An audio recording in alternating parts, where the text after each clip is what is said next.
Okay, audio's up for streaming.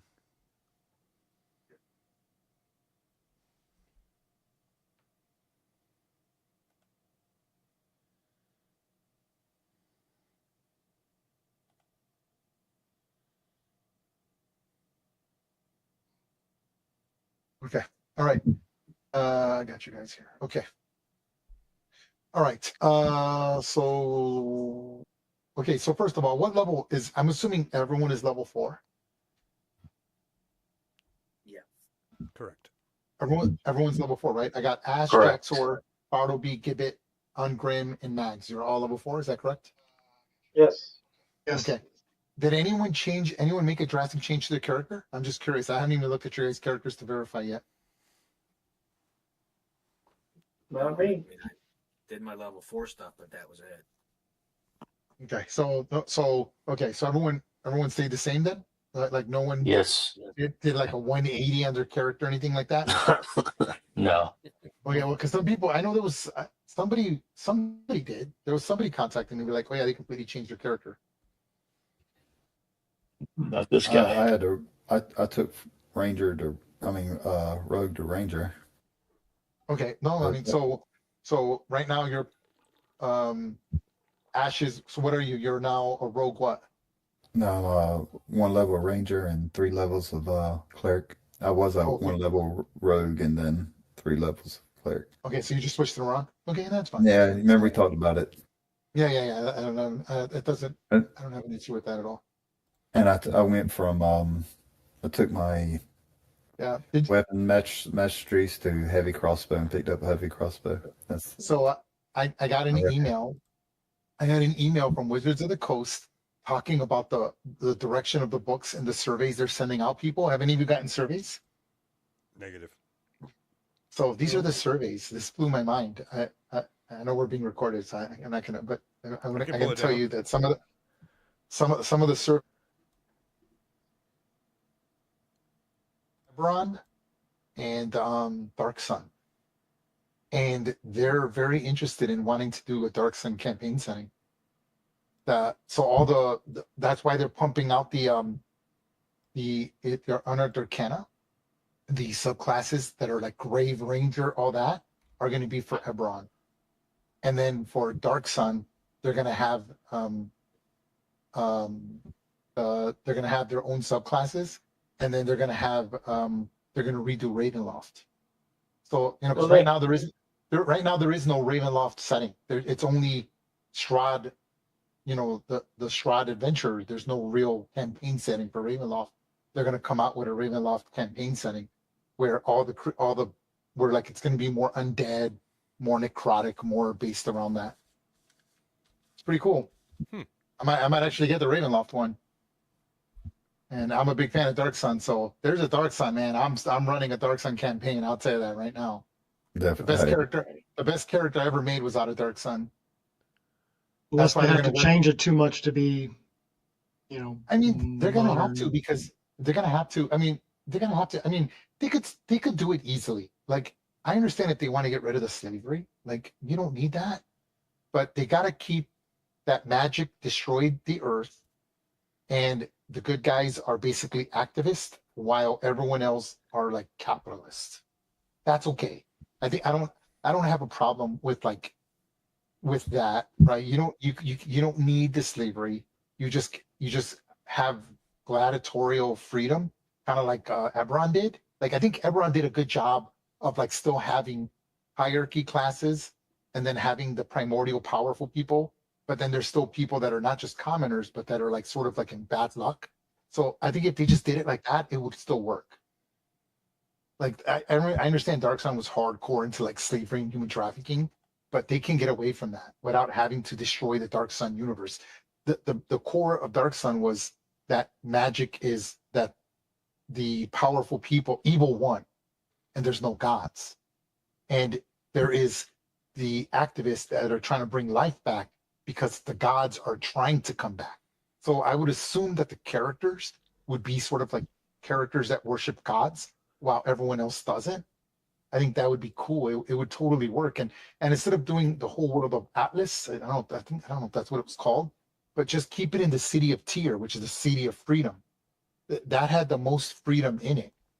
And so like, so you wouldn't have to deal with all the like the questionable issues that D&D I think is worried about. You could just keep it in tier, which would be equivalent to about Egypt, which I think you can pull that off without offending anybody.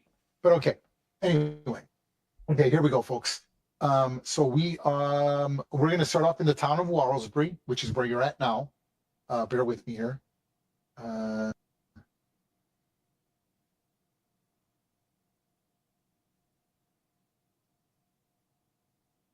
Okay, which is you're right here. I do not like that white. Why do I have the white on? Let's change that to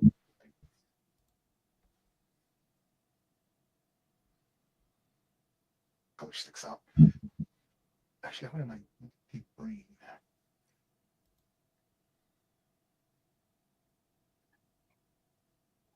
Yeah. Okay. And so here we go.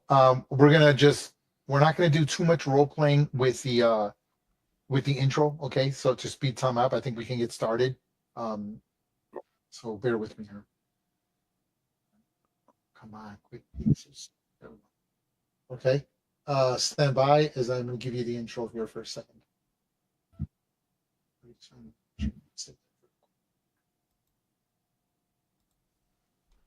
Okay, you find yourselves in the so this is taking place during your downtime. So everything that happens to this character you're keeping. You're playing your actual characters. All of you are now in Warlesbury because everyone finished their missions. So except for the Monday group, but don't worry about that, they're in person. So you're all in Warlesbury and you're the group for whatever reason that isn't too busy with their downtime, right? And this is what happens. As you're in the One Stride Toad Inn, Brendan McLear, the chieftain of the village, is very pleased with all of your results. And you're sort of like local heroes, like not legends, but definitely very favored adventurers that have helped the town dramatically, the crops and the harvesting. I'm not going to get into details on how everything went, but for the end, the majority went good. Don't worry about the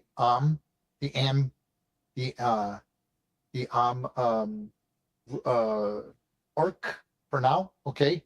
All that matters is that he is pleased. You're allowed to stay in this inn without being charged too much. Okay. But he tells you that there is a local merchant from one of the northern villages that had heard of your success here, and he seemed rather desperate about something. He approached Brandon McLear and sort of proposed to him this unionization of resources. The chieftain is very pleased with this and mentions that he is going to introduce you to this local merchant from the town, a village just north of here, slightly smaller than this village. This is the fishing village. That village deals more in commerce and trade, so they're more like mercantile based than they are, and they tend to be majority Northlanders rather than Oak. Okay. Hey Max, your mic is going off when I'm speaking. I'm hearing your mic go off a lot. Could adjust that for me? I'd appreciate it. Thank you. I shall try. Okay. Yeah. Okay. And so what ends up happening? Same thing with you, Gibbet. Yours is going off as well. Yeah, I'll turn it down some more. Okay. Okay. And so it's now morning. You've taken the long rest, and he says that he is going to introduce you to a local merchant that's named Ozdek Tanner. Hold on, Ray. You said we took a long rest? Yes. Thank you. Okay. Okay. I'm putting his name right here. And this is a local merchant from the northern village a few hours away. He brought a small entourage with him because he was in dire need and was very vague with what he needed help with. He wasn't comfortable sharing information with him. He lets you know that they are not enemies, but they're not friendly. They're sort of indifferent to each other. They really don't deal with each other. They're, like I said, that village is more based on a mercantile system than this.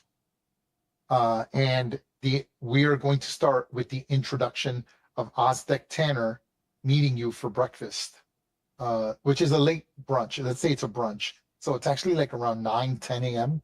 And he is sort of the intermediary of you and Aztec Tanner. And then he's going to excuse himself after he introduces you to the person who wants to hire your services. He didn't want to speak for you. And the chieftain says, well, I can introduce you to them. He told all of you, you were the only ones that were interested and decided to show up. Okay. Are we good? Okay. Okay. With that being said, you're enjoying your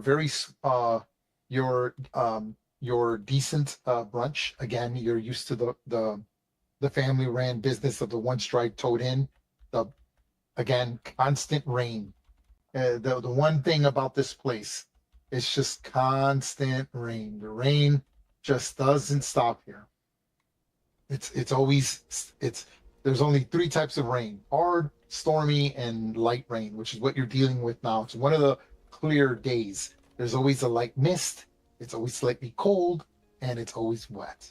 And people have just learned to sort of deal with that. As this goes on, you're enjoying your meals. Again, these are not exceptional meals. They're well cooked. They taste good, but it's nothing fancy. We're talking a simple breakfast, probably eggs, some type of portion of meat, some meat, and milk, if you're a preference of milk, water, or liquor of some type. And they don't have elven wine here. They don't have dwarven spirits here. Just simple wine, ale, or mead. That's basic, or beer. That's what you get. And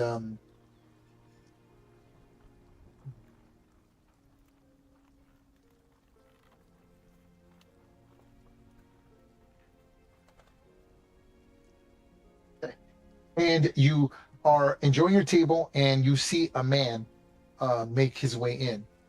Clearly, not a local from here. The locals here are mainly folk. They're like hippies. They tend to keep to themselves. They're farmers, they're sailors, they're porters. They're very blue collared. This individual is as closest to what they have as a noble here in the islands of Moonshae Isles. He comes in, he's rather colorful. He's wearing bright colors. He's wearing pants, shoes, a surcoat. He has a hat on, right? He looks like a merchant. I mean, you just can't, you're like, wow, like, could you get any more cliche than that? As he sort of makes his way in, he does have a bodyguard with him, a rather rough looking mustached ruffian, large in size, when he comes in. And this merchant is rather yeah.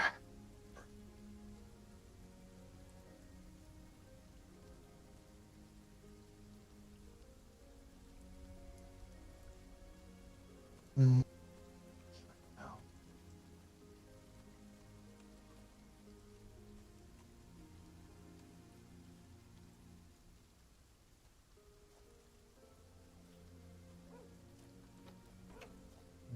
Give me 1 second.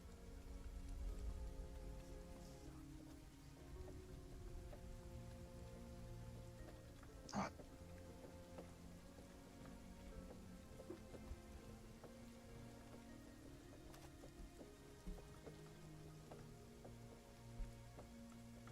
perfect. Yes, this is it.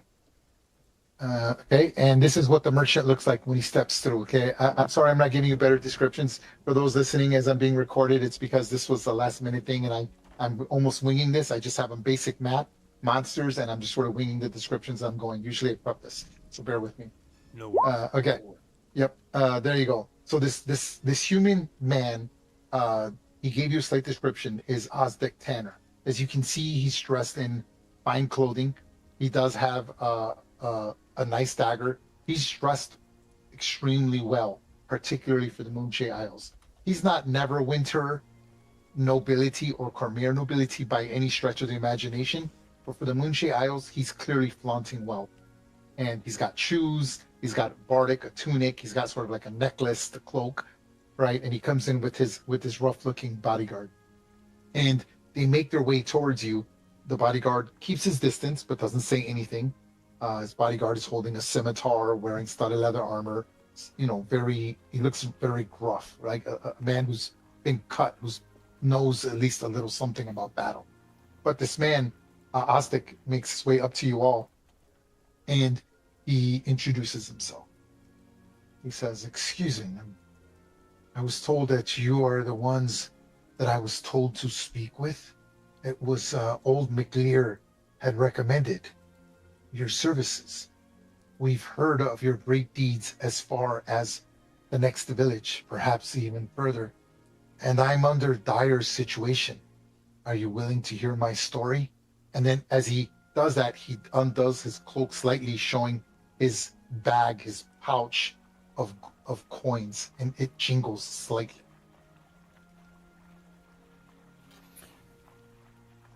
Ash says, Corlin's blessing to you. Let's hear what you have to say. Good, good. The kids bring up a chair for him. He's given just a basic ale. He sits down. He goes, "Good." He goes, he seems relieved when he sits. He goes, "Yes. Okay." He seems paranoid, like someone's following him. He looks to his left. Someone walks in as he's talking. He stops mid-sentence. So he's definitely on either paranoid or extremely vigilant. He does look tired. He's got bags under his eyes, like he hasn't been sleeping. But he then goes on telling his story. Once again, it's a pleasure to have met you all. It's done me. I come here in desperation. You have to understand that I am a wealthy man, at least for the Moonshea Isles I am. And I am a merchant. I sell several services and trades for adventurers like yourselves. You should come visit to the north. It's only a few hours trek on horse from here. Warrowsbury and its smell is a bit unique. But I fear something's happened to my wife, Sylvia.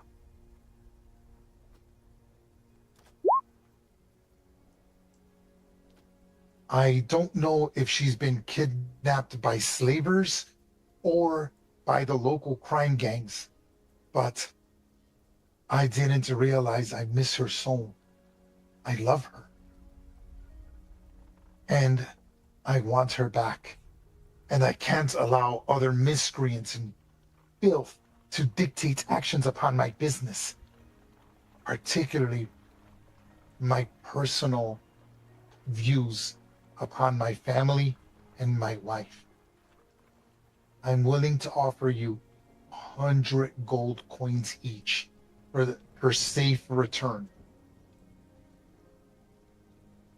I can tell you that she's that somehow, some way, the criminal filth that started to make its way into the islands has taken her from me. I'm sure of it. What do you guys say? Ash is going to say, well, good merchant, do you have a name? He goes, I do. Excuse me, I should have said this earlier. It's just, I was quite nervous, to be honest. Excited, even. I'm Tanner. Osdeck Tanner. Now, when we heard that name, is it too obscure or? Yeah, it's too obscure. This is a local village of about smaller than this one. This village only has about 300 people. And do Once, you have any clues? Sorry, guys. Go ahead. Okay, Go ahead. so you say, do you have any clues? Anybody else want to say something? I think that because Tibbs is absolutely not into money, but Bartleby, as soon as he hears 100 gold per, he's like, "Hey man, don't worry, we'll take care of this, man. Your wife is as good as rescued already. My compatriots here, we're more than capable. Let's do it, guys. We good?" He sees you speaking, and he sees that you're much smaller than everyone else. Now, halflings are the most No. are the third. Gnomes and halflings are the third most popular races. It goes human, dwarves, halflings, and gnomes. With elves being the rarest. And so he's kind of fascinated to see you. He's fascinated to see the elf, of course, in the group. Mm. Half But a elf. dragonborn. But well, yeah, half elf. Do you look more human or more elven? I thought you looked more elven. No, it's kind of a mix. Okay, like a Vulcan. Yeah, Yeah, and yeah, pretty much. and to see a dragonborn, that's a whole different thing. So he is sort of fascinated by the dragonborn. Dragonborn are an extremely rare thing to see.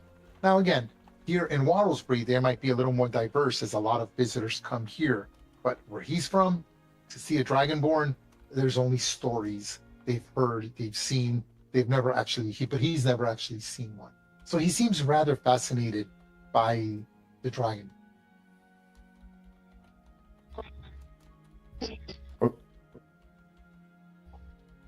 Sorry, was somebody trying to talk? I think we can't hear you, Mags. It's your. There you go. Can you?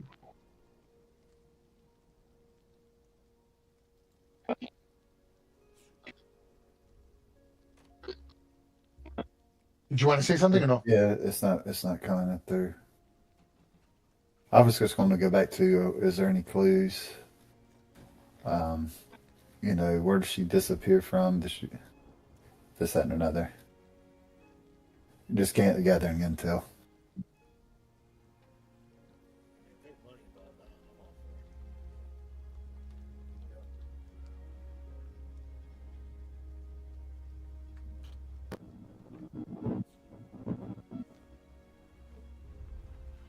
it. Oh, someone's got some audio trouble. I don't know who it is, but Aaron, I think it's Aaron. oh, okay. Yeah. Hey, Aaron, we can't. You're all we're hearing is like broken static. We don't hear any you talking at all. Sounds like you're beating up the microphone. Okay. So with that being said, he says, well, there was a name. I did my best to look into my wife. I do have the money, and I was able to hire a few local thugs to look into things, thinking it was the best move. But I guessed poorly. I did not. I chose poorly. I didn't know. I didn't think it was serious. But my guard here, he tells me to look into a street urchin, which is tracked close to this village near one of the hamlets that many believe is falling to crime. His name is Hero. At least that's what I've been told.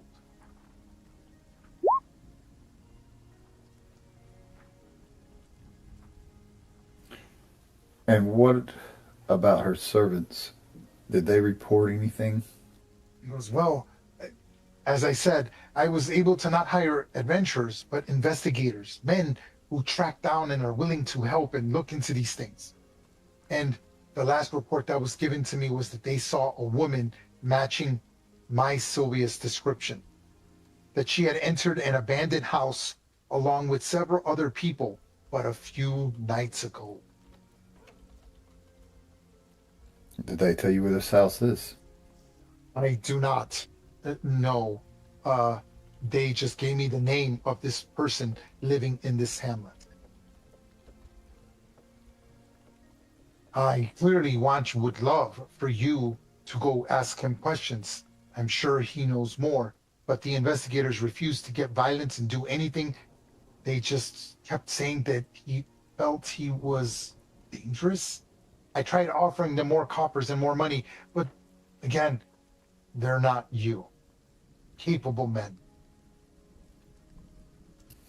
Then do you have your contract ready? He looks at you. He says, if you're willing to take, he goes, I can have one written up. I wasn't aware men of Warlesbury were such things. I have a handshake. I'm willing to give a quarter of the deposit now and 70 and 3/4 upon your success. But remember, My wife is to be returned unharmed. She must be returned unharmed and unsoiled. Is she not clean? Ash looks at the rest of the group. What say y'all? I'm in. How do we know that his wife was taken? If there's Tony, coin you're to be had, I'm in. Tony, you're really low. I'm low still. Yeah, you're coming in really low. Yeah. Try to crank it up. That's what you're complaining about the. Oh, there you go. There you go. No, there you go. There you go. There you Yeah, go. it sound better now. Yeah. Sorry about that. Anyway, yeah, I mean, Osdeck, you said your wife was taken from you, but I mean, we don't know you from the other guys. How do we know she didn't run away from you or something? You're just trying to get us to kidnap her back. Rick, you insult me, sir. I've come here asking for your help. I'm desperate, willing to deal with strangers just under the good name of Brendan McLear and us working when we were younger men, coming to our fortunes. And you dare claim? Are you inciting or even proposing the idea that my wife is perhaps cheating on me or with someone else? No, sir. She loves me as much as I love her.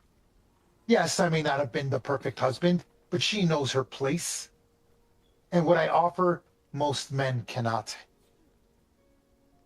Then if you're so desperate, you wouldn't mind coming off half of the payment before we start. Go ahead and make a persuasion roll. You know I'm not good at persuasion. You're the one who you did. Can Bartleby help him as he plays like a relaxing I love how people want to role play, but they're like, "Oh, I have crappy charisma. I shouldn't be the one talking." No, I mean, that's exactly who I am. Can Hey, Bartleby? can I get, hey, can I get The can I television get advantage? where they don't care what you roll, right? We're like, "Oh, as long as you're role playing, it shouldn't matter, right?" But go ahead and make your persuasion roll. Can Can I make a Bartleby give him persuasion roll help? because he's desperate? Yeah, you have to make a Can I mean, persuasion. can I get advantage because he's desperate? I'm sorry. No, maybe if someone wants to help you along with conversation, they can give you advantage. Bartleby someone would do that? certainly Bartleby. be willing. Yep, and he's playing like a little like lulling tune. A And- lulling tone about what? A lulling tune and being like, we mean no, we mean no disrespect. We're fresh from the road. We know not of what your situation is, and we're just trying to take an assessment as to what dangers we'll be in and the worth of our pursuit. One of us could lose our lives.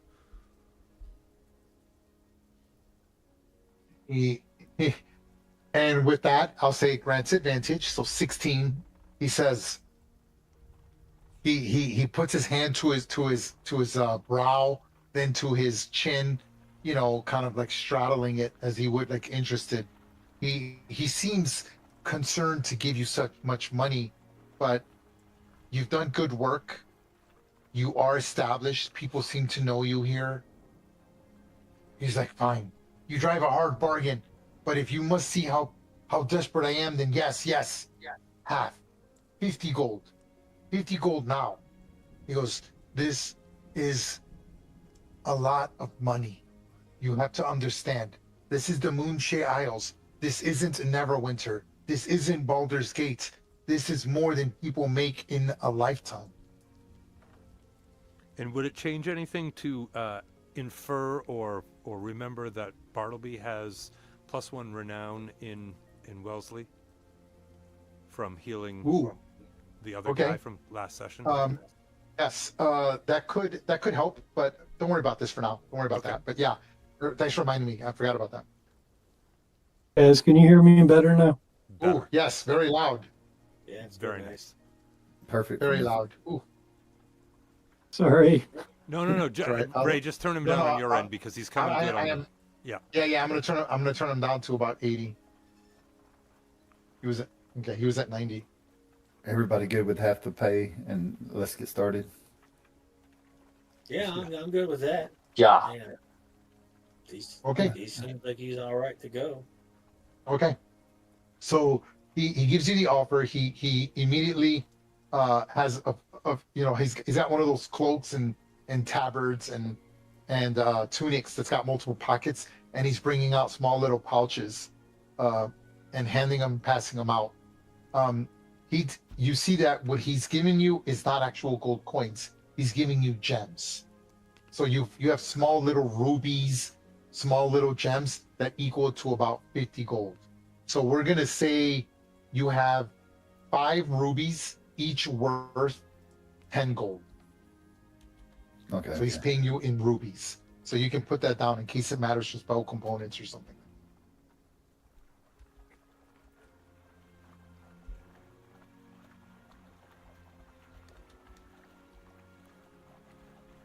He then tells you, when you're like, oh shit, like a bunch of small little rubies, right? He tells you, he goes, excuse me, but it's easier to deal in what I trade in. I'm a jeweler. I deal in jewelry for the village. So this could be a good contact to have, right? To pawn items with jewelry, gems, things like that. For sure. Very nice. He says, again, the sooner you get to this, the better. I'll spend a night here, a night or two. And he goes, this hamlet that is located between here and my village is only an hour's trek from here. He goes, it's not far. He goes, it's a small hamlet. Stick to the trail road. It'll branch off. You'll see an unpaved road. The rain makes the muddy road quite noticeable. You should prepare yourselves with the hamlet. Many of the investigators I sent had told me that they're very protective and that it's a rather run-down section of the village.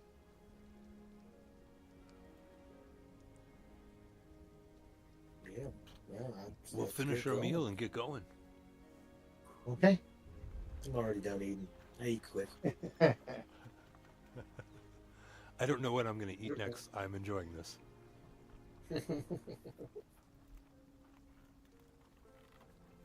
Okay. So you decide to look to basically just finish your breakfast, get your equipment, and take off. Yes. Let's do it. Absolutely. Yep. Yeah.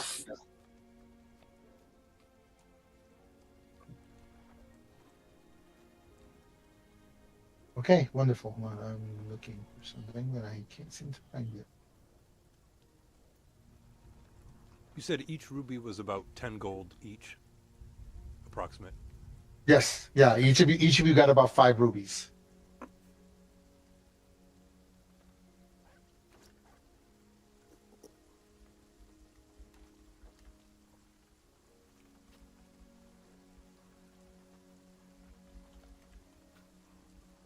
Okay, that's what I was going for. Okay. Hold on.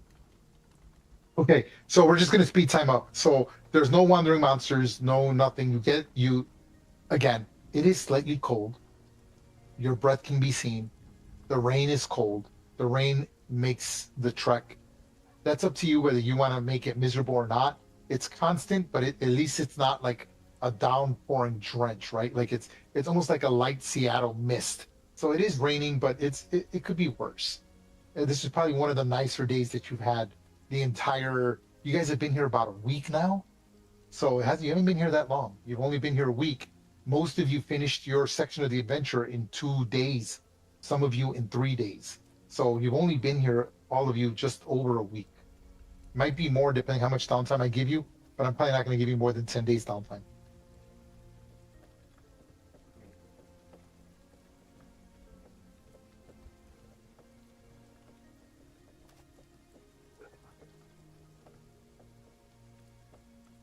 All right, we're going to the next map, Marie. Yeah, hold on. I don't know why it's not open.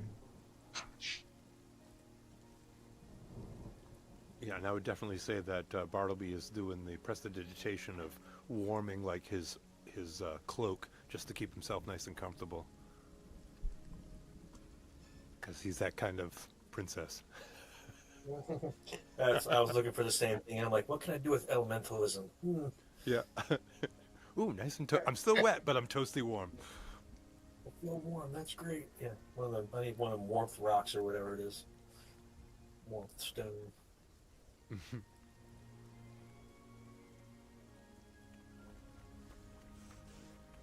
Oh, I was on the wrong tab. Sheesh. I'm getting old. Okay. Hold on.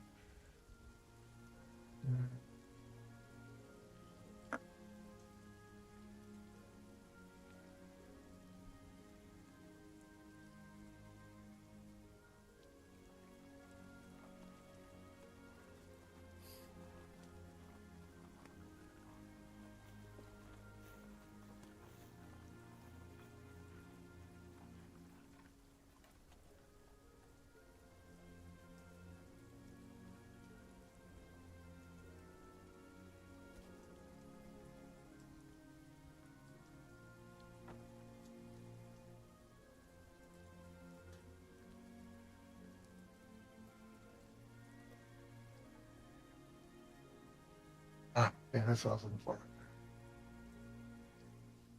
Hold on. Is it broken? Why is the page broken? Give me 1 second. I don't know why.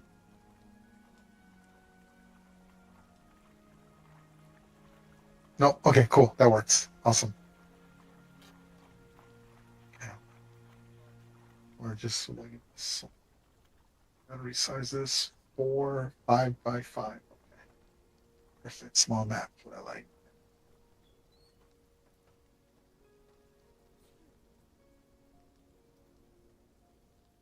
Okay, I'm pushing over to the next map. Here goes. Let's just do this.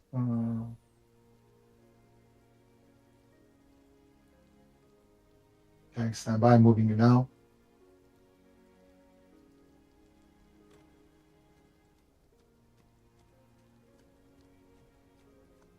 And garbage tokens.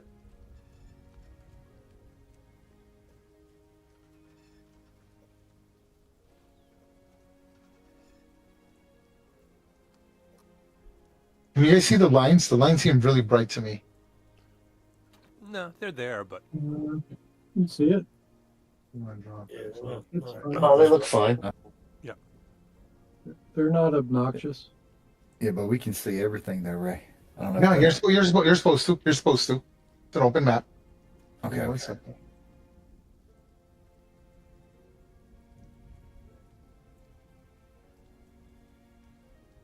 No point in hiding everything here. This is just sort of. You'll see. You'll see what it's going to be. 1 second. oh, we do see. Oh, we do all right. All right.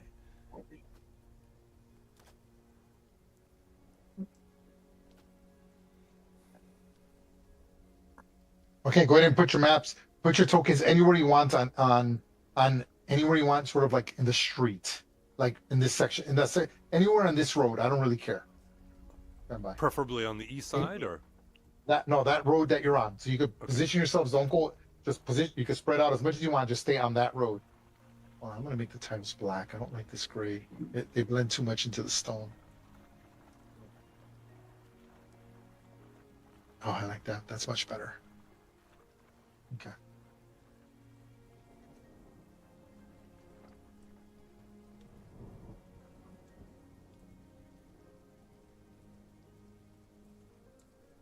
And this is no longer in Whirlsby, right? Correct.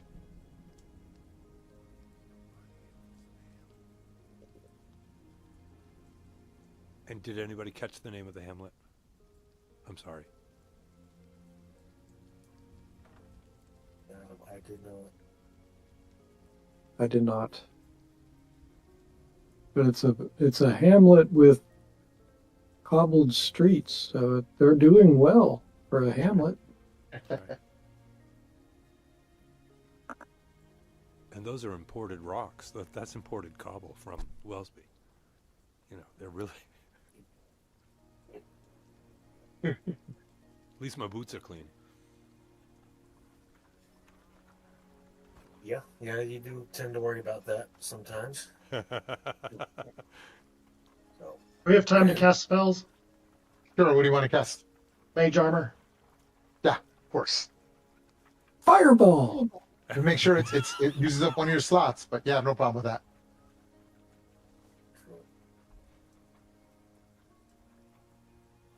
I'm gonna go ahead and I'm just gonna put guidance on myself, Okay. just in case.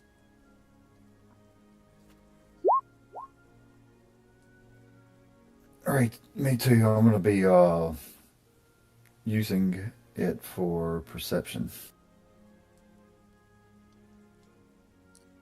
It's one of those cantrips. I always forget I have it, so the fact I remembered was impressive. And you couldn't cast that on yourself in regular 5, right? 5e, now you can cast it on yourself? What? I didn't know. It's the opposite. I believe it's the opposite. Now you can touch a willing creature, and you're a willing creature. Yeah, if I'm willing. Oh, if it's okay, then it's the other way around then. Okay, I remember it was something like that. Yeah, I thought it was like you couldn't do it for yourself, and now you can. No, you have to choose the skill that you're using on guidance now. So if it's perception, if you're like trying to perceive something, you have to say perception or stealth or. And choose a skill. Oh yeah, good point. Yeah, I'll also be doing perception. Okay. You guys can see the name, right? You guys can see the token? Yes? Hero, yep. Okay. You see the name as well? You're given a description, Hero. of course. Yep, you're given a description of the beggar. Of the street urchins. Okay.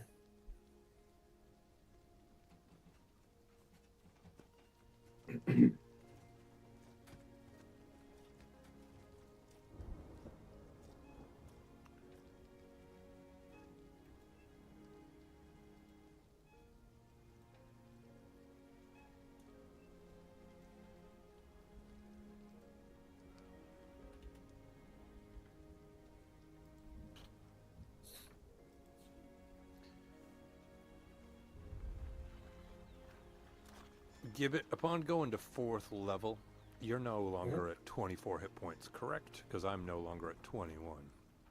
Correct. Yeah, that's not my token. Okay, Yeah, what's- right. What should y'all be? I can change them for you right now. I got Ungrim at 57, Mags at 36, Ash at 33. Gibbet, what should you be at? 35.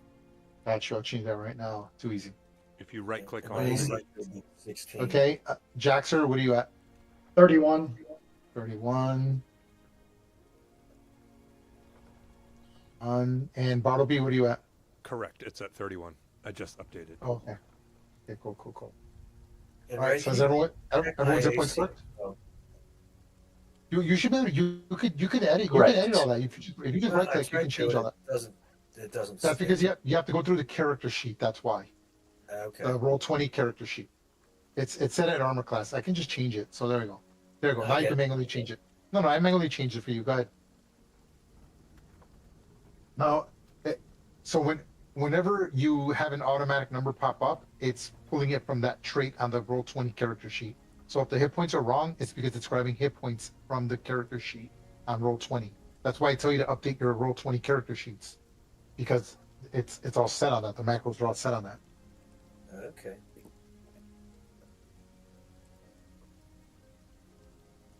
Max, is your hit points correct? Yep. All right. Okay. Okay. All right. So we got a good amount of hit points. Okay. Good. Okay. Okay, hold on. Shoot.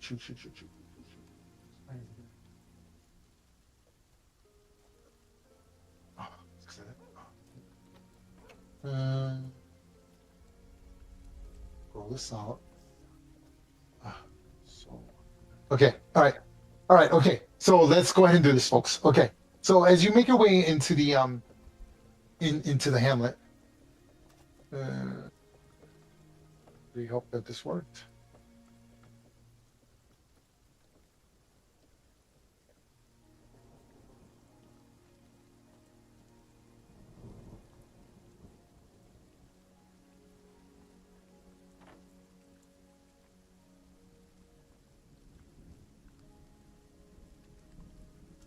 And Ray, if I could, I'd like to Yes. change my guidance to insight versus perception.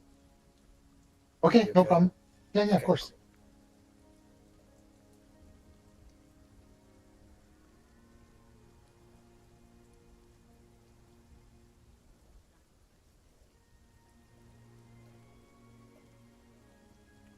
So as we're walking around, Bartleby says to Gibbs, Hey Gibbs, doesn't this remind you of when Grandma Tawny brought us down to that town where she had that friend who made all that cool jewelry? Sort of reminds me of that place. Yeah, it is. It does have that feel, doesn't it? Yeah. I don't think this could have been it, but you know. No missing woman this time though. That's Or that time. true. At least if there was, we weren't looking for her. Okay. So here's the description I have for you guys. Okay. I don't think anybody's gonna buy us treats.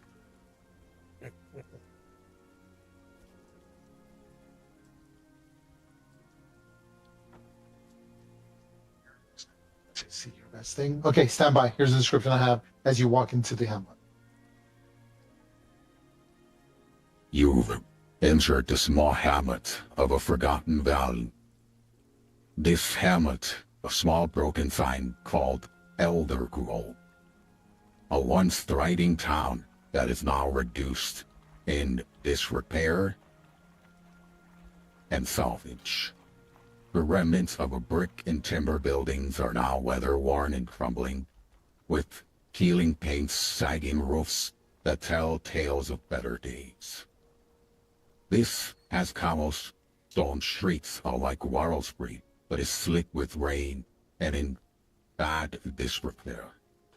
Reflecting pools of murky water fill all the trash and debris in the area. As the light rain pours down upon you, it creates almost a melancholic symphony against the thatched roofs. The air is thick with the sense of abandonment.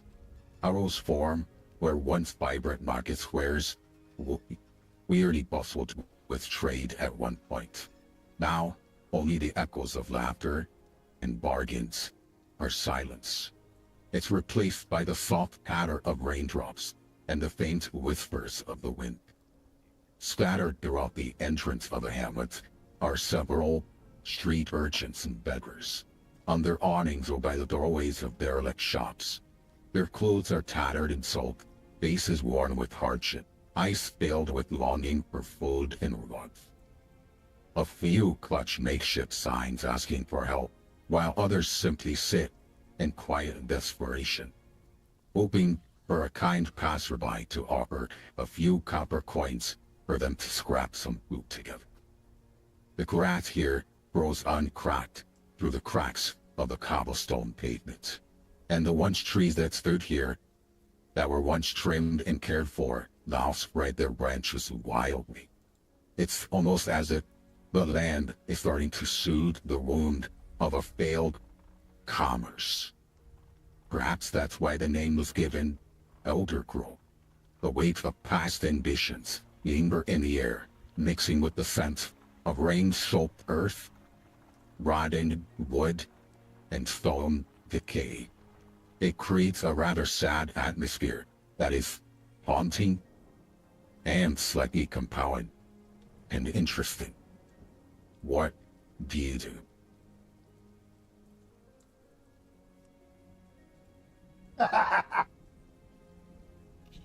We go up to this Kiro guy. Okay. Go ahead. Good. He kind of sees you as you kind of go. You notice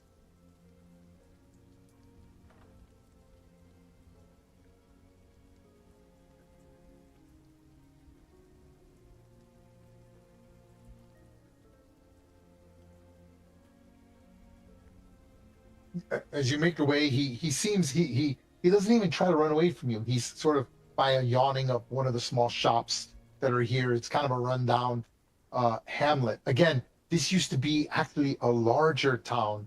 This was once a small town instead of a large village. Warlesbury is a large, in D&D, things go, I believe, small hamlet, small town, large town, village, small village, large village, small town, large town, and then small city, and then capitals, etc., etc. Warlesbury is considered a small town. This was once a large town, but is now actually probably a small village. So there's like this old construct of, again, you're like, oh shit, there's cobblestone. The last village doesn't even have that. the Wild West, right? It's like going to like Fort Carson, right? Like like in the Wild West, right? And so you're like, okay, there's at least some stone here. Yeah, they're jagged and in disrepair, but it's kind of nice to see buildings. It's a little more civilized, not as as as archaic as Warlesbury, which is really centered as a small town, a fishing village, etc., etc. What do you guys do when you guys approach?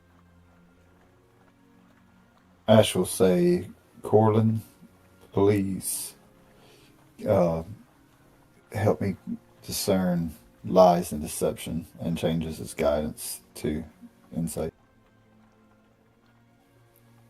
Anka says, Corlin's blessing to you, sir.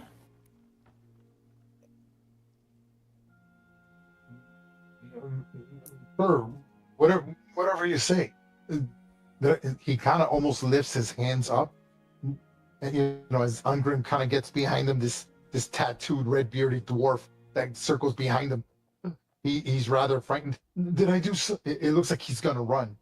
Did I do something wrong? What would you have me? What's going on? Ash says, you fit the description of a man named Kiro. Are you this man? That's me, all right.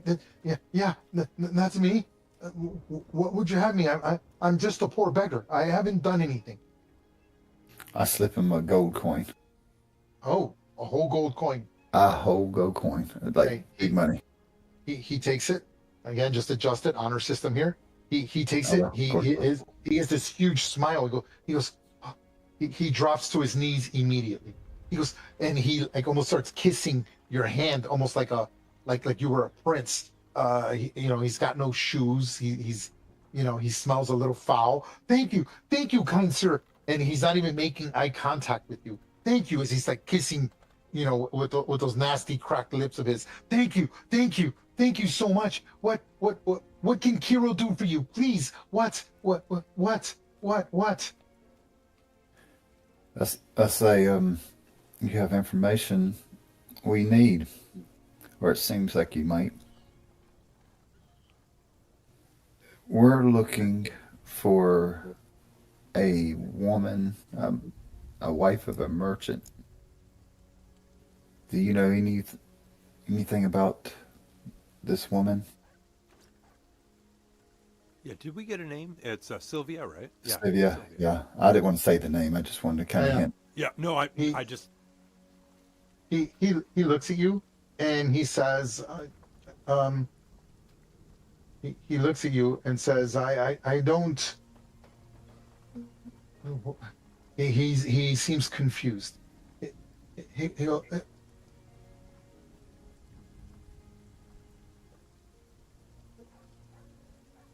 Ray, can I do an insight check on that? Go ahead. Yep, all of you can make insight checks. Please do. Oh, that'll do it. Oh, pop. Look at that. I don't even need my guidance. Look at that. Yeah, save that. I know, right? Yeah, I would say that with Bartleby 6, I'm like mending his clothing and prestidigitating, cleaning his general appearance, because I just feel bad for him because he's so disheveled. Yeah, make him smell better, please. Yeah, and then I back up.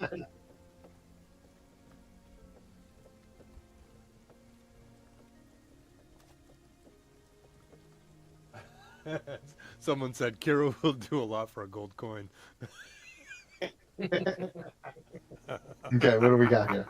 Look at these rolls. Okay, wow. Okay, so 2 of you made it. Okay, so you all kind of look at him. He's very thankful. He's so happy. And Gibbet and Ungrim, he's clearly scared. In fact, he's so excited. You see that when he mentioned like a missing person, you see Ungrim. You can see his muscles tense.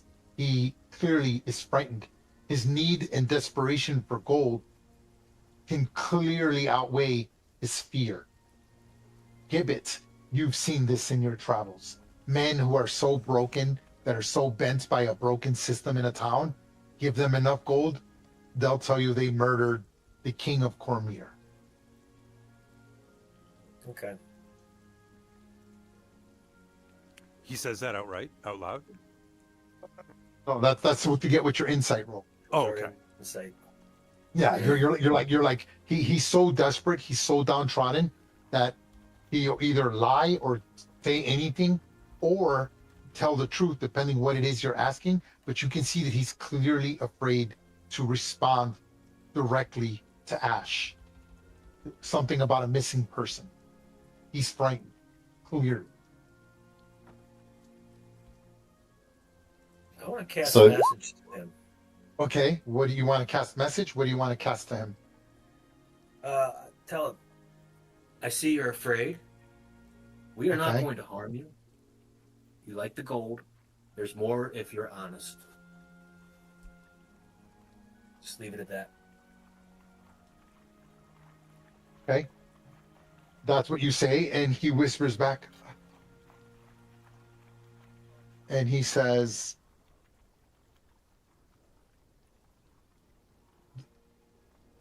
they'll feed me to the worms. And only give it He Hishis whispers- as a message back, He, right? Yes, yeah. So you hear it like even with the spell that is supposed to send a whisper, you can barely hear it. They'll feed me to the worms. Okay, what do the rest of you do? I press on with the questioning. Okay, Sir, we mean you no harm. You will not see any harm if you tell us the truth. Tell us what this woman may be.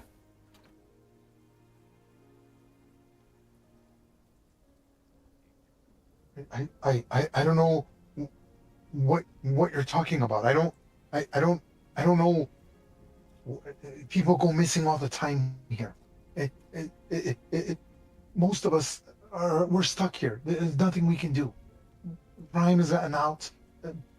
The merchants are greedy, and the rest of us, the poor, we can do nothing. Please, I'm grateful that I've taken the gold. And he like reaches to carry something you might have, like your backpack. He like almost reaches for your backpack. I'll carry your backpack. I'll clean your shoes. He gets down and starts spitting on your shoes and cleaning them, your boots. He's like, anything, but what please, sir, don't make me, please. Lundgren grabs him and picks him up. Okay, so you grab him, you pick him up. A dwarf picking up a human, he's slightly taller than you by about 2 feet, but okay, you pick him up forcibly. When you pick him up forcibly, he almost doesn't want to get up. So like you pick him up like you're like a child who doesn't want to stand up, so keeps his knees bent the whole time up. What do you do when he does that? Yeah, wait. I say, if you want more gold, we can give you gold. If you want broken fingers, we can give you those too. Tell us the information we want. Manling. Make your intimidation roll with advantage. Nice. So funny. Oh, where is it? Come on.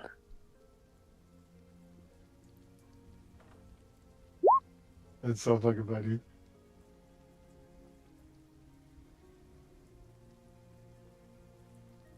$16. Okay. He pisses on my feet, I'm gonna be pissed. Don't worry, I'll clean it. I'm a barefoot dwarf.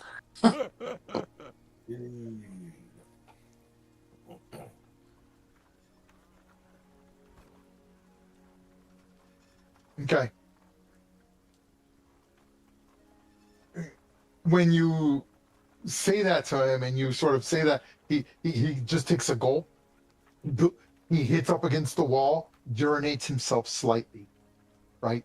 Again, he's not wearing pants. He's just wearing like a long shirt, a belt. So like it just sort of trickles down his leg in the rain into the mud. He goes, he almost starts. They'll feed me to the freaking worms. Who? You don't Who know will what those feed you? cannibals are capable of. Who? They hold us all here. We can't go about doing what needs to be done. Please. It'd probably be a quicker death, but I don't want to die. Please. Please. I take my mage hand and I slap him across the face. Pull it together, man. Okay. Please. Just- Are you, Ash says, are you denying our protection? He goes, you don't understand. The cult, they're happy to steal bodies from the local cemetery. They've only grown bolder. They've begun luring people into the houses to be drugged, to be eaten. The cult, they'll feed any remains to the worms that are trapped in the basement. You meant literally feed you to worms. That's what I said, or at least I thought. Yeah, yes, you don't understand. The cult's power is great. They move here without consequence. Please. I saw an old friend, but a few days ago, who's now risen from the dead, and he proceeds to slaughter others. Please, I don't want to end up like my friend. Who's the leader of this cult? And Nods this to his knees, crying. this cult, Thank it has what, enslaved whole village?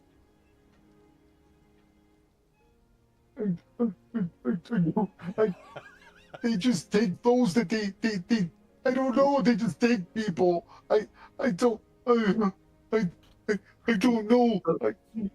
The only thing I ever hear of is the pale knight. The pale knight. Upon hearing this, everyone make a religion roll. If you have a background in a scholarly background, you can roll with advantage. You said history? Religion. Religion. Religion. Religion.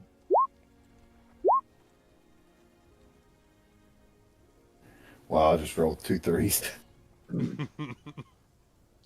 Yes.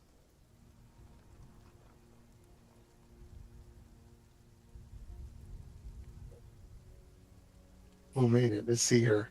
Only Jackson. one person made it. Jackson. Hey, that's all it Jackson, takes. I'm sending you a whisper. This is for you to roleplay how you like.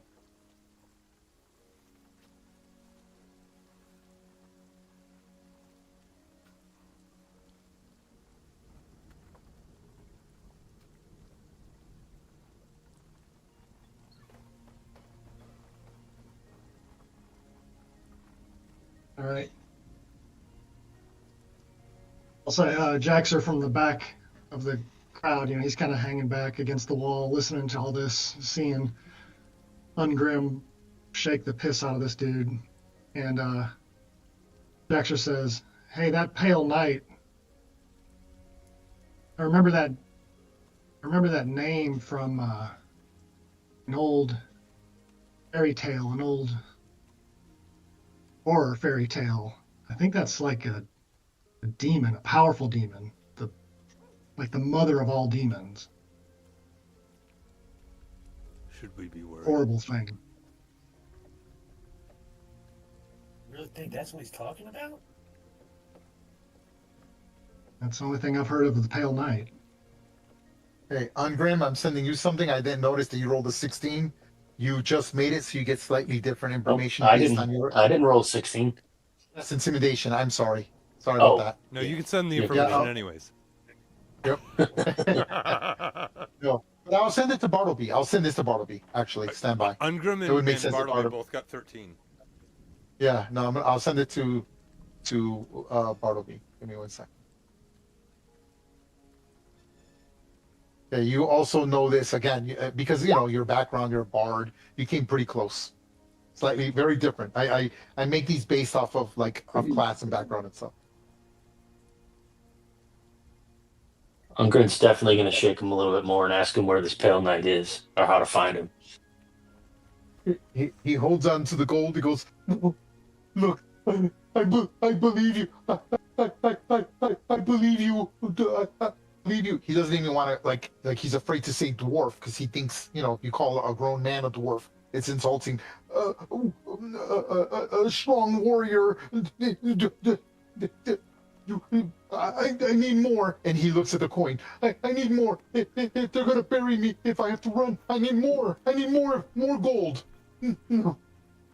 And you notice like other people like that are around the area, like here, are like noticing that, like this guy's crying. Now these are just beggars and stuff and urchins, but there are also like people making bread, making fruit. Like here, there's some people that are like right in the minding their business, and there are like little windows, and they're sort of kind of like noticing not window but like open brackets to the windows where the window sills are. They don't have glass here, but and they're sort of like noticing you, sort of like being a little aggressive with this guy. No one's gonna approach you, but they've noticed you. People are looking at you now. You're making this scene. I pull out a ruby and hold it up. I said, You quiet now. You act like a man, yes? Here, take this. Hush your crying. Okay. Set him back down. As seeing Mags do this, Bartleby's like, Mags, come on, let's. Almost like a child. You know when a child is crying and then you give them something they want, how they instantly stop crying? He instantly does that. You like this little jewel. I'm assuming it's one of the rubies he just got that's worth 10 gold. Yeah. Okay. He looks at it and he reaches out to it, afraid to touch it though. He's inches away from it. His eyes bulge open. What would you like to know? Point Tell us us. to where to go. I look at my friends. I said, we hunt for this woman, but I do not suffer tyrants. They've enslaved town. I do not like. He goes to touch the jewel. Do you let him? Yeah. He Yeah, touches it. He touches it. He grabs it. He goes, they meet. He goes, I know for certain. They meet in a place, an old broken down house made of ivory, 2 stories. It's at the end of the blind alley to the edge of the slums. Many of the locals avoid it because of its past. It's home to nothing but rats and the occasional beggar that goes missing. There's only one entrance, a simple wooden door. It's covered in peeling blue paint. Many say it's the symbol, but I don't know. There's a brass knocker, but I took it to feed myself months ago. I was brave enough to go up to it. I can lead you to it, but no further. That's where my destiny ends. Hero, you please be honest. One entrance. That is all. I mean, look, I can take you to the house. You can decide for yourself. I've never dared to go past or behind it, entering the confines of the building, just the front. It took me months to move to even grab the brass knocker on the door.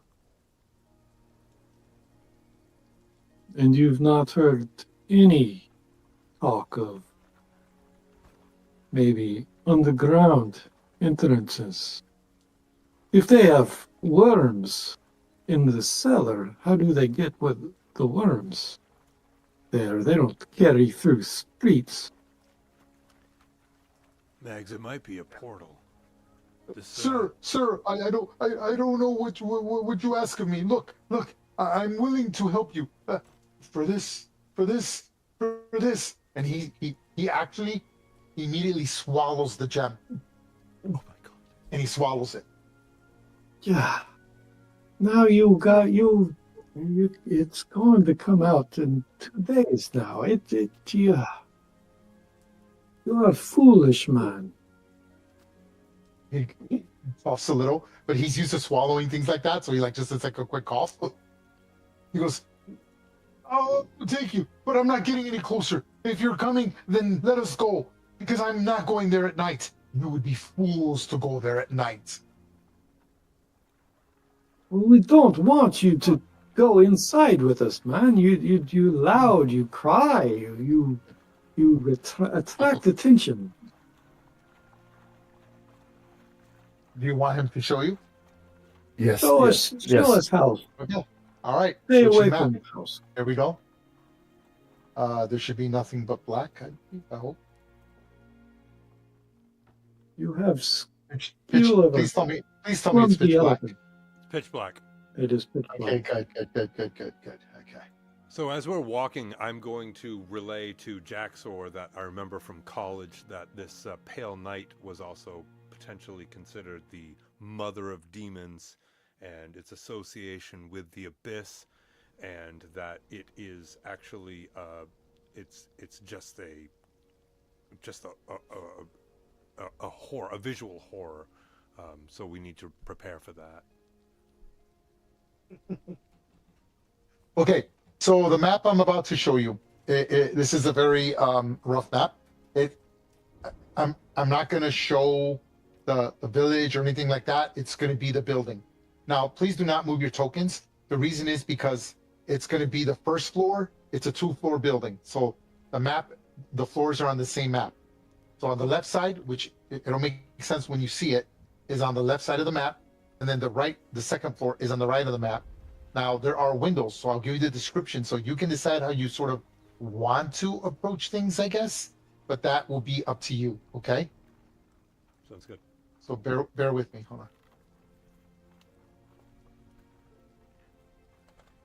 Okay, hold on, stand by. So again, you're not going to see anything but the building itself, okay? At least I think, at least I hope. That's what should happen. Let me make the lighting quick.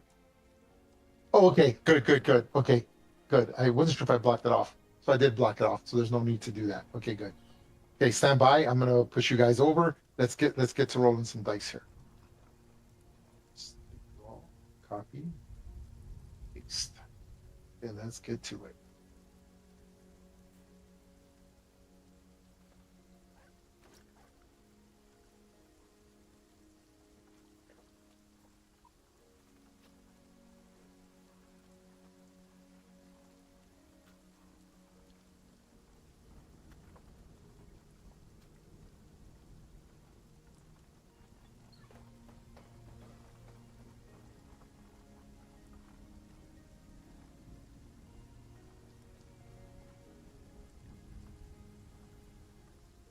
Okay.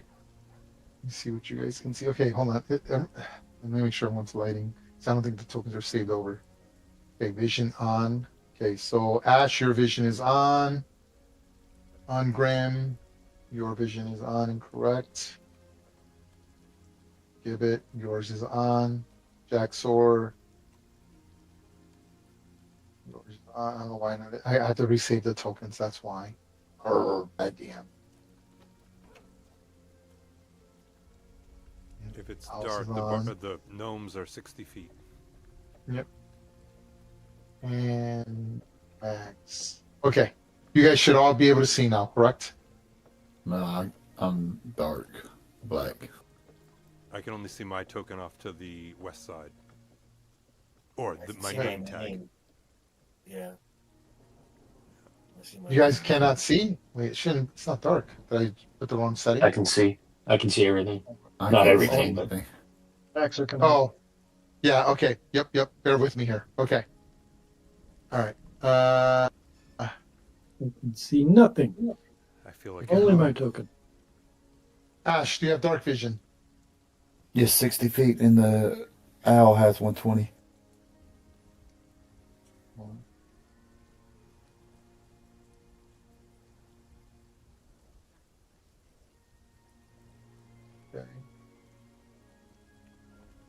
Okay, I see better now. Ungrim.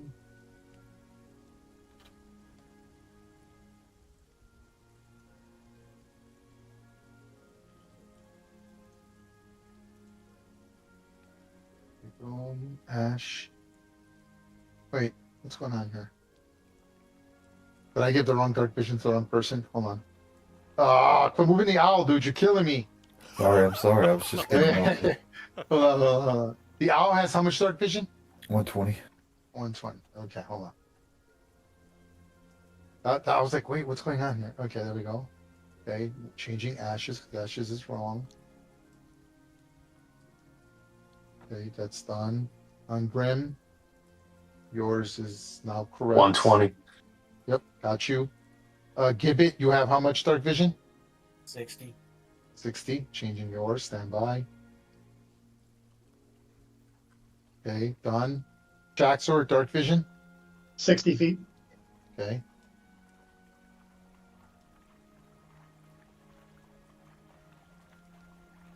Done. Okay. Bartleby, dark vision. Correct. 60.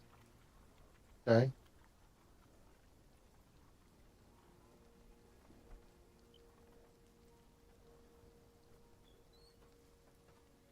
Boom. And Mags, dark vision. 60. Hey, woo, whole group that can actually see in the dark. Unbelievable. That rarely ever happens. Yeah. There you go. Now you guys should all be able to see, yes? Correct. Okay. Yep. So you come across this building, you see, let me describe sort of the building to you. You come across this large ivory covered 2-story house that's at the end of a blind alley at the edge of what was once clearly the best part of the small town, of the large town, but is now clearly the worst part of the town. It is, as you heard from the beggar's point, called the slums. You can see that the building is in horrible condition, broken and cracked. There only seems to be one entrance, no back entrance, with a simple wooden door covered in peeling blue paint. It once had a brass knocker. You can see the indentation of it, but as you have heard, the beggar told you he had stolen it. There is an empty indentation on the door up from the brass knocker. You can clearly see that none of the doors are locked, as they're slightly ajar and barely hanging on their frame. The windows are thick with grime, and most are covered with nailed wooden boards. You can slightly see through some of the windows, as you can see that are again, so the windows are small. I made that intentional, okay? But if you decide to move your token to try to peer, so you're welcome to move your tokens anywhere you are around the building. Do so now at your convenience. Don't care, okay? You can see, for those that look in, that the interior of the building is slightly better maintained than the exterior. There is very little light that only protrudes from the grimy windows, with most areas dimly lit during the day, but clearly would be dark at night.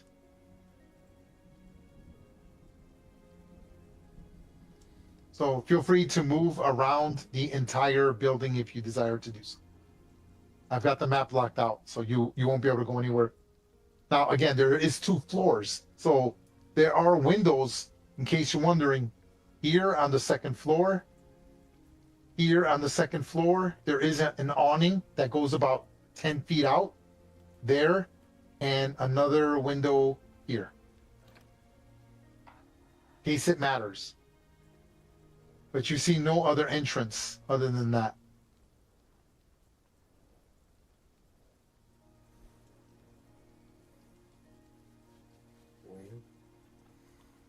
You do notice several bugs on the second floor, like roaches and spiders are gathered, almost layering the corner of the wall on this side.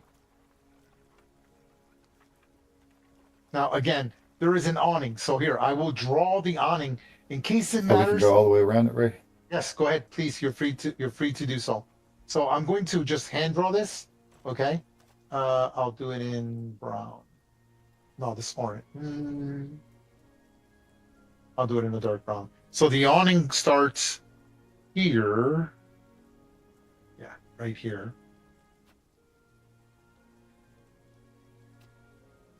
Goes here.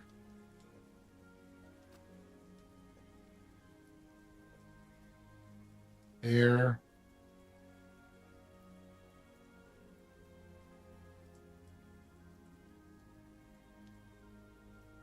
There you go.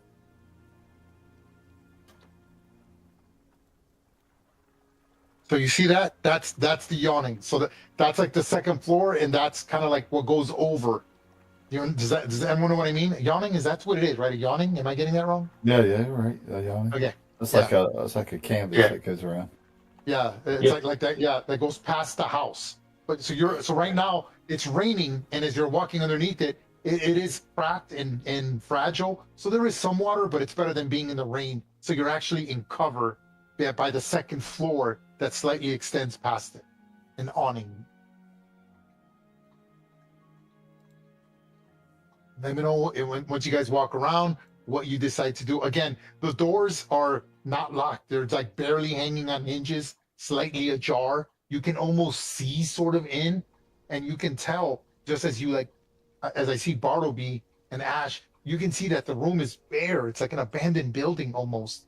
And there's stairs that go up to the second floor, and the floor is just like in really poor condition. Yeah, I see stairs in there. Is that door open? What do you see? There's stairs on the inside going up. Here, take a look. Is that the blue door? I don't know if it's blue or not. I don't know. I just found a window. Oh. We need to find a blue door, right? Where is that guy? Is he gone already? I say we just open the door and look in it. Like, Yeah, check for let's traps. go in. Let's check for traps and open the door. Okay. Who's going to be the one checking for traps? Jaxer will do it. Go ahead and make your investigations, your perception roll. I'm assisting for Help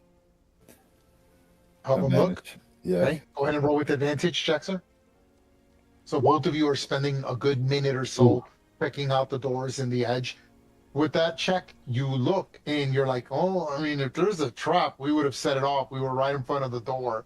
You doubt there's any pressure as the wood creaks. Like stepping here, it's very hard to be quiet. Like you could tell that the floorboards are loose, wet. There's a lot of water damage. The foundation, the building is slightly askewed, right? Like imagine an old abandoned house, right? That's been wet and damaged for quite some time, right?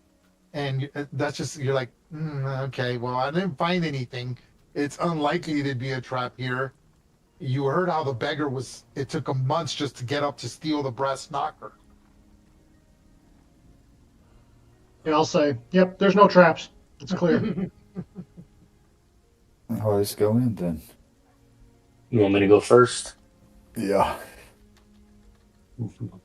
The door's right here, right, Ray? Right in front of the door? Yep. All right. You're gonna just kick it. You're gonna gently yank it off its frame. No check. That's how fragile the door is. You just want to kick it. Both doors. Yeah. One door. It's two double doors. I'm just gonna push them. I'm just gonna slam them one hand on each door. Boom, boom. Okay. Push them open. Awesome.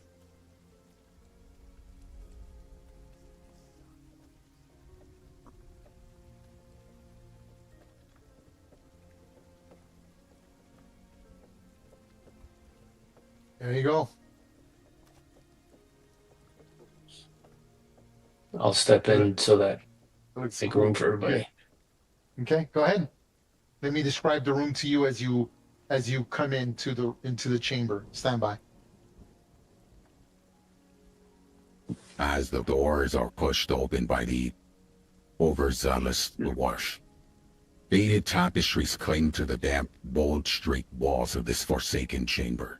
Once a sign of great opulence is now an echo of its forgotten grandeur. The fabrics are worn, torn. They depict unsettling scenes of lost feasts and long abandoned celebrations, whispers of a past like a ghost. Doth hangs very heavy in the air as dust balloons swirl down from the ceiling when the doors hit the ground.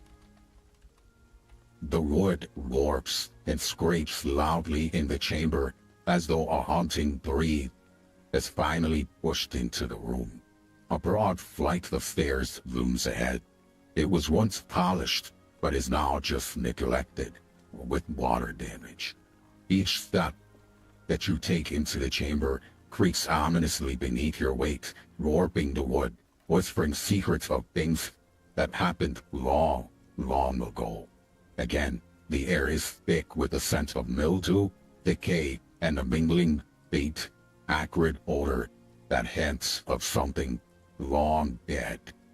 It is a chilling reminder that this house has now become a crypt of lost memories. You notice a moth-eaten maroon runner that carpets the entire stairs, its dull fibers flying like the sanity of those who lingered too long in this place. Numerous wooden doors line the chamber, each adorned with ornate iron handles that seem to almost mock. They have a twisting grin to them that's telling you you're trespassers. Each closed door stands, muffled by the house's eerie groans as if awakening from a heavy slumber. The creaking floorboards echo like a sinister heartbeat, growing louder with every gust of wind that rattles underneath the cracked, grimy windows. Shadows dance along the walls, shifting in the corners of your vision, suggesting that unseen eyes are perhaps watching, or maybe waiting. With every soft sound you make, it is just a louder, amplified creak that echoes. A chilling sense goes across your spine. You can see your breath. The temperature in the room has dropped significantly just stepping in but a few feet. What do you all do? Push your tokens, a full move, wherever you like. And make sure you guys can see you. Yeah. Now, if you notice, you'll be able to see sort of like other areas of the room. That's okay because that's intentional because there's cracks. So that's almost like a cock tease, right? I'm teasing you guys. You're like it's intentional, right? You can kind of tell like, whoa, what the hell's going on here? What, right? Like there's things going on. You don't know in case you cannot clearly see. There is a door here, and door here. And then the stairs. Let me know what you're all doing and put your tokens anywhere you want in the room. And then I will tell you what you're doing here.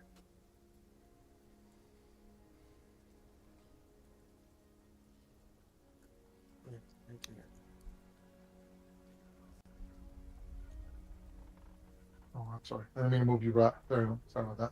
Oh, no, Okay, good. well, once you guys are all set, let me know what you guys are doing. You guys set? Are we missing somebody? Yes. It's only 5 of us. 1, 2, 3, Ashes, 4. Ashes Oh, behind okay, the okay. Yeah, stairwell. they all. Okay. Yeah, he's behind the stairwell. Yep. Okay. I'm gonna start with the farthest one this time. Gibbet. Gibbet, you approach this this door.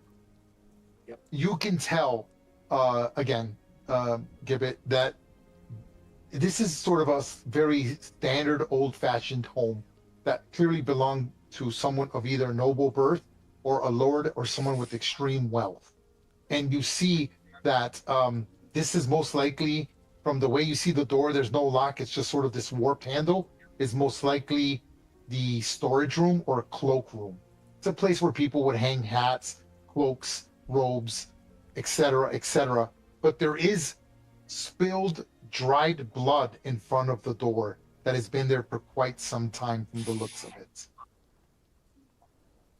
All right, I want to push the door open. Okay, I will come back to you. Bartleby, what are you doing? I definitely have my bow loot, my barb out, and I'm in a ready position. No one told me they have a weapon out, by the way. But okay, go ahead, Bartleby. I have my bow loot out, Yep. and Mhm. I'm in a ready position. Not necessarily, but I'm definitely looking around, sort of freaked out by the fact that we just walked into somebody's house, and I'm just ready. I'm waiting for something to happen. Okay, Jaxer. Oh, Jaxer pulls out. Bartleby. I'm sorry, Bartleby. Make a perception check. Jaxer, what are you doing? So let me Jaxer explain what pulls you're out a- seeing. Oh, I'm sorry. Hold on. I'm so sorry, Bartleby. So just so you know, you're like, because you're kind of, I imagine you're sort of focused on the stairs. The stairs do creep you out. Yeah. The best example, I was trying to give a lot of detail there. Think of The Shining. Remember the stairs in the hotel? That's It's exactly like- what I was it thinking. Yes, they're like this. You could tell that like, in its high day, this would have been a beautiful entrance to see someone's home. The carpet is just like so old. The stairs look epic. You could tell like they were made of like gold plates and well painted and well carved. But now it's just old and broken. But it's eerily quiet, other than the sounds that you're making. And it just, you can't help but feel there's a bad disturbance. Just something. It just keeps calling your attention to those stairs. You see Gibbet there, kind of about to push the door open, as you see Jaxor at the edge of the stairs. Now, Jaxor, again, I've already given sort of an impression of these stairs. It's the big, beautiful, oh, what a beautiful home piece of the entrance to the home. Jaxor, what are you doing as you're right at the edge of the staircase that's starting to go up to the second floor? Pull out my hand crossbow, Hmm? and I want to try to listen and hear if I see it. Try to see if I can hear anything creaking, moving about, any noise Make from a- upstairs. Make a perception check. Eh, Okay, so from there, you attempt to listen what's going on the second floor. You definitely, with that 12, Bartleby did not hear it, but you can't help but think, you're like, because you do see a swarm of insects at the top. It sounds like a swarm of flies. Could be somewhere in the darkness of the second floor. Now, I want to make sure, again, I need to use this blue line. I should have done this beforehand. So again, I want to make sure the second floor, you're actually walking underneath the second floor. So you could see slightly into the second floor. So stand by so you can understand what I'm talking about. Boom. To here. Here. To here.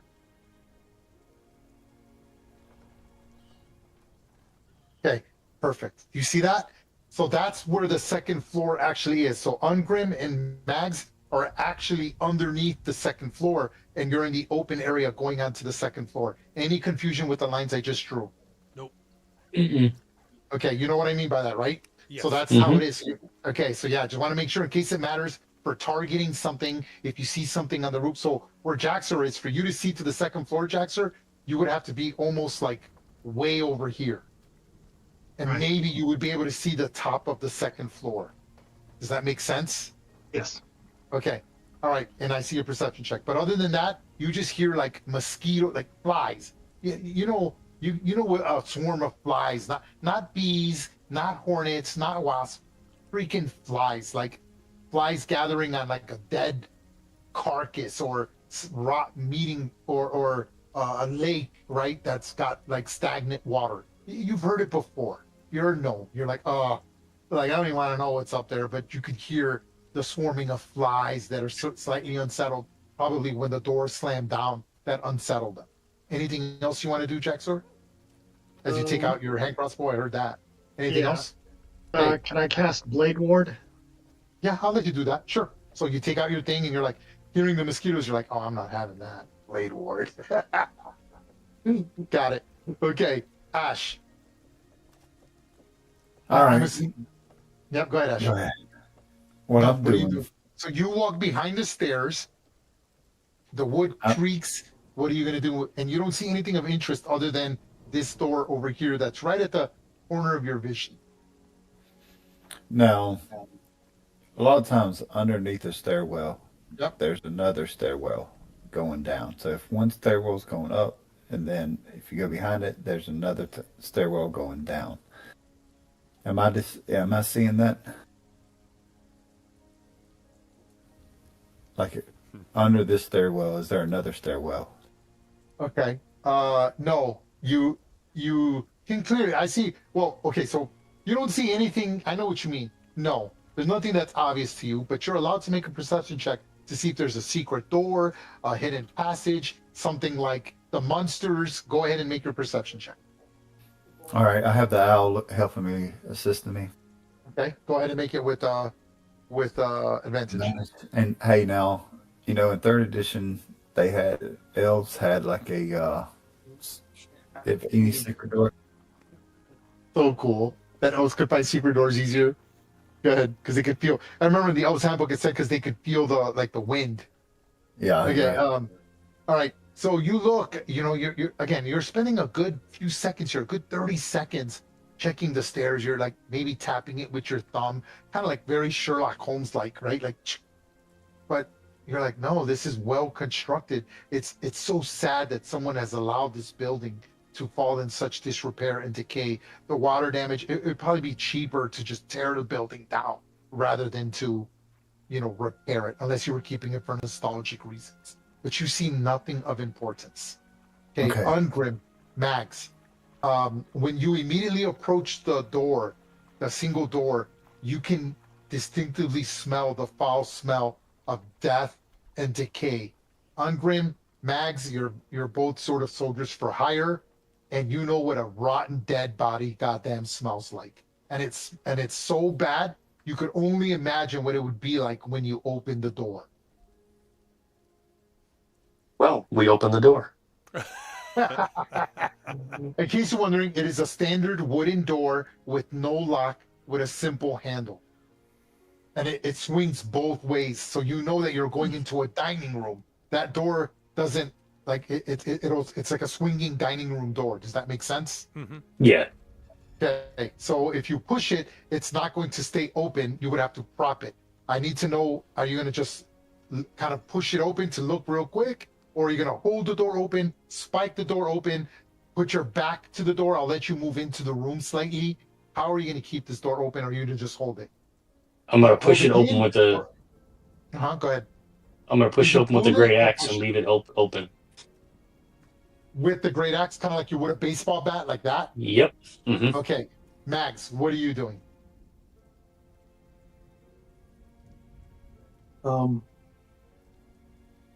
Ungrim, I saw from window that there's a body on table. Prepare yourself. This is not pretty. And I draw my weapons because I don't know.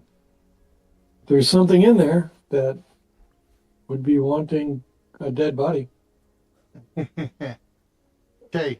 As Ungrim, at the same time that Ungrim pushes it with his great axe, and Gibbet opens the door. Stand by as I'm about to open that door as well. Oh, we got two doors opening at the same time? Yeah. Isn't that cool? No. Love it when a plan comes together. Here I was thinking that I was foolish because I was the one in the middle who was going to get fire from the walkway up top. So stand by. Okay. Starting with Gibbet first. So Gibbet, you open the door. You see there is a lightless room that contains an assortment of hats, cloaks, and robes hanging from simple metal hooks. Most of the garments are but simple outerwear, but some of the robes appear ceremonial in nature and have dried spots of blood upon them. I need you to immediately make a perception check. Perception. See what I got. Shit. Awesome. Okay, stand by. I'm going to come back to you. Okay. Ungrim, Mags, when you prop open the door, right? This is what you see.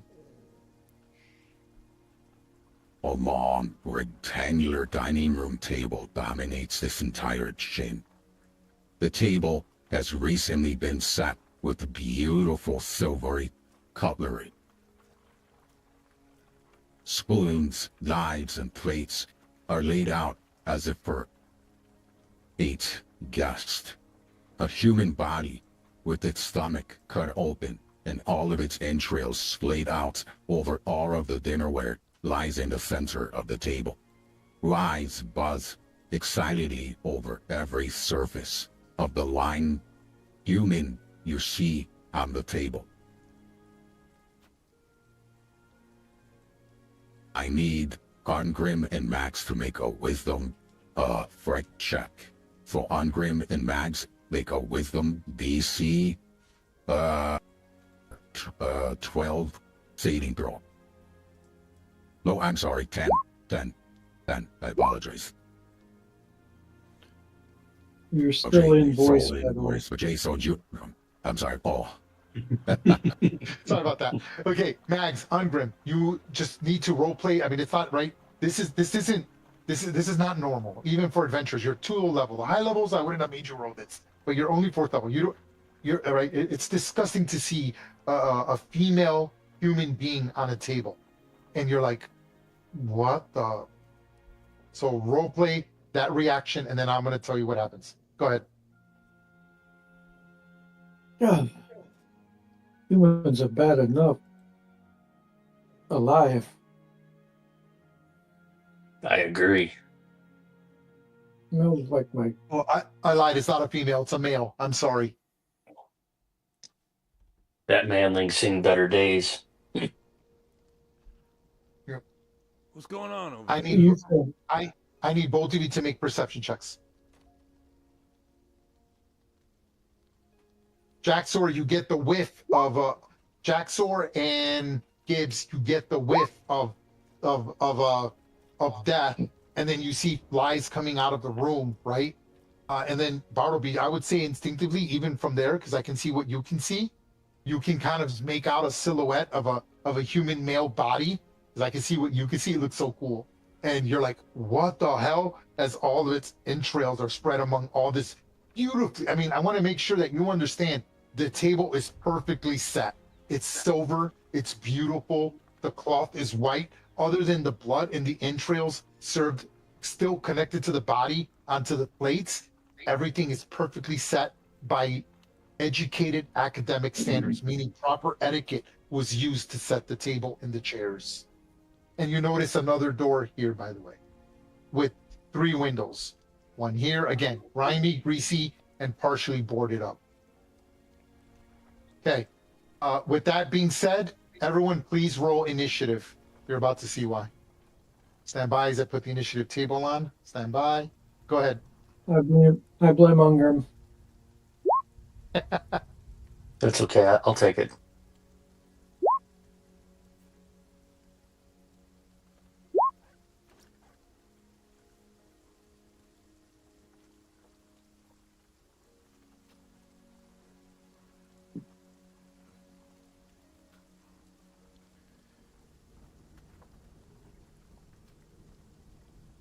Bartleby doesn't have the same luck with initiative that Tibbs does. Who am I missing? I'm missing Jaxer. Oh, Oh, Gibbs, good did it. roll.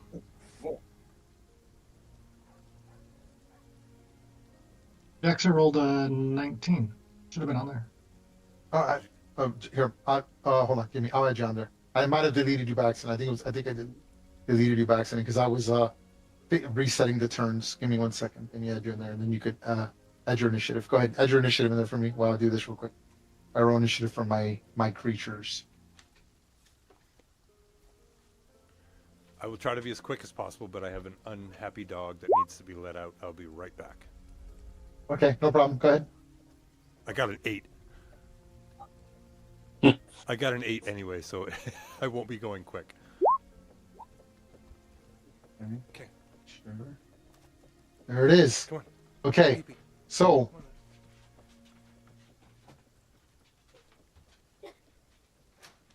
immediately when Gibbet opens the door, Bartleby and Jaxer, because you were kind of attentive and the smell caught your guard. When it caught your guard, you looked to your behind your right shoulder as you were facing the stairs, Jaxor, and Gibbet doesn't notice it. He was ambushed. He failed his perception roll. Sent it back. And Gibbet was and Bartleby also notices it, and Gibbet doesn't notice that there's these horrible flying creatures with disembodied skin that of a once living person. Its mouth is twisted into a tortured scream. Its eyes gleam a baleful, haunting blue as they just shout, screaming, that typical ghost-like as it sort of charges in, grasping at Gibbets. This is what they look like.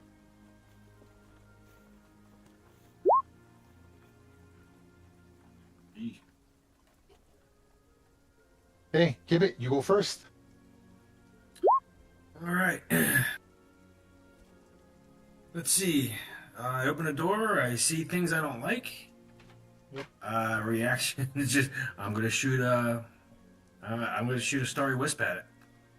Which one? Oh, hold on. Let me put a number on each of them. Sorry about that. Okay.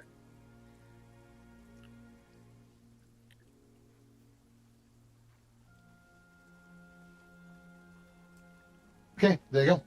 Go ahead. All right. Which one you want to This will target? be, yep, Flayed Wraith number 2. 17. Yeah, you hit.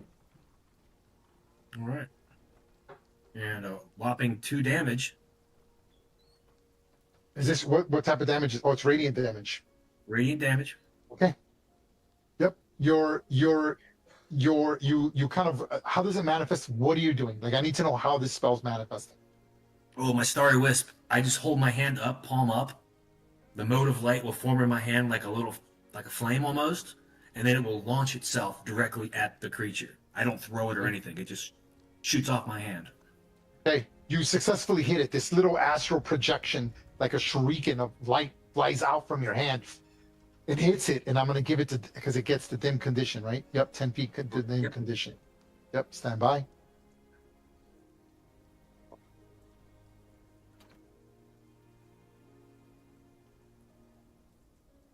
As you hit it, the creature yelps in horrible pain, but it looks like it's in absolute agony, and it's just going to come at you directly towards you. Anything else, Gibbet?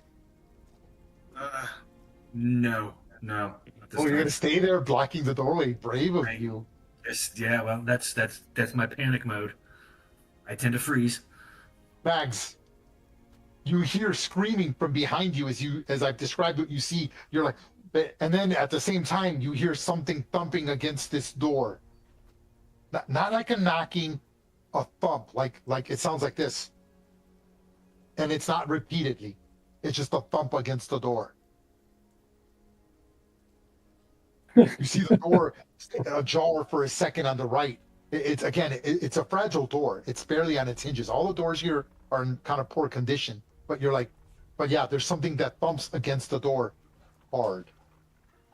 You do notice that the male figure, I should have mentioned that, and again, I'm off my game today, is wearing, does have a weapon. There is a spear next to it, and the body does have a chain shirt that's completely ruined because of all the metal shockings on it, because he's been torn from the inside out, and has a belted long sword as well. So it's not like it's a naked human person. Right. Well, you'd never open 2 doors at once. So I'm going to run over here. I'm going to grab a chair and secure the door. Okay, stand by. Like prop the chair against the door to secure it. Okay, stand by. Hold on.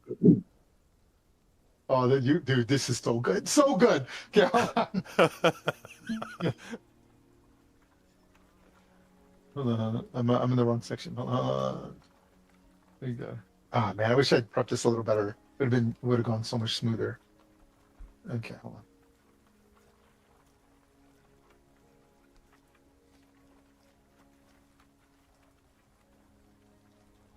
So, I'm back now. Other yep. than the flayed wraiths, do we know anything else? Oh yeah, we know.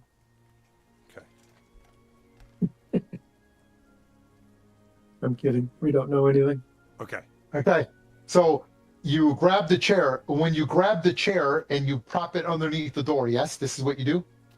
Yes. Okay. So that's a really smart idea. I think that's great. Not heroic enough, but very smart. But immediately upon you grabbing the chair, you notice that there's a broom that was propped by the thing, and you see that the broom flourishes. Two brooms flourish from underneath the table. One here,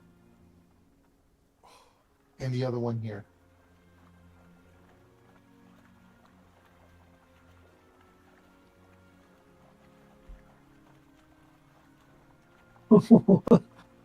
What? Okay. You see an animated broom that almost gets upset at you untidying the entire room, launches into the air, they darts about and attempts to stab at you with its angle. This is the picture. This is a general picture of all animated items, but I think it looks cool. The broom is the one that's attacking you, in case you're wondering.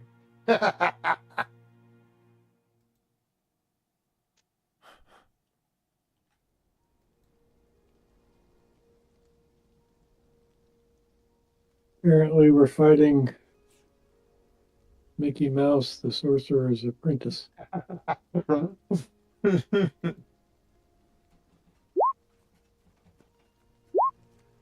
Okay, so Mags, I'm gonna say that's your free interaction. So that was your move. You still got move. That's not an act. You did interact with an object, so you used your action to grab the chair and wedge it. But that door is pretty good, unless someone just physically kicks the door. The door is slightly warped, as if something heavy's on the other side. You don't know, but there is a foul stench on the other side of that door as well.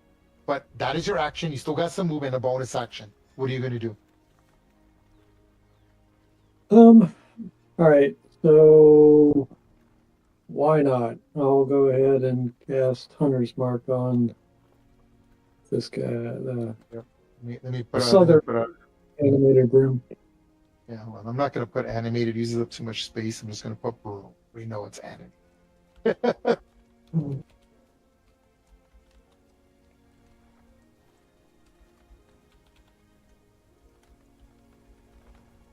Please be the first character to die by a broom. It'll make my day. All right. So which one do you want to do it on? One or two? One. One. Okay, you Hunter's Mark him. I'm giving you the did we say the purple one? Did you like the purple one or the green one? Green, Which but is let's one? do two. I changed my mind. Let's do two. Oh, two. Okay. You want the green one though, yes? Yes, Okay. Boom. Anything else, Max? that's it. Okay. Jaxer. All right. Well, I see both people kick open two doors and chaos starts happening on each side. Apparently. I know Ungrim can handle whatever's coming through that door, so that's not a problem. Okay. I'm going to bonus action steady aim and take a shot at Flayed Wraith number 1. Okay. Hold on. I need you to make a perception check. I show all rolls. Here goes my roll. I add 6 to this number. Ooh. You just beat me, you asshole. Stand by. Stand by. Here he is, all smug about how it's going with this animated broom.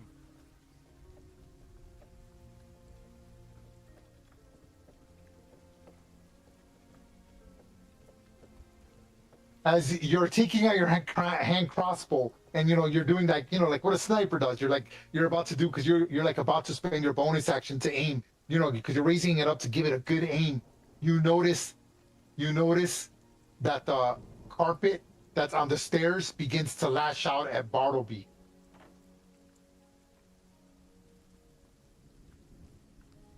Oh, Jesus. You notice it, by the way. Little shop of horrors. I'm going to get rid of the animated. We know it's animated. I'm just going to call it a rug. But I'm going to change it from smothering to rug of death. Rug. Jesus. There it is. Rug. Rug of Of death. Nice. There you go. Nice, nice, nice.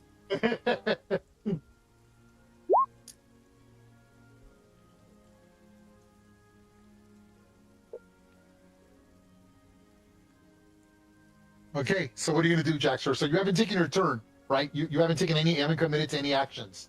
What are you gonna do? All right. Well, that's the more immediate threat now. So I will shift my bonus action steady aim to the rug. Okay. And You unfortunately you are adjacent to it, and you would be at a normal because you would be at disadvantage unless you chose the crossbow one as a feat at Well, fourth level. Which I don't know if you did. I chose sharpshooter, which lets me fire within 5 feet. There you go. That's all I need to know. Okay.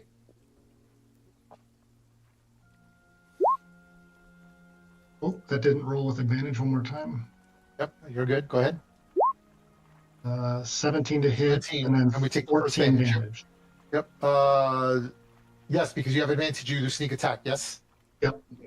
Okay. Yep. Stand by. Let me look at something over. Okay. You see that the piercing attack does very minimal damage to the fabric, as it takes half damage from your piercing attack. So it only takes 7 damage. Oh, all right. Well, that's But my you turn. damage it though. Anything else, Jackson? That's it. Okay. You injure the creature. The broom. They just immediately attack Mags. It goes flying across the thing. You're like, what? What the hell? And it literally tries to just smack at you. 16? Mags? Oh, yeah, 16 hits. You take 6 bludgeoning damage. And then it will do flyby. So it goes by and then goes over here.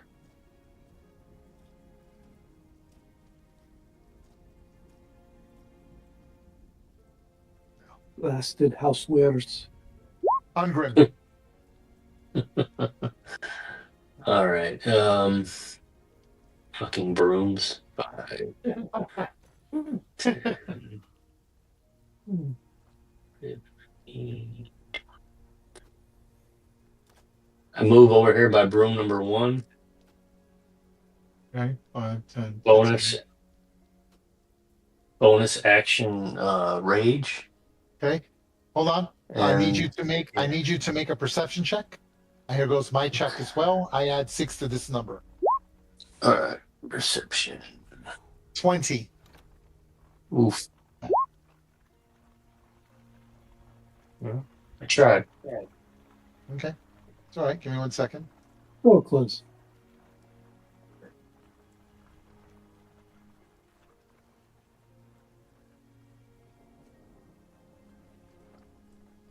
Hold on.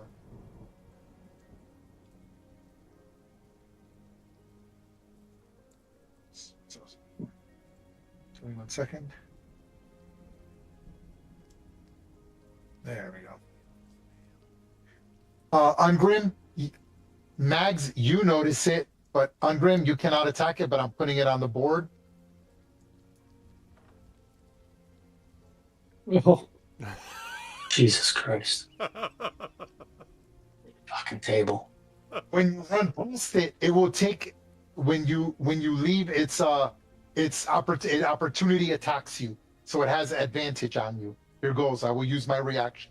The animated table shifts and its leg tries to smack into you. Here goes.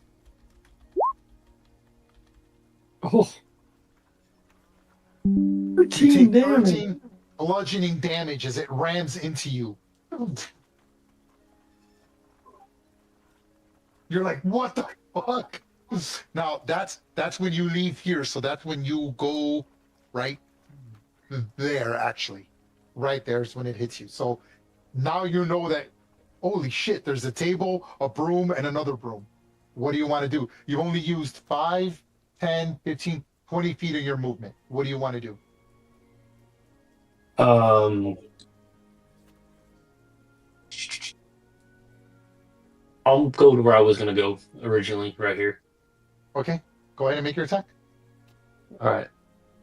Well, let me take my damage first here. Hold on. I would like to rage. I'm already raged. Here goes my attack Okay, on. I'm putting the rage marker on you. Stand by. Go ahead. Okay, you. How do you want to cleave this animated broom? I just chopped the broom in half. Nice. Like, and the broom just. It's kind of sad because the broom seems scared of you, and you're like, "Fucker!" And your great axe just cuts the like to the point where like your axe actually goes because it's so thin. It's the broom. You cut it, no blood, nothing comes out. It doesn't wail. It just looks like a broom that's flying around on strings. You cut it so hard that you actually wedge your axe into the wall right next to you, and the broom just falls onto the ground. You're like, "Really?" But okay, what else are you gonna do? The table is not within range of me, so It is not. that's it. That's all I can do. Okay. The table goes next.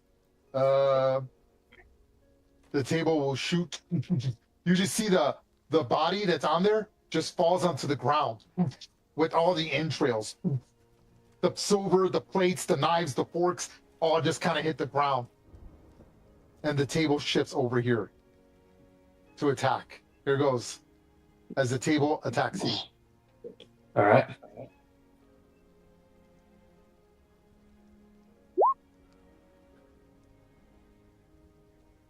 Damn. Hits you again for 16 bludgeoning damage. You're like, holy crap. Fucking table. Okay, the flying rates. Gibbet, you there? Yeah, I'm here. Okay, the first one just screams and goes flying. Okay, hold on, I need to see something.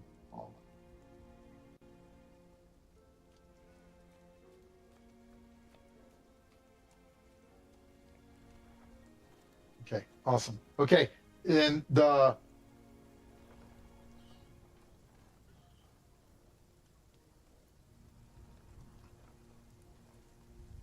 okay, the wraith screams and it goes insubstantial past you here, and when it sees everyone, it's going to do a howl of agony. The wraith screams its pain into the mind of one creature it can see within 30 feet.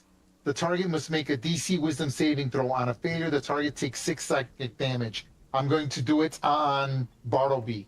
Bartleby, please make your DC 14 Wisdom saving throw. Okay. Or you will take 6 psychic damage and be stunned as you double over in pain. All right. Being a gnome, I will take it with advantage. Oops. Oh, that's right. Yeah. But it's not enough. Not enough. Not even the second one that I accidentally hit. 6 psychic damage and you are stunned. Ooh. Okay. I imagine you puke. Right? It's like as the thing just screams this horrible pain. You have the incapacitated condition. You automatically fail strength saving throws, dexterity saving throws, and attack against you will have advantage. Okay, I'm also going to put incapacitated on you. We know what that does. There it is. You cannot take any action, bonus action, or reaction. Your concentration is broken if you had anything you were concentrating on. You cannot speak. And when you roll initiative, don't worry about that. Okay, Bartleby. I'd like to role play that upon feeling that I immediately backpedal to. You're not allowed to take an action or move. I can't move Cannot either. take- Yeah, no action.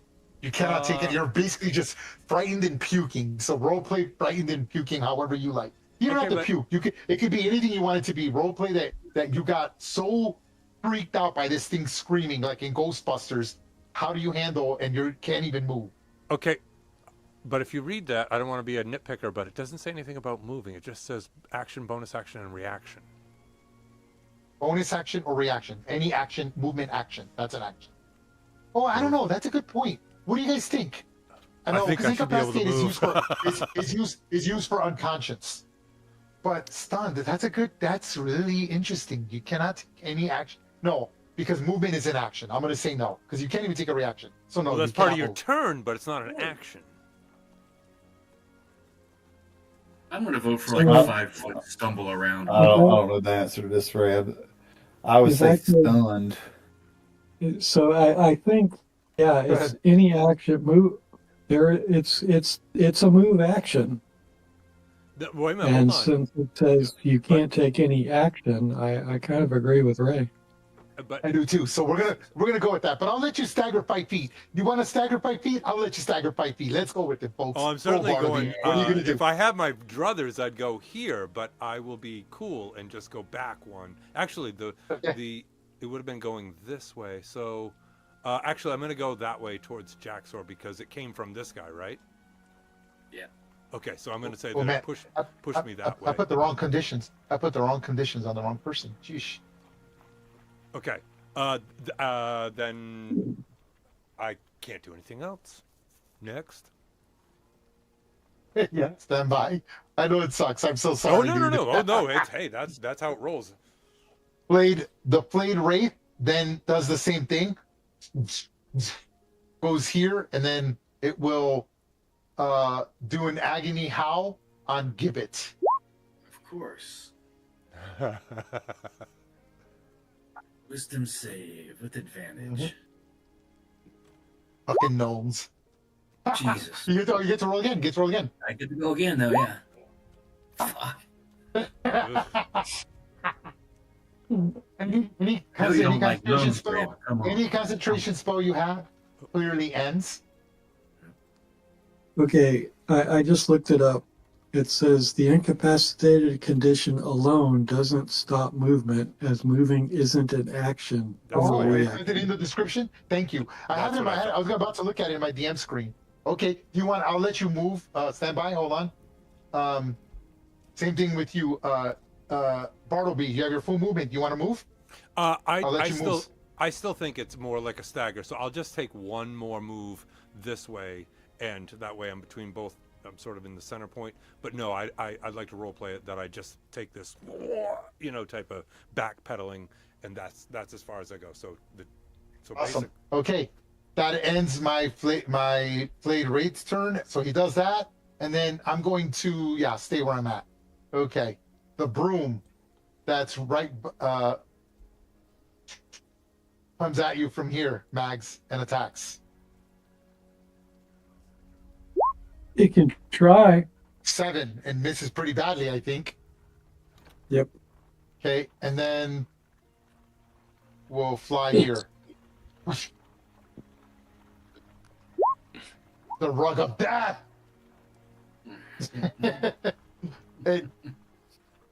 It goes to smother the person who's incapacitated, which is Bartleby. You just see this rug flying at him, trying to completely smother him. It's a long carpet. It's large, right? It's over 10 feet up the stairs, and the thing just tries to wrap this poor little gnome. Well, I'd say more pathetic gnome, but it's okay. Here goes my I love it. smother. Here goes my smother attack on the. Was it pathetic? That's what I said. Pathetic gnome. Yeah. Here we go. But cute, super cute. Holy 22. shit! You take 10 bludgeoning damage. If the target is medium or smaller, which you are, the rug can give it the grapple condition, which I choose to do instead of dealing damage. So take no damage. I will grapple you instead. Until the grapple ends, the target has the blinded condition. Jesus Christ, you're not having a good day, are you? I'm having a perfect day. I'm playing Okay. D&D. So here's grapple. Boom. Then I'm giving you also the blinded condition. Boom. And then the target has and the restrained condition. Jesus. Okay, stand by. That's you hold the record for the most icons I've ever had on a token. Nice. A player token on a PC. Mine's all covered in tokens. Is that Okay. 4 or 5? And then, That's 5. yeah, okay. And the creature is suffocating and takes 10 or 2d6 plus 3 bludgeoning damage at the start of each of its turn. The rug can only smother one creature at a time. While grappling the target, the rug cannot take this action. The rug halves the damage it takes, while the target takes the same amount of damage. So everybody knows this. The fabric is so thin, right? Unless you come up with some cool way, which I will allow some room here, right? Depending how cool you want to be, and we can determine how difficult it will be to do that. We all know this, okay? You all know this. Yes, and you're considered suffocating. So the rules of suffocating, stand by. I have them right here. That's one way to control gnomes, huh? Yeah, right.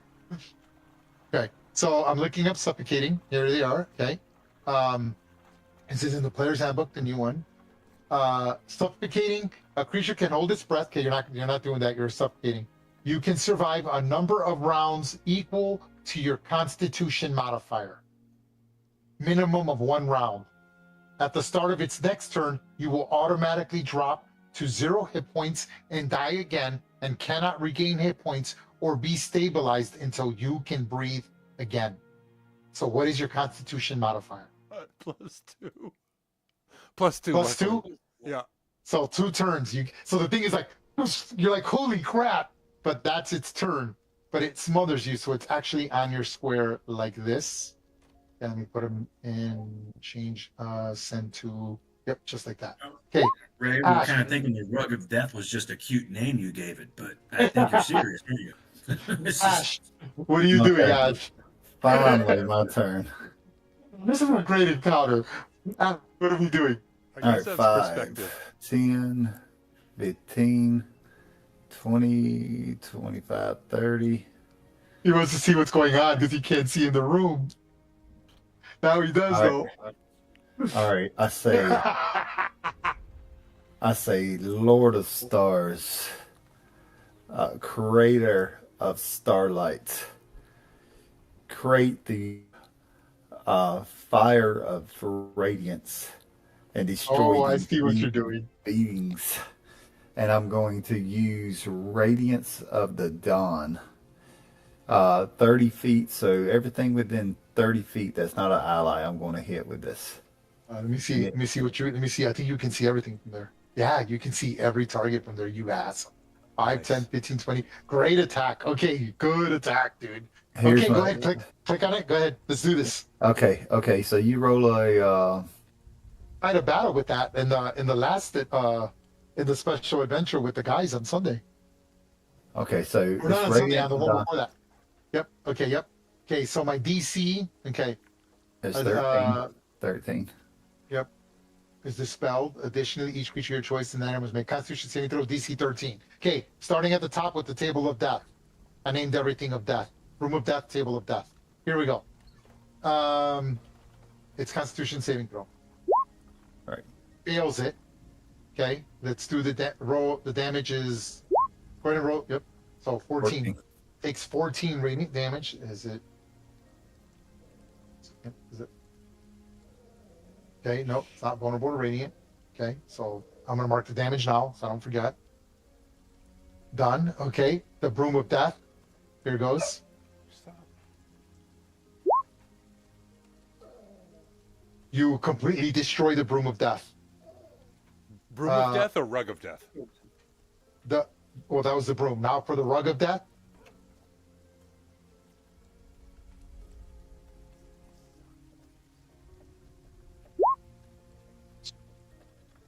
Okay, so this is specifically because you can target the damage. So only the carpet, only the rug takes the damage. It takes the full 14. That leaves it on death's door with 6 hit points. Okay. Here goes Wraith number 2. Fails it, and Wraith number 1. Wow, nobody made their saving. And they are not vulnerable to radiant attacks. They are injured by those attacks.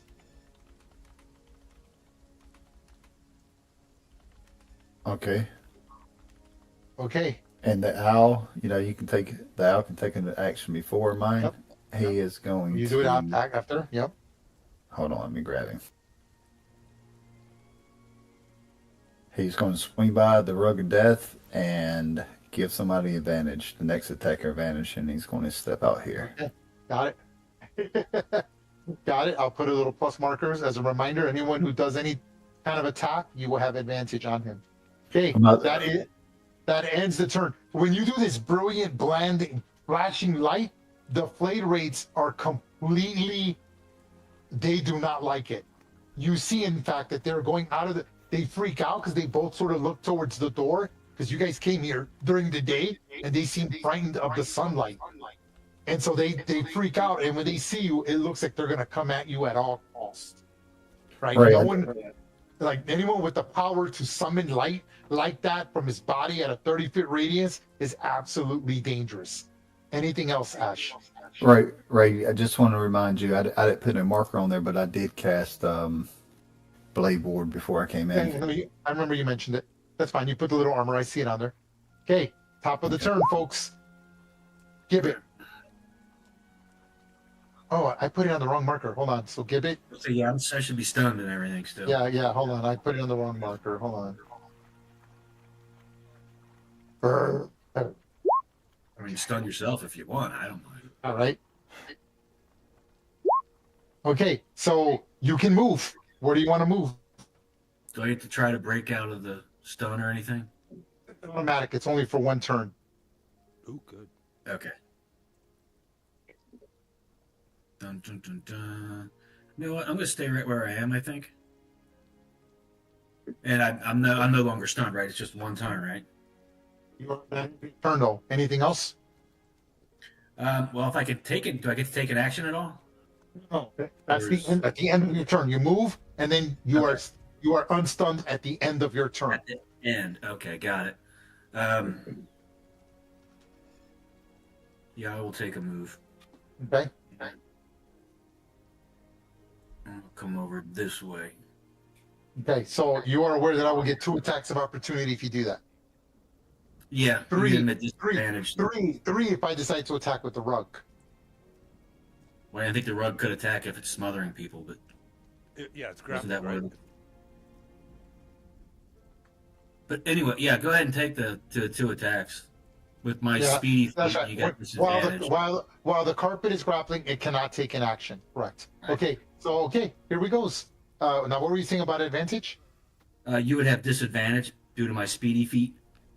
Ooh, please. That's one of the new feats, right? I don't know about it. Is there some way you could click on it? I would love to read it.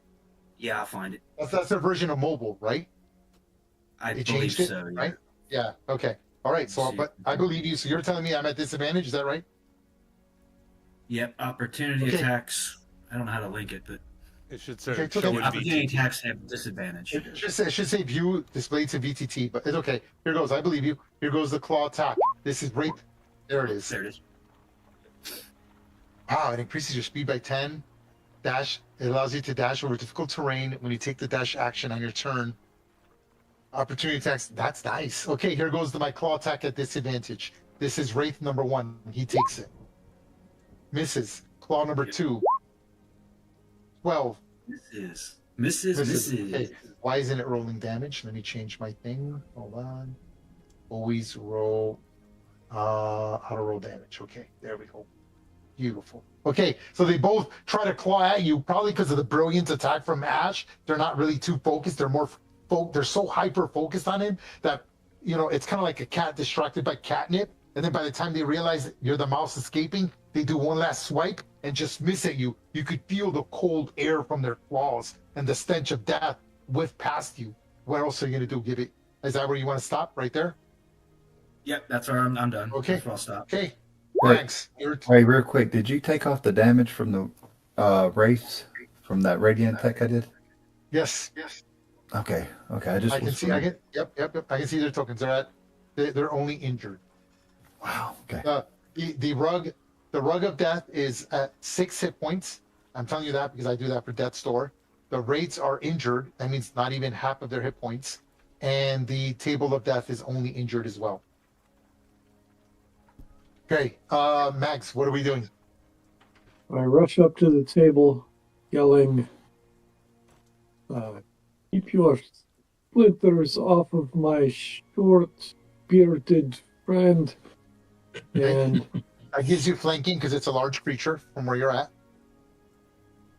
I use my bonus action to Max, move my 100. what's your passive perception, Max? You too, one Grim. I don't have it on here. It is 14. 13. 13. Mags, you notice that the guard has a silver spear. And now that you're closer to it, he's wearing a chain shirt and he's a militia guard. Interesting. Silver spear. Mm-hmm. Now you know that's at least worth whatever spear's worth plus 50. So it's a valuable weapon. Yeah. It's a silver spear. Just letting you know. But so as you're running, you're like you catch it with your sense of keen observation as you're running up to the table of death. But what do? Okay. I love that. So the table of death. Yeah. Move my hunter's mark onto the table. It shimmers darkly as I slash. That's a hit. So that's just. It is injured. So it's all the damage. Yes. Yes. 10? Oh yeah, that's right. Yep. Yep. Okay. And I take my nick attack. You bloody the creature with that attack as you slice at it. Yep. 14. Okay. Another 15 damage. That's for every attack, including with the mark, with the hunter's mark. Yes. Or no? Hunter's mark, yes, every attack. The Colossus Slayer is just it's one. only for the one. Okay, got it. So 15, is that correct? Yes. Okay, you hit it. You stab at it again. Hold on, I need to check something. I think it's half damage, but let me make sure. Nope, it is not. And you put it on death's door with 3 hit points. And I would have a bonus action, but I moved my hunter's mark. So that's all I got. Okay, so yeah, you the first attack is your slashing attack. You cut it. I imagine you take out one of its peg legs, right? That's like, because it's almost like attacking like a horse, right? And you cut off one of it's not like any. It's like a table. It's like what the f, right? It's not like made of stone. It's not more stronger hide. It doesn't have a force field. It's just an animated table. And then with the second one, you pierce your sword completely into it. Goes completely through. Ungrim sees the tip of your blade go through the table. It cracks it, and the table is barely able to sustain. The magic that's holding this table is dispersing as it can't retain the physical form to continue to animate, leaving it with 3 hit points. Anything else, Mags? No, that is all. Axor. All right. Well, tell me if you'll allow this. What I'd like to do is run up and try to grab Bartleby or grab him through the rug and sort of pull him just a little to the side so that I can get a better shot at the rug without hitting him. Oh, okay. Like use my bonus action to kind of nudge him and then shoot. Okay. Yeah, I'll allow that. I will allow this to a point.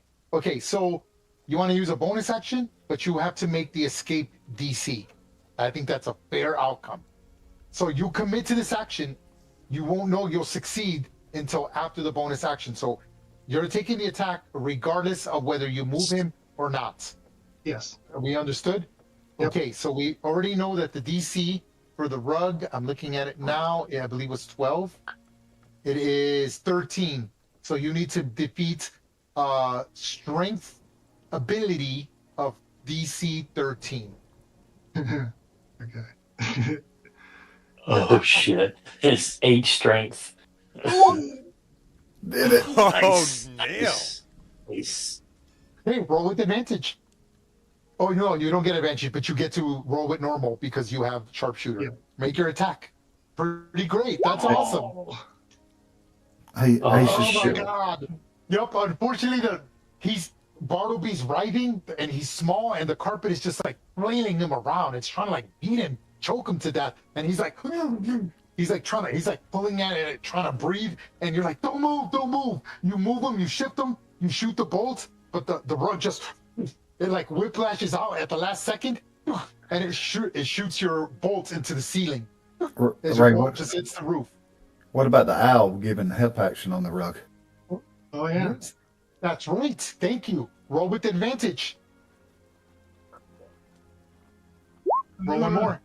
That is still not enough, unfortunately. Oh. Yep. The owl. So I imagine that the owl pecked on the rug, but again, the rug is just flailing everywhere, and again, your bolt just goes. It just managed to barely hit your hand. Not even the roof. It just hits right by his feet.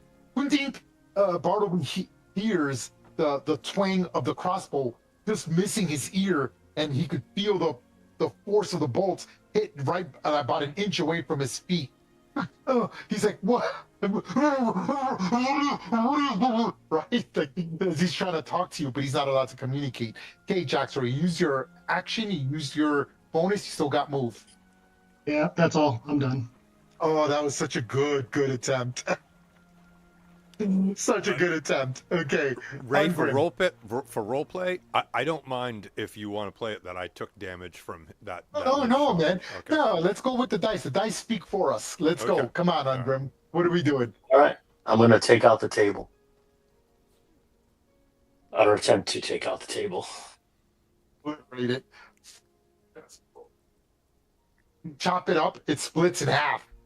And again, it's not. There's nothing dramatic. There's no like it explodes. There's no blood. It just, imagine if someone threw a table at you and then you just grab this great axe, you cut it in half, and then it just, you're like, that thing almost broke my ribs. Like, but okay. But yeah, you in anger just leave it in two. There's this broken table on the ground. There's a guard wearing a ruined chain shirt, completely destroyed, cannot be salvaged. You see a silver spear, a long sword, and he's in trails and a bunch of forks, spoons, and knives, dinnerware, all made of silver. You see a chair there. You see a chair wedged that Mags had wedged underneath the handle of the door. Kick the chair out of the way. Okay, and then what? And that's it. That's my move. Okay. That's my attack. Oh, I got a bonus action. I'll kick the door open with the bonus action. Got it. Stand by. We just love kicking shit open, don't we? That's right. It ain't my house. It ain't my house. Hold on. I meant to grab it. Give me 1 second. I gotta grab it. The right. So I don't know why they make the door so small like this. I learned my lesson. Over here. Okay, I'm about to describe it to you. What you see. So upon opening that, you notice this is the kitchen. There is a large red brick oven and an iron hanging rack that sits in this chamber. There are several pots and dangles that dangle from the rack. A wooden table runs up the middle of the room, and a green cloth bag sits on top of it. A trail of blood winds past the table and leads into another door in the corner of the room, leaking from the green sack. So this door is the one I'm talking about. Oh, wait, you can't see that, right? Now you can see it. Stand by. So this sack right here, so hold on, I'll put blood so that there's no confusion. Okay, but until that, let's move on to the next, until I generate that, because you can't do anything. But you see this sack here, the table, and there's blood seeping, and it's leaking because the walls are slightly shifted, and it's leaking all the way to the door, and you could hear blood just dripping. So it's whatever's in that bag is still bleeding, right? Or was, who knows, right? Okay, moving on to the flayed wraith. They focus their attention completely on Ash. 5, 10, 15, 20, 25. And takes, oh, here goes my recharge. I need a 6. And that's no good, so I only have a claw attack. And claws at Ash.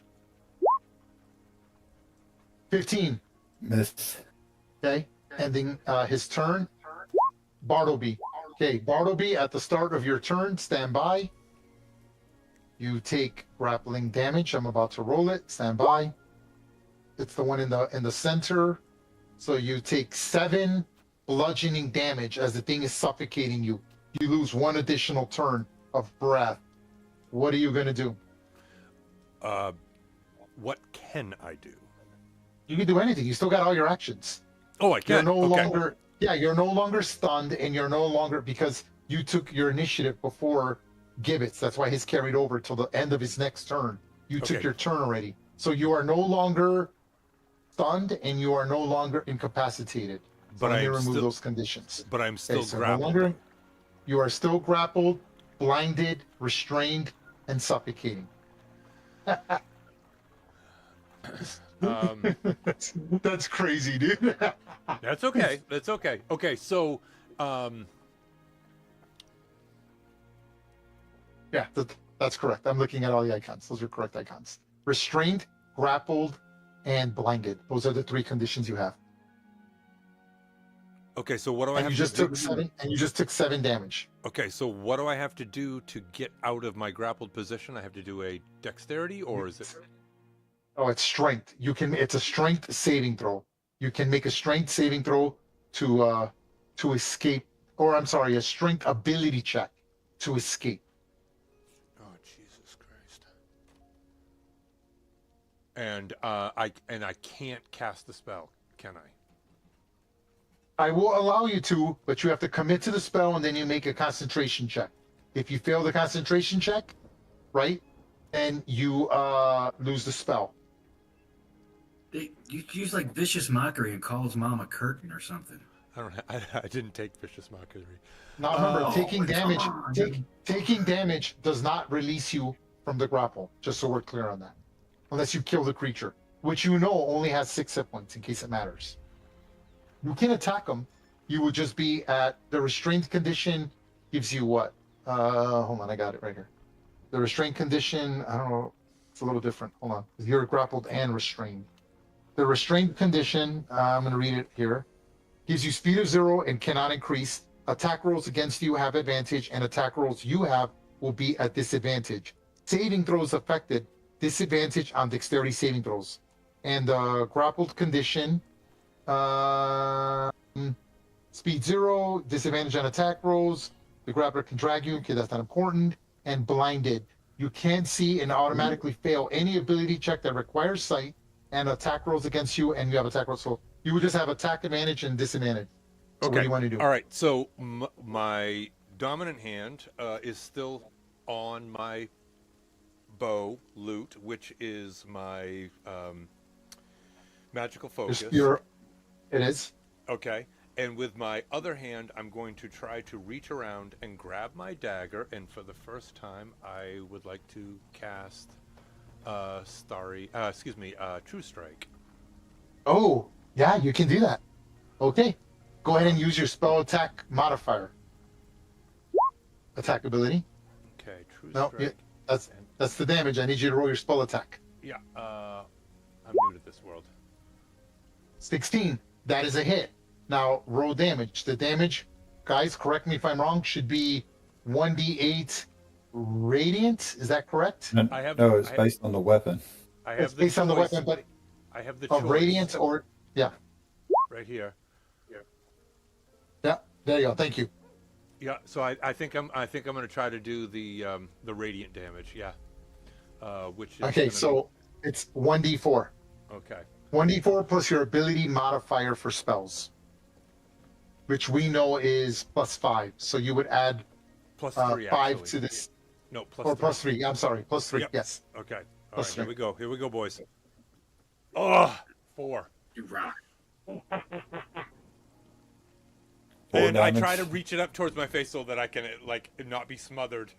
Can I Yep. can I role play that?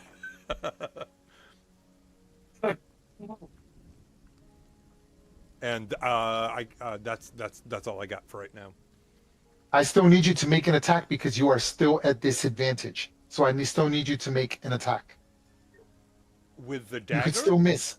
Yes. I It's- thought that 16 spell attack was the attack. You're at disadvantage. Oh. Okay, it doesn't matter. You still hit it. Okay, so yeah, you do stab into it. You're cutting into it, and you're like, now the rug is. I imagine it's like someone putting a gag in your mouth. The rug is trying to go into your mouth, and it's going, and it's pretty deep in there. It's getting to your tonsils. You've only got one more turn. At the end of your next turn, you will die. Thank you. I love that. Okay. You cannot move, so you're done. That's it. You cannot move. You didn't attack. You used your action. You can't move. You still have a bonus action. Bonus action. I believe I can. I am going to be selfish, and let's see here. How many players we got here? We got 6. We got so. One would be myself, and we'll go right down the line. 1d6 for Bardic Inspiration. That would be number 2. We'll go over here. So let's say that. And because you're blinded, you have to be able to see, right? Or did you have to see the target, or is it here? Bardic. The display in VTT.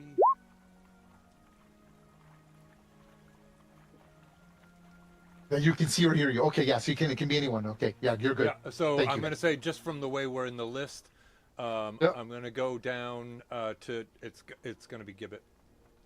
Gibbet. Okay, so Gibbet gets Bardic Inspiration. I'm going to put the little Bardic Inspiration symbol on him. You'll see a little heart. Boom. Okay, Bartleby's done with his turn. The Flayed Wraith.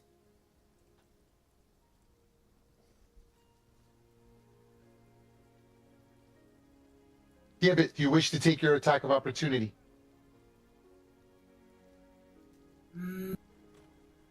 Yeah. No. Go ahead. No. No. Okay. No, I don't have a weapon in hand, so. And attacks Ash with a flanking of +2. Here goes his attack. Oh, here goes my recharge. Stand by. I need a 6. There it is. Oh, you got it. No. I'm gonna go for a Howl of Agony on Ash. Ash, make a DC 14 Wisdom saving throw. There you go.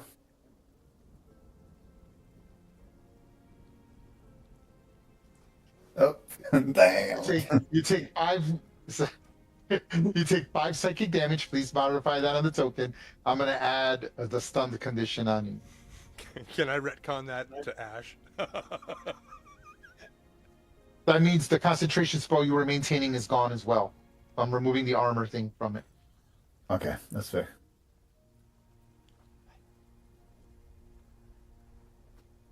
Okay, that ends my turn. The Rug of Death continues to squeeze in on you. Here goes the damage or is it only at the start of? It's only at the start of your. Is it its turn or yours turn? Your turn. The start of your turn. So I can't do anything else.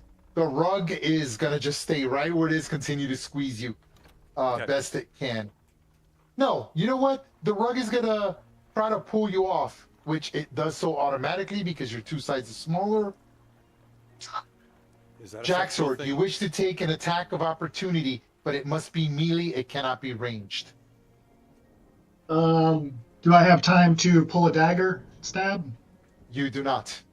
You can punch it or kick it. No. Okay. I'm not wasting my reaction on that. It squeezes through here.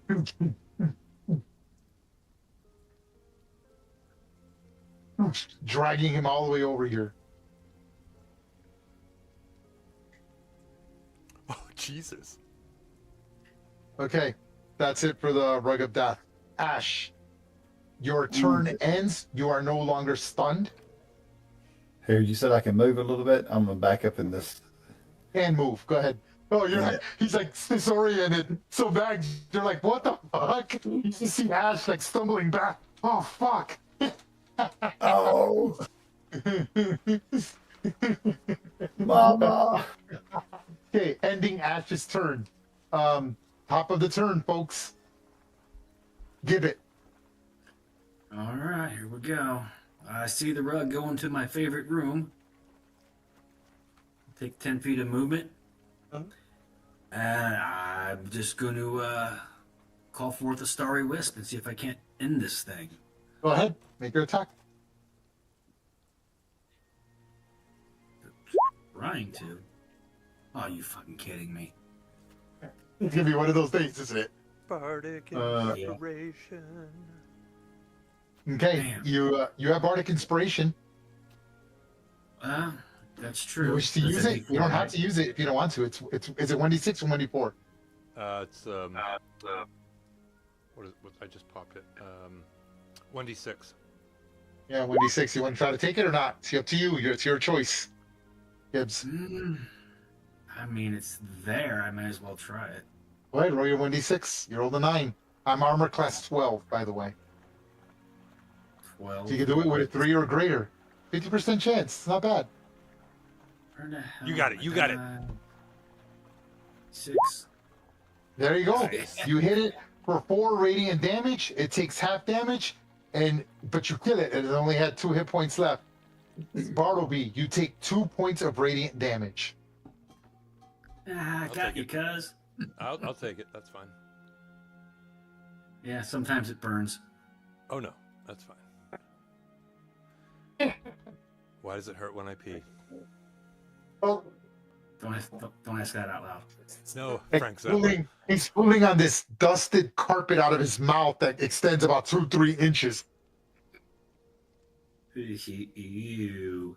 It's like, God damn it, it's just dust and moth and filthy and disgusting and blood. He's like, as he's coughing, right? Okay, Gibbet, what else? You still got a bonus and move. Yeah, I'm just gonna move in here by Bart and make sure he's all right. I don't have much bonus action stuff I want to mess with right now. Passive perception. Passive perception is 13. Okay, yep, that's enough. You just needed a 12. It says here, you notice that I mentioned there were ceremonial robes. Upon closer inspection, you realize that they are great coats made of goat. And there's living cloaks made of flesh hanging on the walls. Oh, that's creepy. Now you know why there's 2 flayed wraiths. Okay, Max. Oh shit. Okay. Is picking up an item a free action? It depends. Okay, so technically it's a use action, like opening doors and stuff. Like opening a door is an interaction, but unlocking or locking a door is an action. It depends what you're trying to pick up. Like if you get disarmed, picking up your dropped weapon is an action. So it depends. Like what are you trying to pick up? What are you trying to grab? Silver spear. Are you gonna attack with it? Is that your intent? Or you just want Honestly, no. if you just want to grab it, I'll let you grab it. That's your interaction. Okay. I'll let you grab it just to grab it. Like really quick. You grab it. Doing that. Up and down here. We'll say it's not an action because it's on the table. You don't have to bend all the way down, pick it up. Yeah, it's part of your interaction. And then you shoot past him, and you're like, "Oh crap! There's Jack's sword, and then these 2 flayed wraiths next." Yeah. Right. So hunter's mark on 2. Like Number 2, got it. Putting it on there right now. And go to next. As I slash. Did I slash? There we go. You certainly did, as you hit my armor class of walloping 12, and he is injured, so he takes the full damage. 15, is that correct? Is this a magical weapon? No. Okay.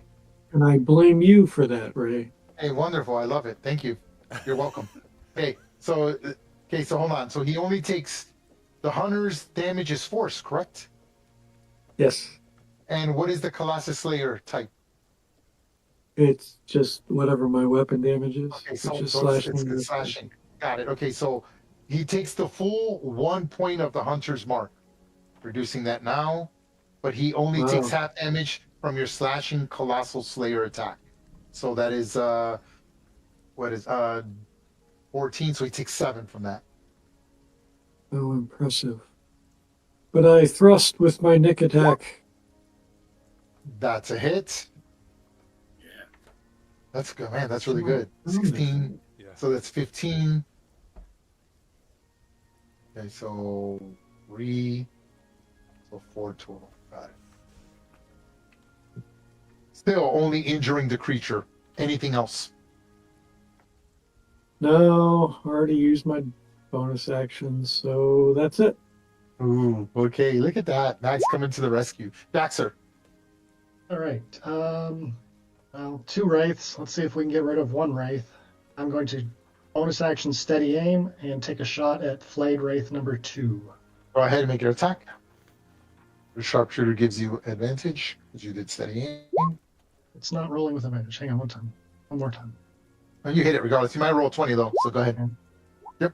Okay, so 6 and 3. 9. So 7, 8, 9 damage. This is not a magical weapon, correct? Correct. Okay, so that is 4 damage. Why is that not rolling with advantage? That bloodies the creature. That's my turn. Okay, so yep, you're doing your best. This creature's clearly extremely powerful. You're like, what? Like these things are taking massive amounts of damage. All right, Ungrim. All right, I want to do well, I'm gonna step inside this room, Uh-huh. and then I want to do a Mr. Perception check. Immediately upon entering the room, you can tell that there's a wind and a coldness coming from the door. There's almost frost building on the door here. Like not frost, but like you can tell that it's cold, right? You can see the moisture, the condensation, and you can feel a slight draft of cool air coming from that door. 5, 10, 15. All right, I will kick that open. I love it. No. We want athletic. Do I need to make an athletics or anything? No. The doors are so frail. Yeah, you're Okay. right. I found the blood. I forgot to put the blood on. Hold on, I'm gonna put the. Okay.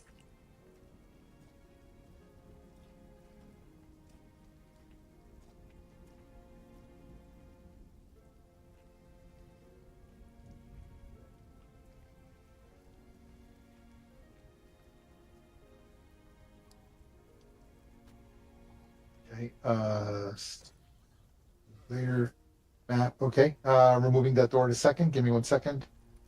I should have put the door things, but it's just on the map so much. No. That's okay. It's much easier.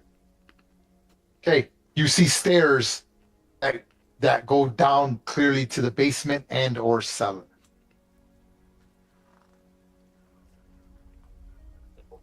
All right. There is a stale. You could now distinctively tell a draft. It is cold, like it's an audible draft, and then you realize something is breathing.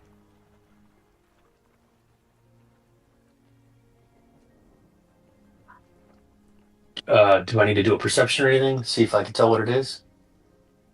Nope. I mean, Okay. I mean, breathing, like, right? It just gives the impression of breathing. Like maybe a dragon, a giant. I could keep going. Cyclops, Okay. a god, a titan. What else are you gonna do? I'm gonna scream out. I got a stairs going into the basement, and I'm gonna use the rest of my movement. Let's see. 5, 10, 15. In case it matters, the green bag. 20. I'm just saying. Don't forget about the green bag. Just saying. Oh yeah, that's right.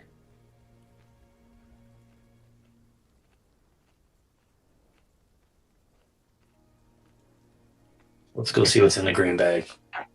No player can help it. So it's kind of like a rope, like kind of Santa Claus bag, but it's green, right?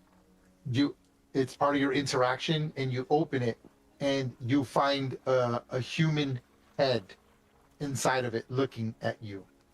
I need you to make a wisdom check. You will have advantage, as this is the second scary physical manifestation you've seen in a day. So roll wisdom DC 10. It's a frightening check in case it matters, in case you have an ability that goes against frightening. I'm gonna have to roll this twice because my You made it. Don't shit worry about it. You're good. Okay, Hey, there we go. yeah, you. Although what's strange about this head is that the head is almost it's skeletal, and it's got some skin, but then you see that the bag is holding this black ooze inside of it, and it bubbles, and you just see coins being spat into your face, and they scatter like confetti into the room, and this is how much shit goes flying around the room.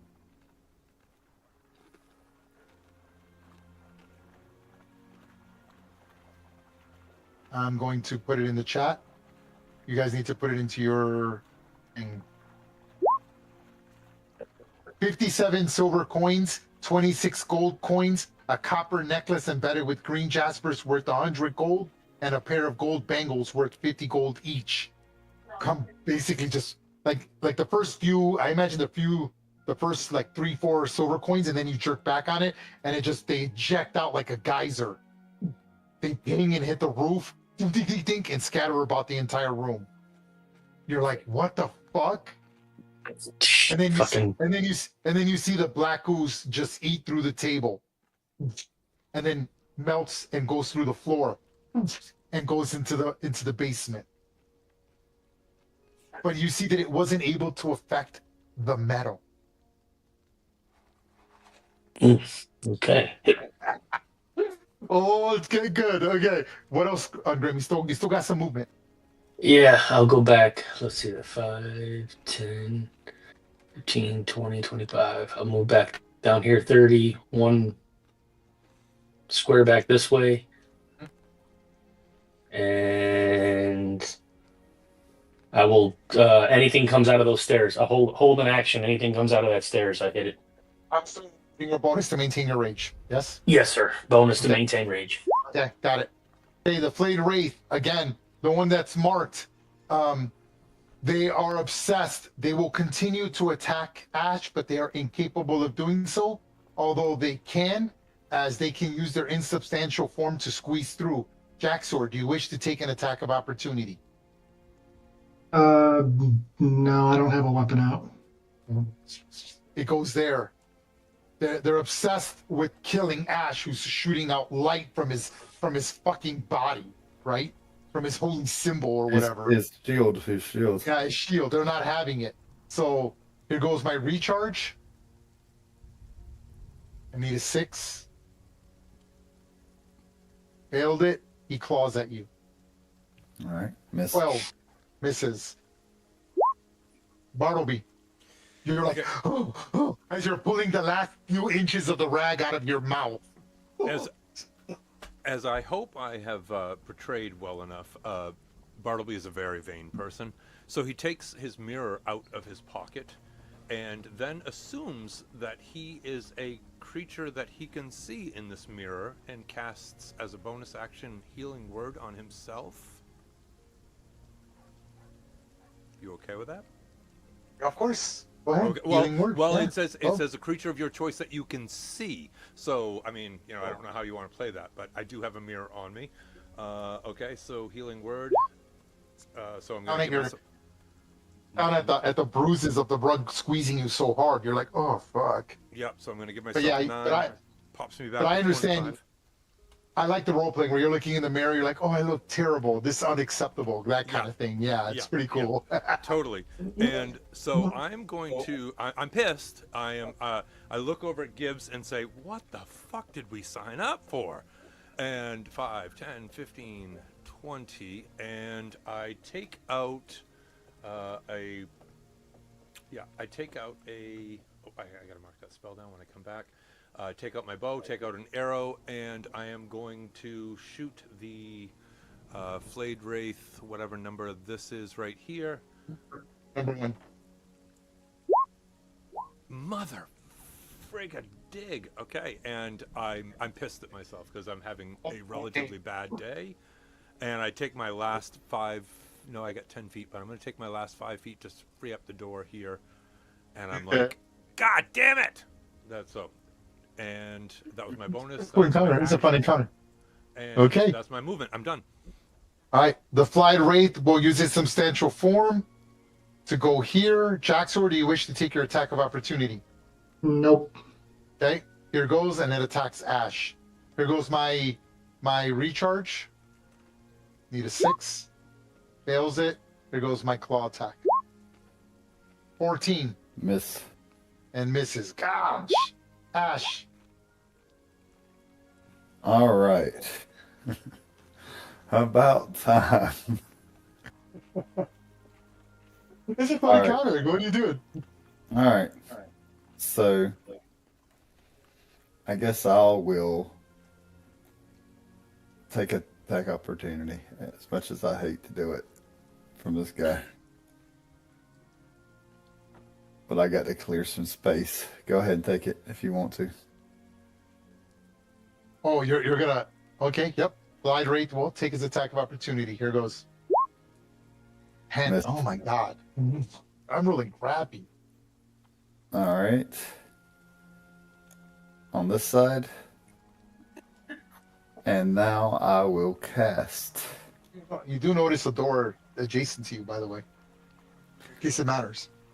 Yeah. It's a closet. You can tell that it's this is the dining room. It's like where you keep all the dishes, a pantry, like a pantry, like where you keep all the dishes, the fineware, stuff like that.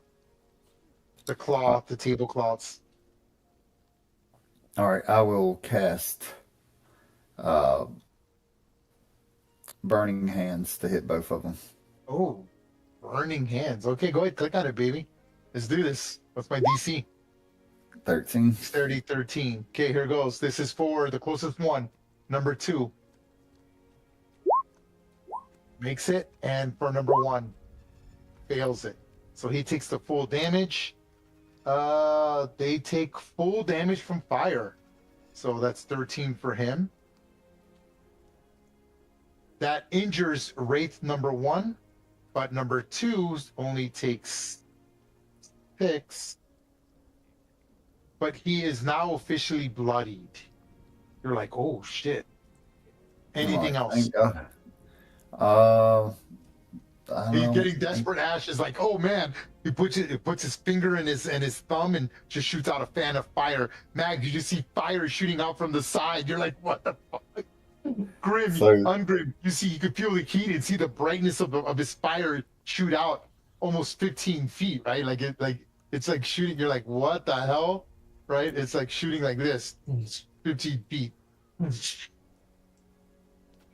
The owl comes to my rescue, Okay. and then this little bit of hair right here, as he goes by, he snatches on that hair, and then he goes on by, giving the next person the help action. Number 2, yes. Yeah, number 2. Okay, got it. There's the marker in case I forget. Okay, top of the turn. Gibbet. All right. Let's see. I'm going to make a movement here. Try to, anyway. Oh, shit. Hold on. All right. Bartleby's okay. I'm going to run out here with my newfound 40 feet of... Somebody please, that's in the journal, because I can't do it. And then my text, please put that into the journal or somewhere so you guys can split the gold at the end, because it's not going to go into. Remember, you guys cannot see each other's journals. I'll probably create a special events journal, but until then, just someone please write that down somewhere, because I'm not, before it gets lost in the text. All right, I'm sorry, I didn't mean to interrupt your turn. Gibbet, what are you going to do? No, you're good. Just from there, I'm going to go ahead and take a Starry Wisp at, I believe it's number 2, the one that's very injured, Okay. and make my attack. Where'd it go? There it is. Come on, hit something. 14. That's a hit. That's a Right. hit. The 12 armor class. Hey, Which one did you target? Be the one on the left side.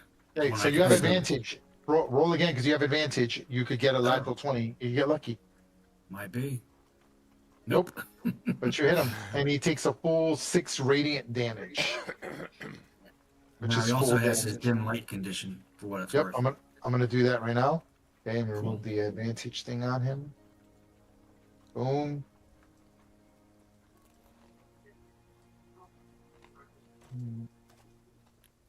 Now, Jaxor, I don't see any health bar underneath you with numbers. Are you all right? I'm Oh, good. he doesn't? Hold on. I'll change his. Hold on. Sorry about that.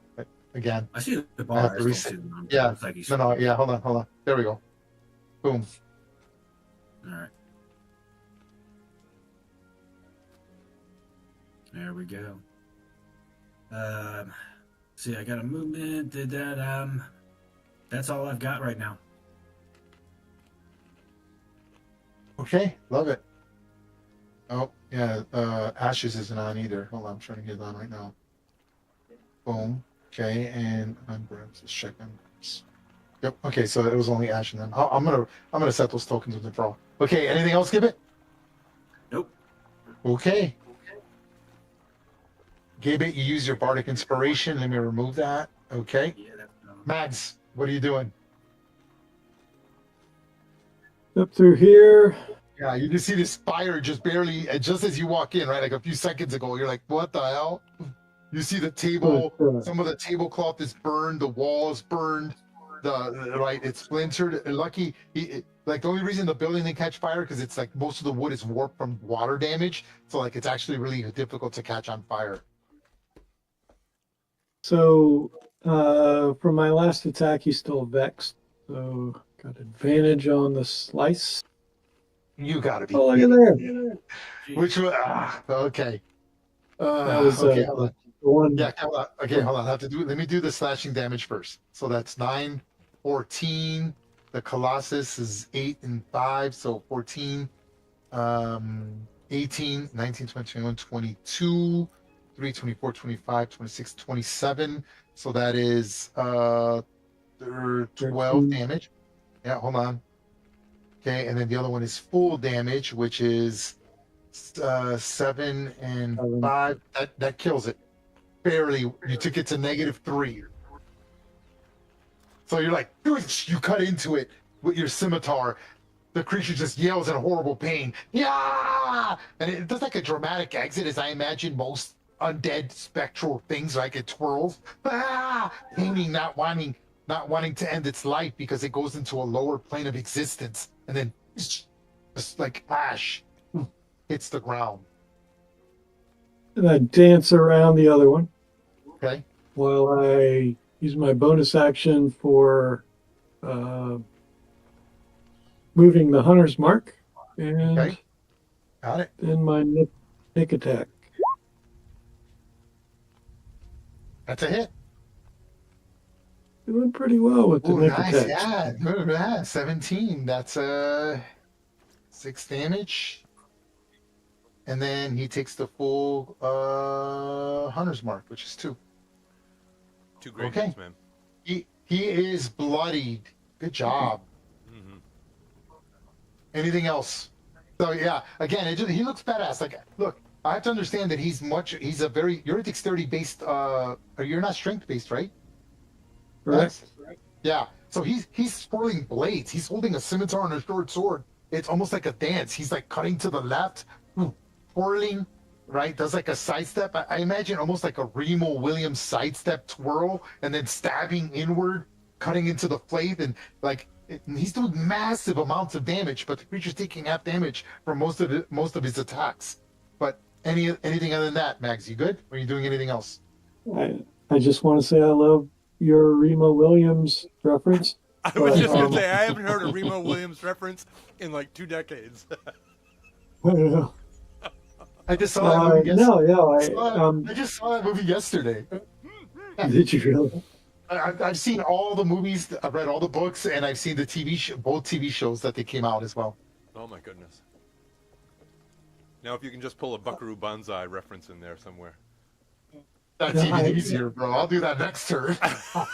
Remember, no I matter even where ran you a go, there you I are. even ran a top secret. I even ran a top secret campaign based around the Remo Williams world. But okay, anything else, Mags? No, that's it. Okay, good turn, dude. Jaxer. All right. Can I see the corner of this wraith? Yes, but he will have protection from if you attack from there. I'll improve his armor class by 2. With sharpshooter, I ignore half and Then it doesn't 3/4 matter. cover. And it doesn't matter. Yes, you can target him. All right. Bonus action, steady aim. For some reason, it's not rolling with advantage, so I'm gonna have to roll it twice. That's okay. Oh, there it did. 14. 14's a hit. 4 armor class. Great. 11 damage.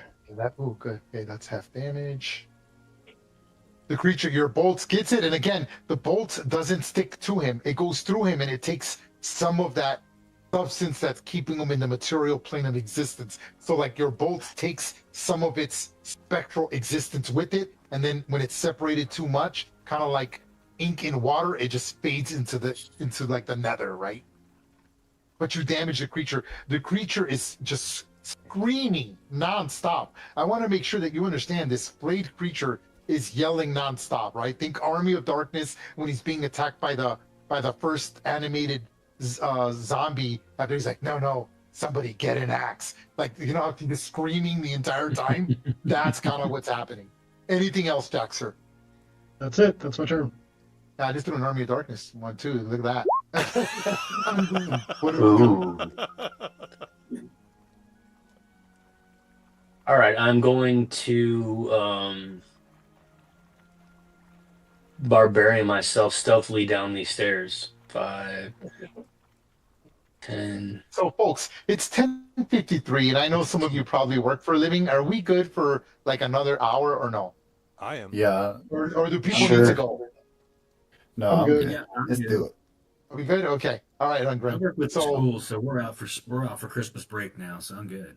okay, hold on. So, Ungrim, I'm putting you on the basement floor. Okay, so you only lose, it takes you 5, 10, 15. Use 20 feet of movement to get to the bottom. Okay, I'm going to put you at the bottom. Stand by. Transferring your token now. Okay. Oh, this is so cool. I love it when players go on their own like that. I think it's fucking cool. I don't know why it's not done more often. Because it leads to death. Die. Okay, so this is total darkness down here. So it's dim conditions. That's why the lighting changed the way it did. Okay? Let me read the description of the room to you.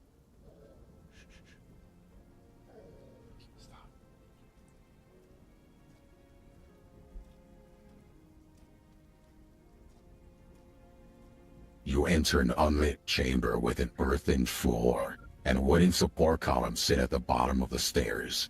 Several large wine barrels are stacked against one wall, and the scent of vinegar fills the air. A single corridor exits the chamber to the south. Go ahead. That was only 20 feet of movement to get you there. In case you have any movement left over. All right.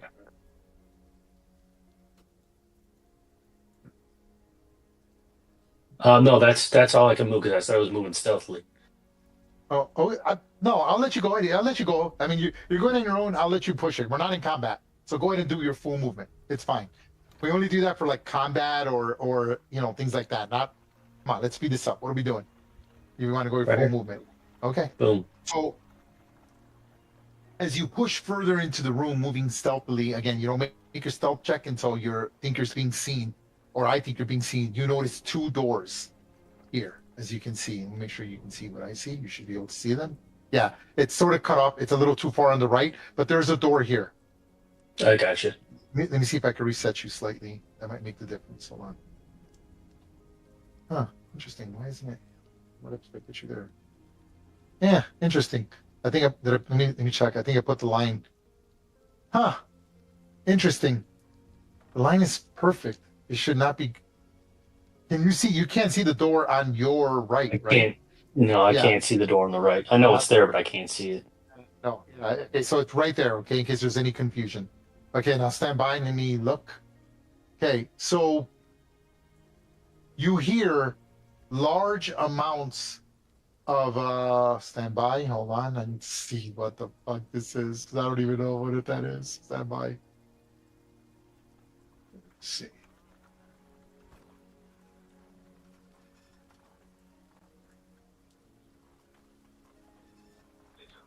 Oh, okay. Cool. Okay, so here's what you hear.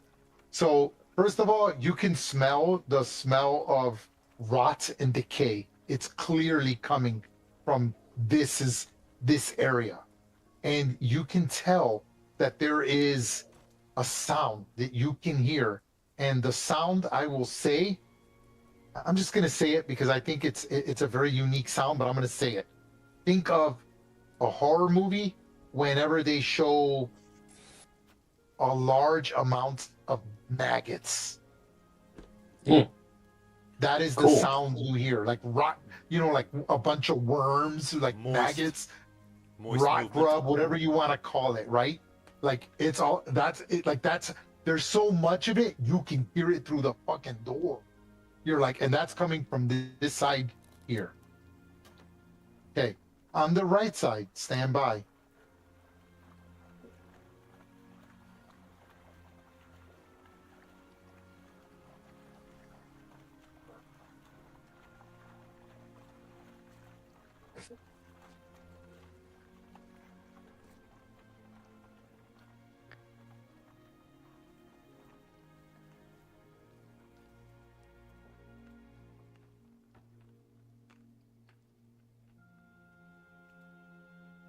You hear scratching on the other side of the door, literally scratching. Like think of a person who is scraping their hand weakly against the door, right? It's like, and you hear like slight moaning, and it's a female, not a pleasure moaning, but like someone who's exhausted, who's attempting to scratch at the door, and it's a female. You can tell it's a female moaning, sort of like, and you're not sure if they're words, they're mumbled, coming from this door. Anything else, Sunburn? Again, there is a draft. You notice the draft now is not coming from the left door, it's coming from the right door. The draft is so loud here that it actually whistles underneath the frame of the warped door. And that's where you're getting the whiff of death and that breathing. It's like breathing because it shoots in and then it shoots back in. And you could feel the drop because your hair, right, kind of moves back towards the exit, and then it gets sucked in. So there's either like some type of geyser, an air blow, or perhaps something is breathing. All right. What else do you want to do?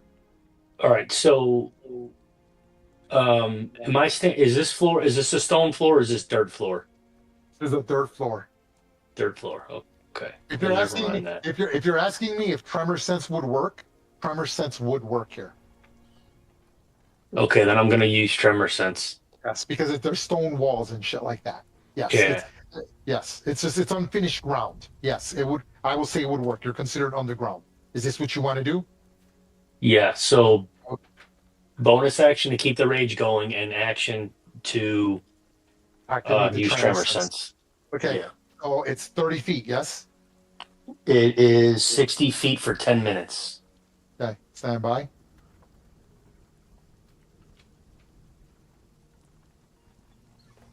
I will put it up here.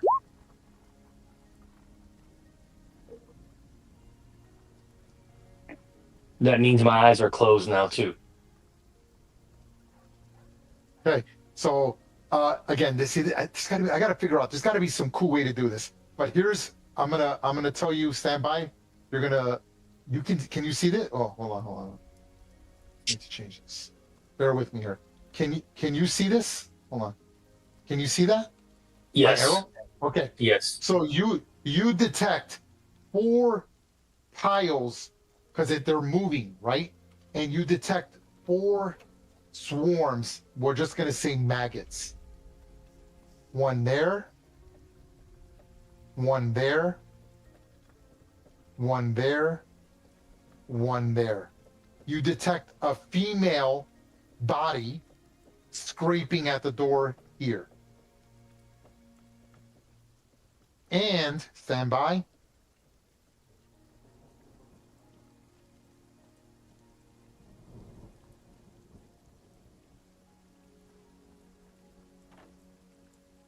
Stand by, hold on. Let me see what this says. Nope, and that's it. But you do detect movement as well, and I'm going to tell you what it is. It's a table or a block, an obelisk, or a statue, and the reason you detect it because it's vibrating. So I'm just going to say an altar, is vibrating. Ooh, ooh, ooh, ooh, ooh, ooh, ooh. You know what? That's how we can do it. I could just, I'm going to move your token in there so you can see what's there. Are you ready? Yeah. This is the easiest way to do it. I'm going to give you a second. This is the left side. Okay, stand by. Hold on. I need to put them on the map. That's the way to do it right there. Okay. You see it? Yes? Yeah, I see it. Oh, yeah. Okay, now I'm going to put you on the right side. Stand by.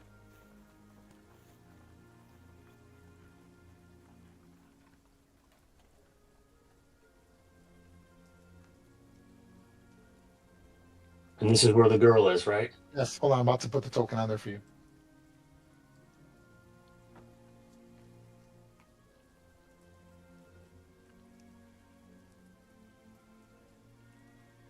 Right there. We good? Yes. Okay. I'm putting you back there.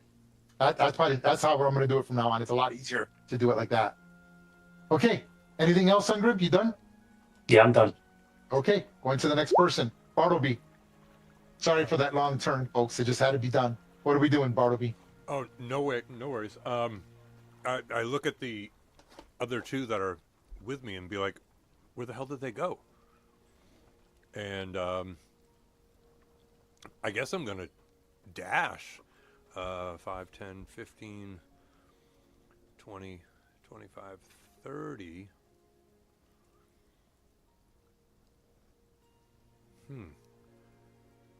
And you said this guy's dead now?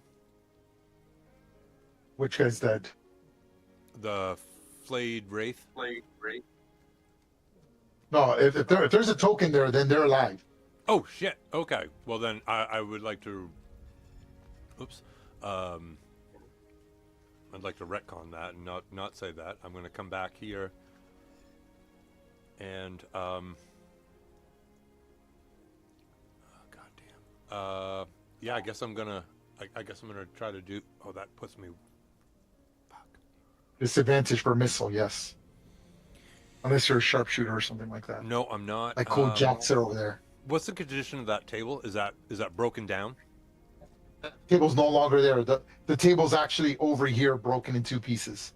Okay. All right.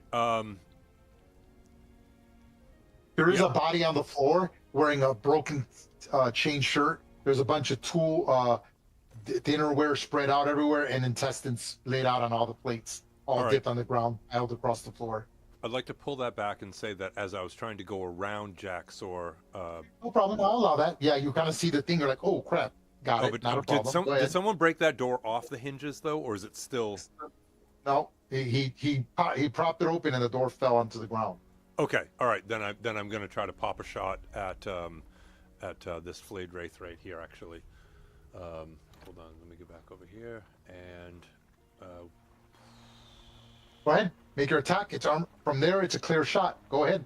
All right. So I'm going to, again, play my new song here, and I'm going to try to do True Strike with my bow. Go ahead. So there's the, let's see here, the bow is going to be 14. That's a hit. Okay. And the damage is 1d, the same as the weapon, +3. So that's correct. Okay, so 4 radiant damage. Is that correct? Yeah, I guess so. It's still new. So, Okay. Yep. Okay. Your arrow flies true as per the same of the spell and strikes the creature. The creature wails in pain, but it's constantly in agony. It's just feeling new agony, right? And it's just kind of flailing about as it's just trying to like attack Mags. But again, even though Mags is attacking it, the creature seems hyper focused on Adge. Okay. I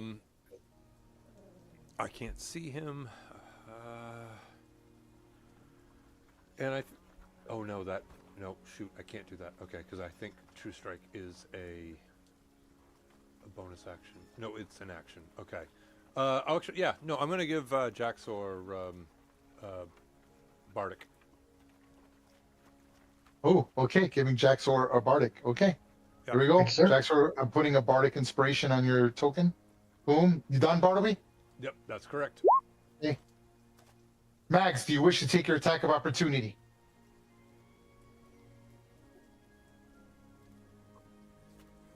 Mags, you there? Is he muted? Sorry, I don't have my Discord open right now. Max? Not muted. Aaron, are you there? Are you awake? Ding dong. It's in here. That's right. These are the Mags? He might have had a bathroom break. Yeah, hold on. Let me call him. Sending him a message now. I'll give him a second. I just sent him a message. I don't see anything that says that. Wait. Okay. Well, he can take his action, but I'm moving. Here goes. I would say he would definitely take his I reaction. agree. attack. I agree. And I'll let him attack it. He's not going to be able to kill it with one attack anyway. But here goes. I'm going to attack. Here goes my attack. First of all, here goes my my charge. I need a 6. Do not succeed, and he claws at you. Oh my God! Ending his turn. Ash. All right. So the owl comes down. Gives me advantage. Flies in here. And I will cast True Strike. Okay, go ahead. Oh, he's back. He's back if you. No, I you did that. allow- I did that. I was trying to see if it'd give an attack. It didn't. Go ahead. Go ahead, Ash. All right, hold on.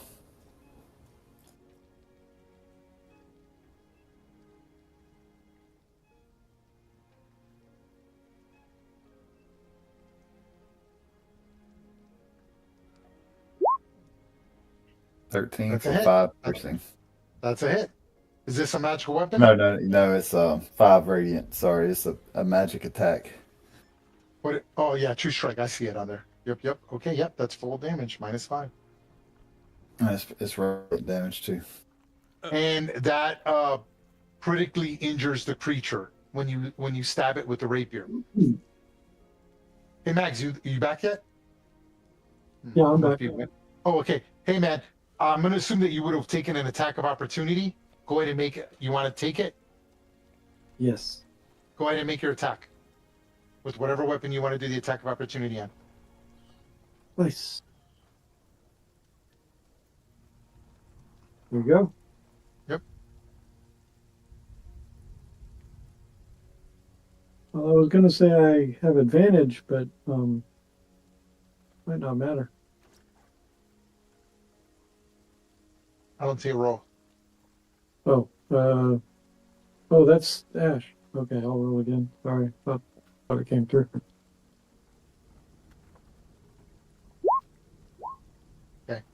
No, that's all the damn. So okay, there we go. Okay, got it.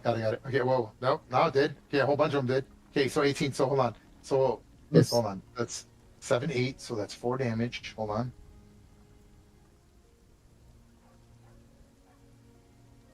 Or no, I'm sorry, 11 damage. So that's 5 damage. -5, and then the hunter's mark is full damage, which is 2. Okay, awesome. Okay, so the creature is on death's door with 8 hit points. Okay, top of the turn, Gibbet. All right, let's see what we got here. Take a little bit of movement here. I see the Wraith, Yeah, I see what you see. Yep. and I will just I'll cast Thorn Whip. Oh, okay, go ahead. Try for the love of God. Why do I try? Your thorn whip extends from your wrist as you like this astral thorn whip because you're a celestial kind of like attacks. So it's like this. It looks like a constellation thorn whip, right? Goes flying through the air and it kind of just hits the doorway, just missing the wraith. Anything else? Give it. No, I'm just gonna sit there and sulk. Thanks. Yeah. Guess I'll finish him off. Okay, go ahead. Up there and place.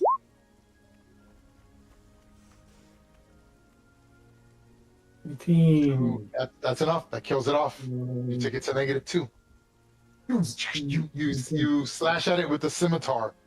The creature again does a very overly dramatic death, right? As it swirls and spins, screaming in absolute agony. Ah! Ah! Then, like, just into a black puff of smoke, and ash just hits the ground.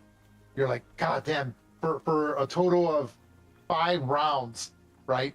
You've been hearing for about 60 seconds, for about 30 seconds, you've been hearing nothing but wailing and screaming at the top of its lungs, shrieking like an old woman who stepped on a nail. It's like, oh, finally. There's like a light silence, but Max, you hear the dwarf. You were too busy, and you just hear footsteps echoing as he seems like he's going down the stairs. And Ash and Max, you heard that he said that he had found some stairs. Okay. Anything else, Max? You still have a bonus and a move. Some move left. Our hairy friend needs us. 20 is, I think, all I got because I moved 10.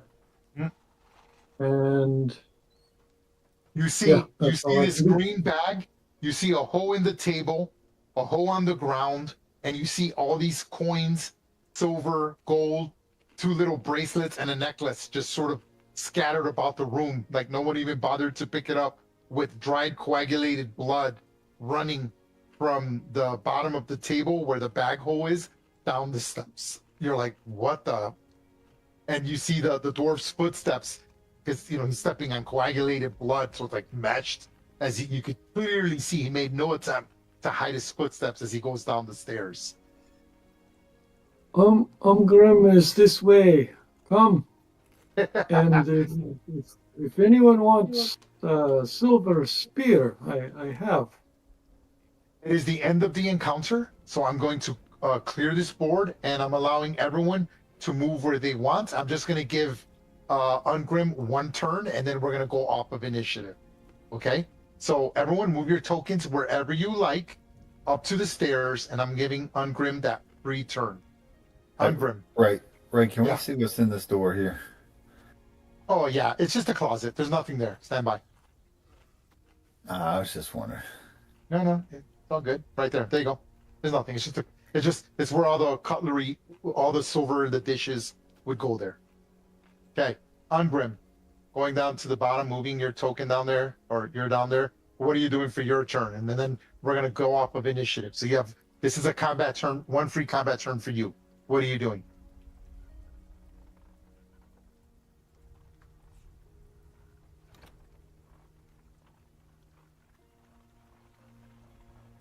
You're muted, Ken. Yeah. Sorry, and I'm fucking talking the whole time. I move down here and I open up the door where the chick is. Okay. Okay. Here we go. Quietly. Make your stealth check. In case you're wondering, the door opens to you, so you have to pull the door open. All right. Goddamn 21 because of its stupid rage. Okay. So as you're pulling the door, you see. Stand by.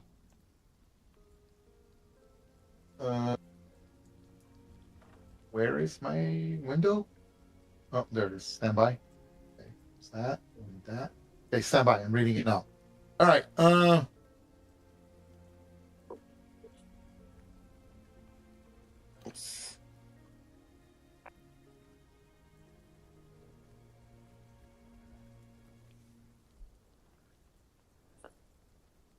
Okay. When you open the door, you see a hand, like a female hand, and it meets the description of the woman the merchant was looking for, his wife, Sylvia. And her hand is her hand, right? Well, because you open the door, like you're like slowly opening the door, and when you slowly open the door, you see the hand comes out first. Now the door is completely wide open. There's no way to avoid not being seen at this point, and you see that she's bony and skeletal, like she looks gaunt, like she's been starved to death for like weeks. And she's kind of like propped on the ground and she's slowly scratching, and you see she's missing her nails as her nails are trapped in the wood. But then what quickly catches your attention is clearly has a broken neck. It's completely twisted jaggedly. You can see a piece of bone, yet her hand is still moving as if it's trying to get out of the room. Okay, let me also describe the room to you. Stand by. As you slowly open the door, dozens of dripping candles placed in small niches, dozens of dripping candles placed in small niche carved into the walls illuminate this shrine with an orange glow. Most of the lights are gathered about a small, crudely carved stone altar. The statue of a worm-like creature, its maw revealing multiple sets of teeth, looms menacingly above the altar. A hole has been carved into the southern wall of the chamber, and a smooth, circular tunnel lies beyond it. You can't help but think that the altar and statue are somehow involved in the horrors happening here. And you cannot help but feel the statue is staring, deciding what it is you plan to do. So again, she's got this, her neck, literally it looks like her head is completely the opposite way, not quite 3/4 of the way there. You can see the exposed bone. She's completely, there's not even any more blood. It's all coagulated like pudding. And she's still crawling, and she doesn't seem to react to you as she's crawling, trying to get out of the door. What do? You have an action, a bonus, and a move. Now, no, hold on. Let me make sure that you can see everything in the room. Hold on. Wait, hold on. I didn't open the thing. Jesus. Stand by. Oh, that's weird. Hold on. That's weird. Okay, I'm just going to push you in. I don't know why it's saying that there's light there. Oh, I know why. You have to refresh. Hold on. Let me refresh. Do I need to? I don't know. Hold on. It's weird. It's doing what it did last time, where even though I moved the lighting, it still thinks that the lighting is there. Hold on. I just refreshed. I'm hoping me refreshing fixes it. Stand by. No, it doesn't. You might want to refresh. Refresh for me. I'm going to give this one more try. If it doesn't, then I give up. I'll put you in the room. All of us or just Ken? Just Ken for now. I don't know if it's like a Ken problem, because I can see everything as a GM. But when I click on his token's not letting him see the door, even though there's no lighting on the door. I moved the lighting from the door. There's no lighting on that door. Let me know when you refresh, Ken. I did. Okay, I'm just going to put you slightly into the room. Okay. There we go. Hold on. Does that work? Yeah, that worked. Wait, no, it's not working. Hold on. Change layer. That layer. No, it's not letting you see. Can you see the room? You can't see the room, right? No, I can't see anything now. There we go. Now you can. There we go. Now you can see into the room. Yes? Yeah, there you go. Yeah, Yeah, that's perfect. there we go. Yeah, okay. So there you go. Okay, we know where you're at, but I'm putting you there so you can see the room. I don't know why it's doing that. It just seems to think that there's light there. I don't know why it's doing that. Foreground. Let me check the foreground. No light. Yeah, weird. My guessing it's because the lines are so close and it thinks that there's a wall there. But okay, what are you gonna do, One Grim? So you know where you're at, and she's not violent. It doesn't even look like she's aware that you're there. She's just like, her hand is like drag. Think of like if your hand was attached like an army of darkness, and she's unconscious or dead, and her hand is trying to, like, it's undead. Like, just imagine if her hand was only undead, and it's literally dragging her at 1 foot, 5 feet per turn to get her out of the room. I'm gonna What do you do? step over that and let her go. Okay. She can go crawl toward the other guys. Oh, but pretty cool. Okay. Boom. All right, Okay. I and moved. I'm putting her token there. Give me 1 second. Actually, hold on. Let me move this because this is causing issues. Move that there. Okay. Tokens. Oh, I put in the map layer. I'm gonna drag her there. Okay. Perfect. And what are you gonna do? You still got movement, bonus, and an action. what's this altar made out of? Stone. It's just like a stone slab. The worm. What's the worm thing made out of? That made out of stone too?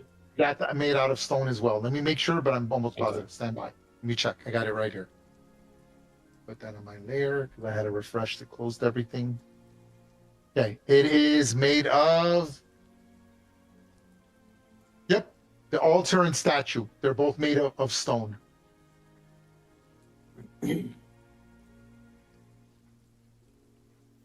All right, I'm going to move to right here and wait for everybody else to come here. Yes. Now, I want to make sure that you understand. You can tell it's Sylvia. She appears much as she was described to you in life, but clearly has a broken, jagged neck, which causes her head to sag slightly forward, and the remains of her patchy hair to obscure her face. Her hand drags her 5 feet per turn as she attempts to leave the room and make her way to the stairs. You're like, what the fuck? And then you Yeah, that's realize, yeah, you're like, what the fuck? And then you see, oh, you're a dwarf. You're like, oh shit, there's like a cavern. Yeah, which you can see. You're like, oh, there's a cavern. Okay. I see what's going on here. I'm gonna stay right there and wait for the Oh, rest of the group. okay. Awesome. Guys, this is a great place to take a break. It's 11:30. There's one more encounter left. I think it's going to take 30 minutes to an hour. Do you wish to continue, or do we want to stop and finish this, and if you have to leave, I have no problem. I understand. And then maybe the remaining group, I can alter the encounter. What do you guys want to do? I'm good. I'm good. Just go ahead and Oh, play good. break. Okay. All right. Everyone, I'm assuming everyone's going to go down the steps. Does anyone investigate anything here? It's all up to you. I'm assuming you guys, look, we'll investigate after we get to the dwarf. Or do you guys decide to sort of search things around here first? Gather the coins or wait till, hey, you know what? Let's clear everything. Then we'll loot the building. Is that the consensus? Yes. Okay. Stand by. I'm going to copy paste you in the same order that you guys are in. Now, I know Bartleby doesn't know this, but she's got a broken neck, but she's still Well, moving. hold on. Yeah. Yeah. Well, you haven't seen her yet. Hold No, I stand by. know, and that's why that's why Eric is asking, not Bartleby, because Actually, it was second. Hold on.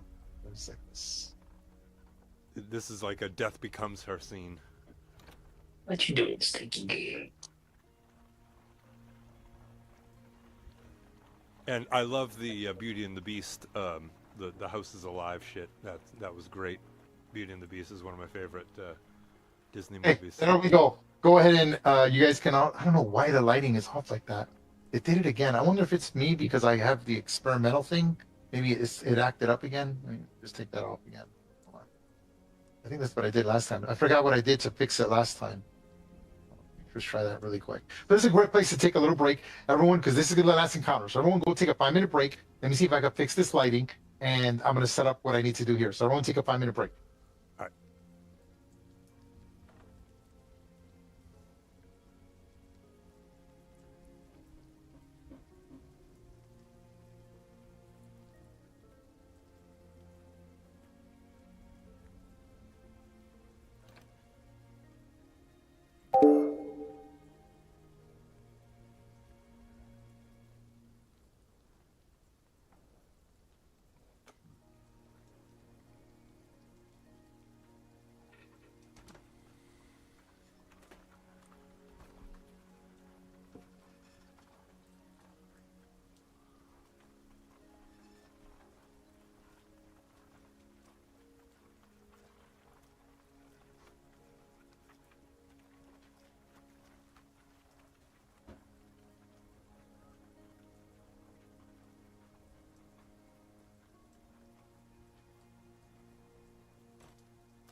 so weird.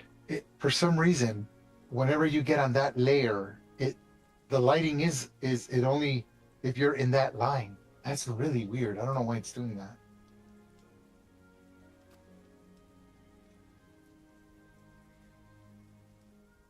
Yeah, it thinks there's a light there for some reason. It's really interesting.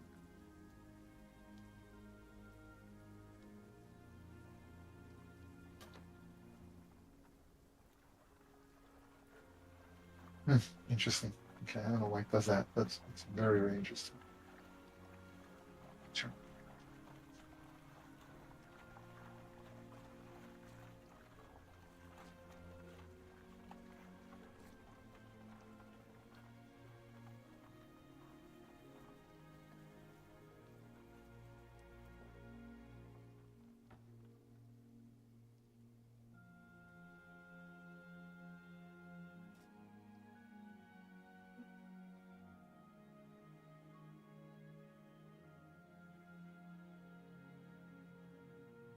I just wanted to jump on and say that you guys got your ass kicked by fucking furniture.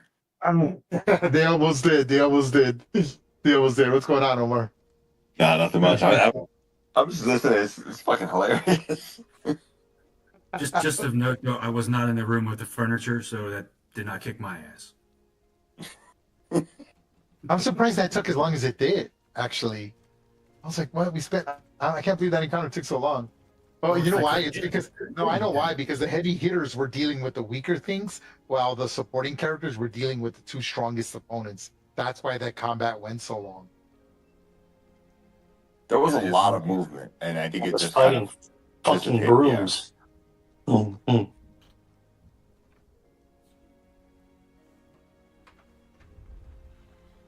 But it should be noted that Jaxer didn't even try to fucking attack. You could have kicked at it. You could have rolled a 20.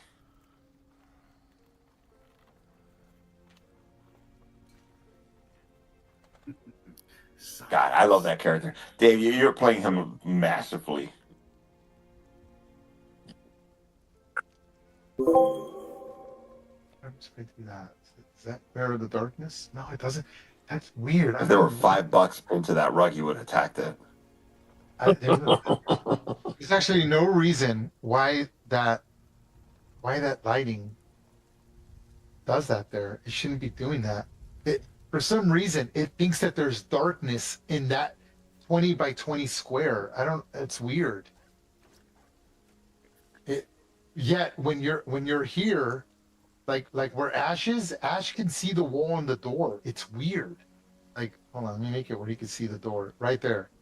So while he's there, he can see the door and everything, but then the minute he ends up on the square, he can no longer see the door, and it shouldn't be doing that. It's got to be a lighting, like just a glitch, I think, with the map. I should have checked it. Well, So I have to say that I wasn't looking for it to happen, but I was like, okay, so what's my next character gonna be?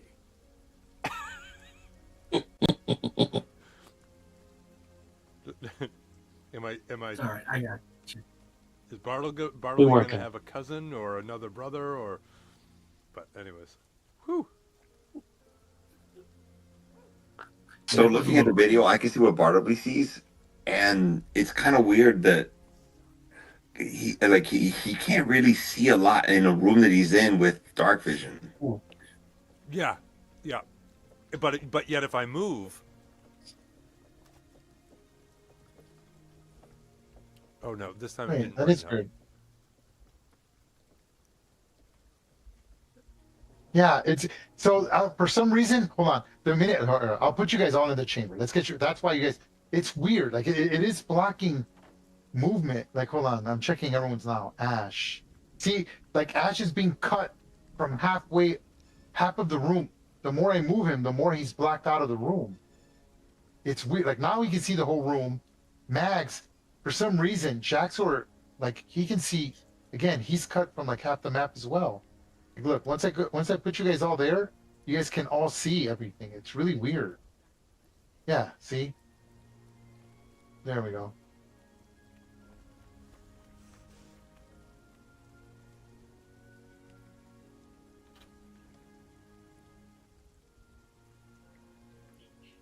And I just processed that. Hello, Omar. I knew I recognized the voice, but I'm like, wait a minute. No worries. Oh, no, it's cool. Yeah, I think the bitch What's slap up, Omar? mage hand interrogation is my new technique. That's great. That's a great move.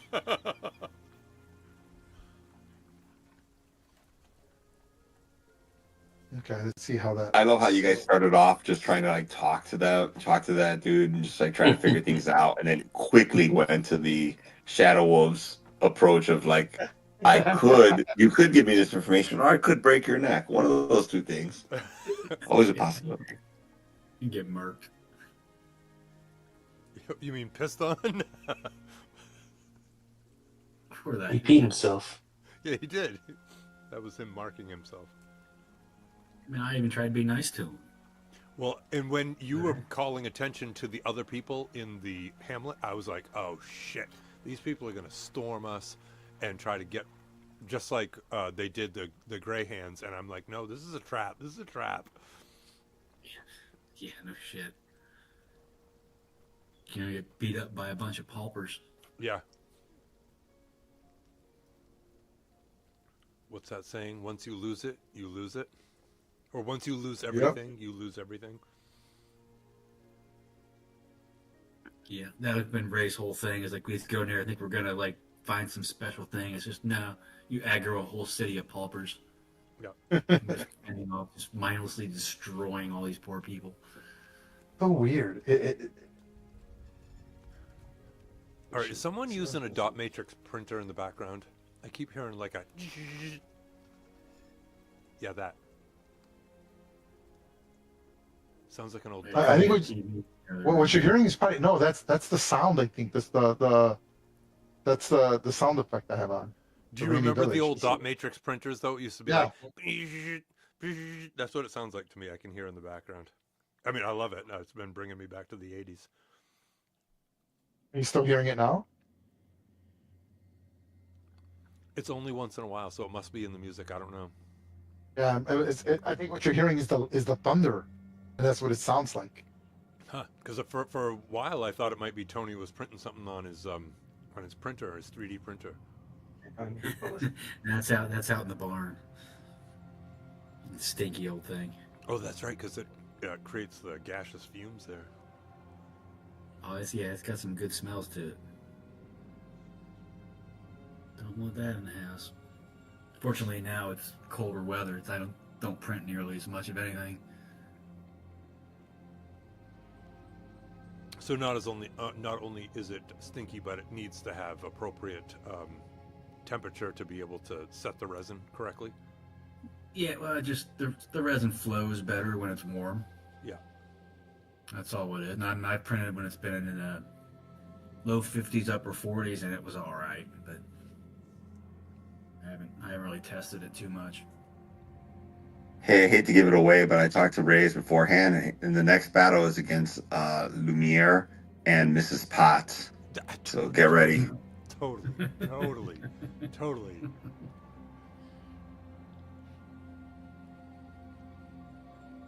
Yeah. Gaston breaks out of the closet.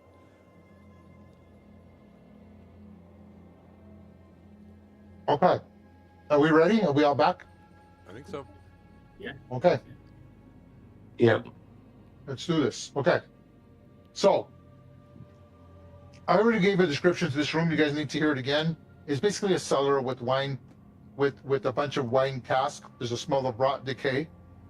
And I think now you guys can see, yeah, you can see the female body. Now, I'm just going to reveal it to the character with the highest passive perception. I had it set at 14. Does anyone have a passive perception of 14 or higher?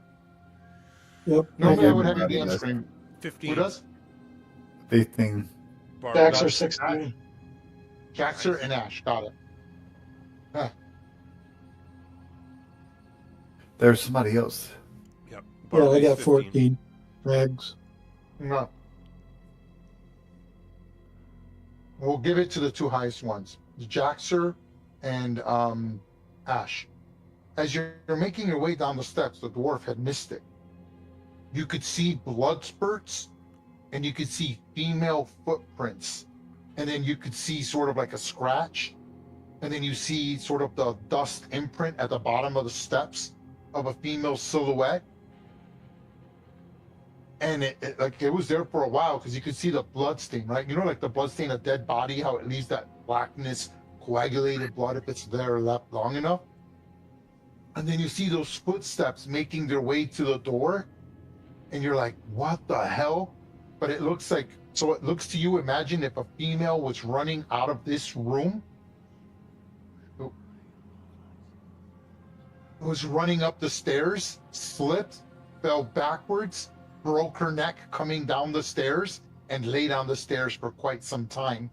Then, in her undead state, I guess, stood up, dragged herself back into the room that she had escaped from originally. I want to say escape from, I guess flee would be a better word.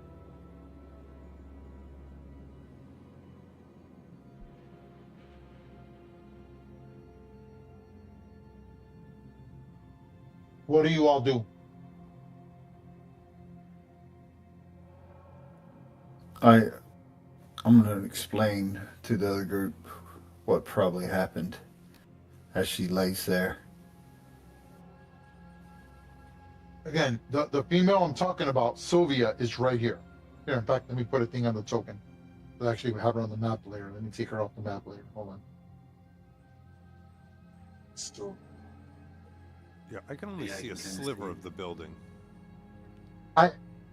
Again, it's a glitch. I don't know why the map is doing that.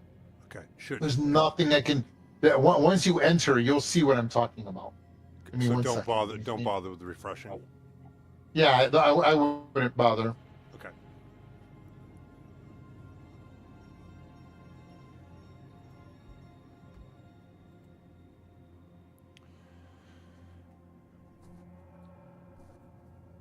Why isn't her name popping up? It's there. I can see it. Yeah, Why can't I see it? So, do you guys see the Sylvia name? Yeah. Yeah. Yeah. And it Why looks don't like a I see skeleton. it? Yeah, but it says Sylvia though. Yep, Sylvia, and it's a skeleton like splayed out. I don't know why it's not. See, this is acting so weird. I don't see the name. Huh. And I'm the GM. It's really weird. So I guess Bartleby's gonna be like, is there a point in carrying on? She's right here. Okay, so by the time you guys make it down, I'll say she's about there. Let me know if anyone reacts to her. Does anyone want to do anything? What's your investigation? You can hear the sound of several maggots on the door to the right. It's loud. You're like, if you had a guess, imagine like Indiana Jones in the Temple of Doom when he sticks his hand in there, the room full of insects. That sound he's hearing, you could only imagine it must be a room full of maggots. You're like, I really don't want to open that door unless we have to. Ray. Mm-hmm. Is there any way to fix her from this state? I don't know. You have to tell me. I need to know what you guys are doing. Is anyone going to examine her? Anyone going to touch her? Is anyone going to grab her? Is anyone going to try to cast a spell on her? Not touch her. I need to know, or ignore her. The dwarf just walked over her. So Ungrim is waiting for you, and he's right by the cavern, and he's like, oh, there's a cavern here, and something big is fucking breathing on the other side. You feel that wind that's breathing. Now his tremor sense is only good for 30 feet, correct? Ungrim? 60 feet. 60. You do detect movement. The movement you detect is water. Now I'm going to move your token over there. Stand by. Okay, because I want you to see what's going on. You ready? Mm-hmm. So you can see what I'm talking about. Right there, that's water. And you do notice the chest there, and it's like a chasm. You do know the depth is about, stand by as I look at the depth. Because I have no clue what it is. Stand by. Give me 1 second.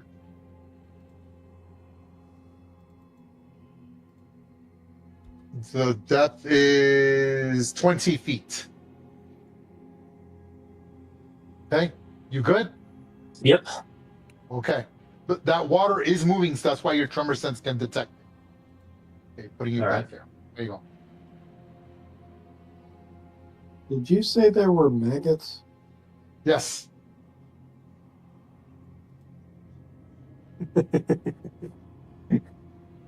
I'm gonna say Bartleby checks out Sylvia to see if. Okay. So I'm gonna give everyone an opportunity. Hold on. So Bartleby, since you started it, we'll go with you. Bartleby, you at this again, none of her other bodies moving, just her hand. Her hand is like literally dragging her on the floor. It's quite sad to see. You're right, like this is the woman you're supposed to be rescuing. And she's just dragging herself. Her hand is it's like it's broken, the nails are all etched off, and it's just like these naked fingers missing their tips, missing flesh from like scratching on the door so often. They're just missing, they're like bony at the end, and they're just digging into the loose soil and dirt and dragging her ever so slowly every few seconds, moving her 5 feet towards the stairs. You Are could her tell, I eye- mean, nothing looks aggressive. She is still wearing like her dress exactly as her husband said. This is what her husband said. This is what she was last wearing, and they saw her. Remember the report I got from the investigator? She meets this description. There's no way to know as you don't have a picture, but the description's pretty. We'll say that she had a distinctive cleft or something that's unique to her. That you're like, no, this is her, just as her husband described her. She was attractive and younger than he was.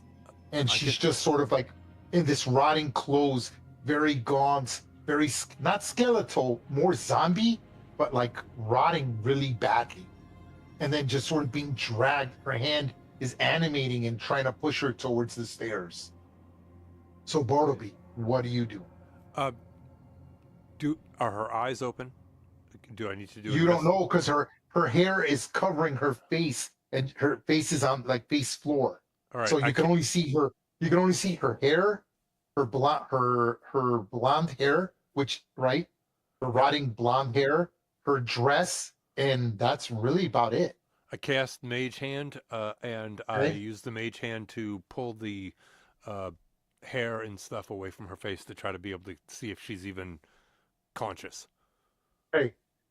You see that she no longer has pupils, and there's only a glop of blackness. Think of black ooze that is slightly. It looks like it should be pouring out of her eyes. Like you can tell it's liquid. It's an ooze, but it's not dripping out of her eye. But it's ooze. Think of like oil, and like imagine if I had jello, black jello in my eyes, and I tilt it forward, the jello should fall out, and it looks like it is, but right before it does, it inserts back into her skull, and you're just like, what the? But it's a black ooze. I'm just gonna call it black ooze, like a tar-like substance that's coming out of her mouth and eyes and her ears. But it never quite drips out. You can kind of notice it. Her hair was covering it, but it's in her in a black ooze. Anything else, Bartleby? Are we counting this as a turn? Because I just cast Mage Hand, which is an action. Let's do a few actions. I'll give her like you can do like a short little thing. Just tell me what you're doing. Okay, I'm gonna give everyone an opportunity simultaneously. I'm going to play the familiar tune on my bow, and cast Healing Word on her. Hey, got it. Give it. What are you doing? Well, I'm somewhat appalled by her thing, and I don't know if she's alive or dead, but I'm gonna go ahead and just cast Spare the Dying. Jaxer, move your token one more square to the right, and you'll be able to see the room. It put me back up on the other map. I'm upstairs still. Coward. What? You're running Upstairs. away. Coward. Hold on. Maybe that's what's causing the issue. Hold on. Let me delete those tokens. Did that help? No, I'm upstairs with no tokens. Refresh. Everybody refresh. Everyone refresh their screen. Roger that. I wonder if that's what's causing the glitch. No, because I can still see the shadeness. It's weird. No, I'm still seeing the sliver of the room. Yeah, if you step into the room, you'll see what the room looks like. I don't know why it's doing that. Jesus. You're not supposed to be there, so let's put you there just for now. Okay, now I'm in darkness. Okay. Yeah. You're in darkness? Yep. Well, very dim. No, you're not. You're not in darkness, Bartleby. Well, it's not You're seeing showing darkness? Yeah. Yeah. Yeah. You're only getting like a slit of the room. I don't know. Again, I don't know why it's doing that. It just is. I'm sorry. I can't figure it out. I don't know what's causing that. There's no lighting. There's nothing that should be causing that. Well, I guess hold on. Let me see. What happens if I just remove this? What is this? I'm gonna delete this. I'm curious to see what happens. I'm gonna delete this That opened it up a little more. and delete this. This. Did that work? I deleted every wall. Yeah. That looks a little better. So refresh. Yeah. No, it's not that. There's something physically. There's some invisible lighting that I can't see. It might be behind one of. I've noticed that the foreground layers are like a little off, and so maybe I'm wondering if I don't know what else could be causing it. But yeah, no worries. It's okay, folks. We'll deal with it. Yeah, we'll play with. I Yeah. don't think it's going to affect gameplay, Ray. Yeah, no, it's not going to affect gameplay because I can see what you guys can see. Okay, so Gibbet, I'm sorry. You said you wanted to do what? I was gonna go ahead and just cast Spare the Dying. Okay, Spare the Dying. Is that the cantrip, right? Yep. Okay. Look at there. Okay, I don't know if it's gonna do so anything or not. You're doing that. Okay, got it. I'm not going to tell you what the results of that is. Ash, what are you doing? All right, I'm going to do. Ray, are you still doing those backgrounds like Frontier Healer and all that stuff that you said we Yes. can pick up it? Yes. I haven't. Well, I I was haven't gonna added it on there. But go ahead. Can I say I have Frontier Healer to get the medicine? Because that's what I planned on doing. Not a problem. Yes. All right, I'm going to add. This is my medicine. I'm going to take a medicine check, and then I'm going to take an Arcana check, and Go ahead. see if there's anything we can do for this lady. Hey, this is just by looking at her. You are not touching her. Is that correct? I am not touching her. Okay. Then you will be at disadvantage. That's like you examining someone for injuries without touching them. You know how difficult that is? That is a disadvantage medicine Okay, yeah. roll. That's okay. Here we go. Here's disadvantage. Same thing with Arcana. Go ahead. Okay, here's my disadvantage medicine check. Go ahead. Okay. Nothing. And then with your Arcana. That didn't really matter much. Here's my Arcana check. It could have been worse. Okay. All right, I'll come back. Is there any chance that I could redo Mage Hand to help Ash to give him? Well, no, he bunked on that for even if I gave. All happening simultaneously. Okay, Max, what are you doing? Oh. Okay, so Max, I push your token one square to the right, anywhere you want, and you'll be able to see the room you're in better. It'll make more sense.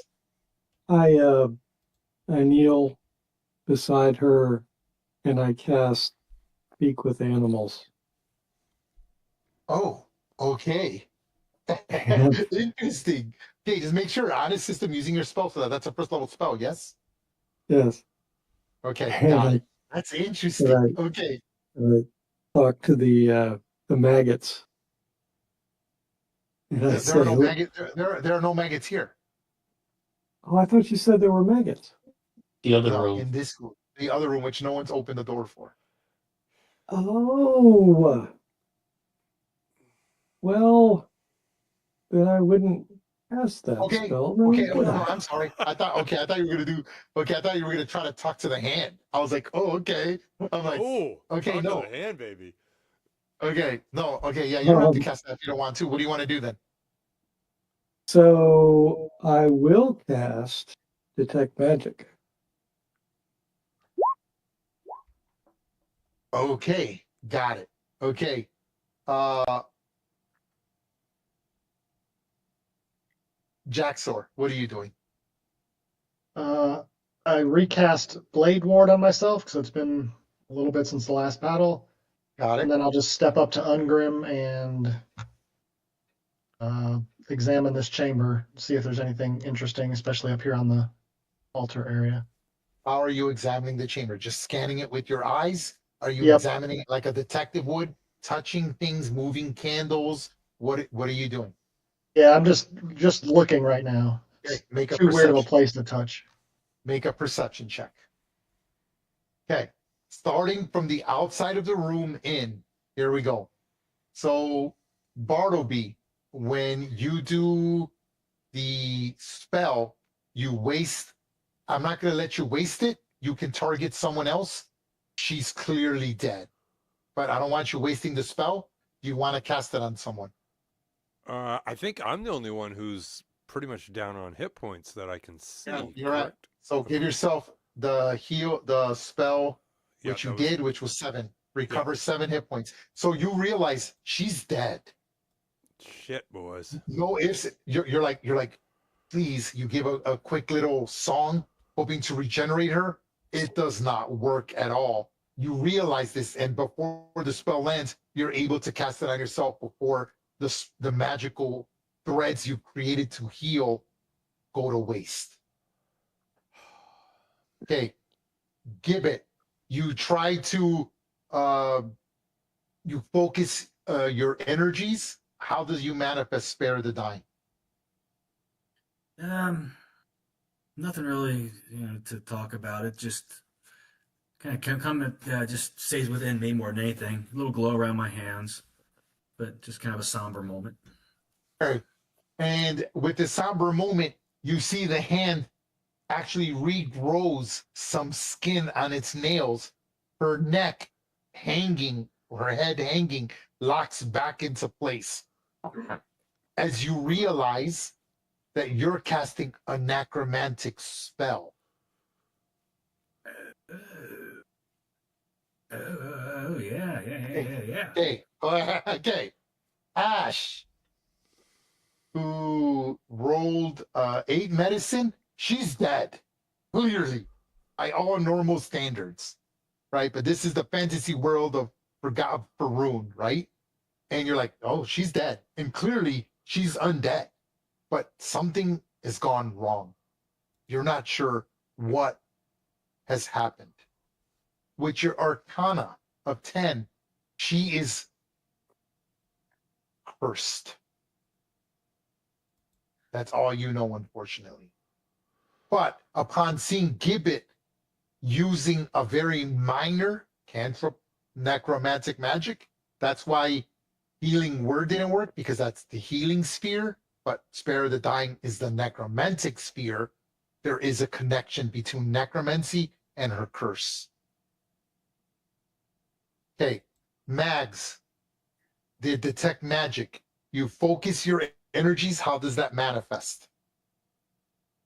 Well, all of my spells are sort of kind of like daemon spells, being with nature. So I kind of rub a paste on my eyes, and they glow a little bit, and I can see the aura of the magic around me.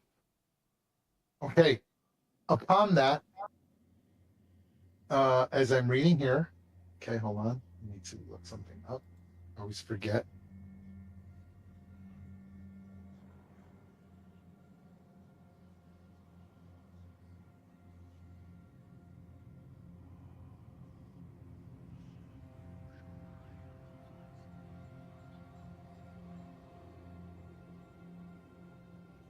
Okay, again, I want to make sure the intensity of magic goes faint, strong, goes faint, moderate, strong, and overwhelming. Okay, so we're clear on that. Okay, so as you're there, you detect necromantic, strong magic coming from the female behind you, dragging herself on the floor.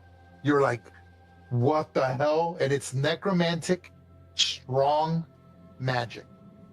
You detect faint magic, necromantic magic from the statue, and lingering magic, which is below faint, on the altar. You also detect faint magic, necromantic magic from behind the door behind you, over in the room where all the sounds of maggots can be heard.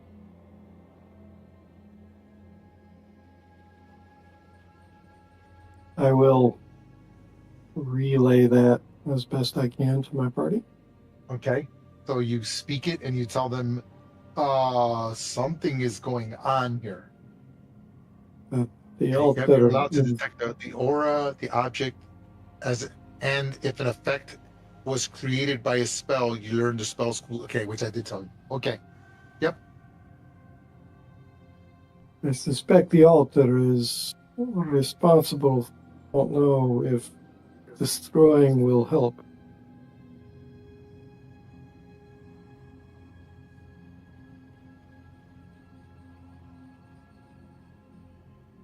What do you all do?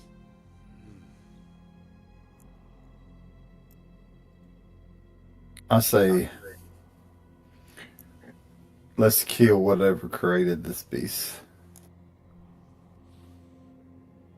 I'm thinking we can fix her.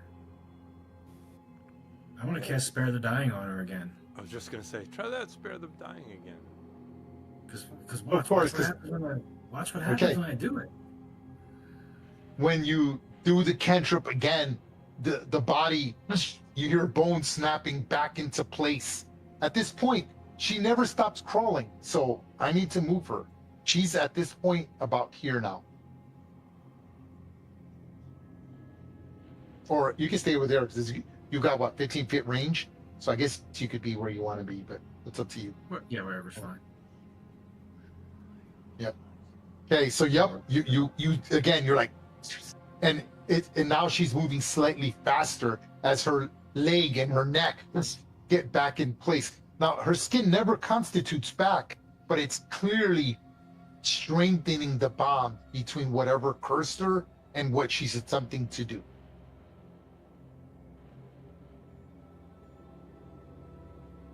Okay, let me know if anyone's doing anything different. Ungrim, what are you doing? Okay, and I'm gonna get to you, Jax. Your last. Stand by. I'm gonna say maybe if we kill what cursed her, we'll break the curse. I agree. Okay, Jaxer, with your sense of keen observation, again, I understand you roll perception, but you still have a minimum score. You sort of kind of like look and you realize you can't help but think that the eyes of the statue, of the worm statue, are following your every move. All of it. You're not sure if you're just paranoid, if it's creepy, but you just can't help but think that that statue is staring at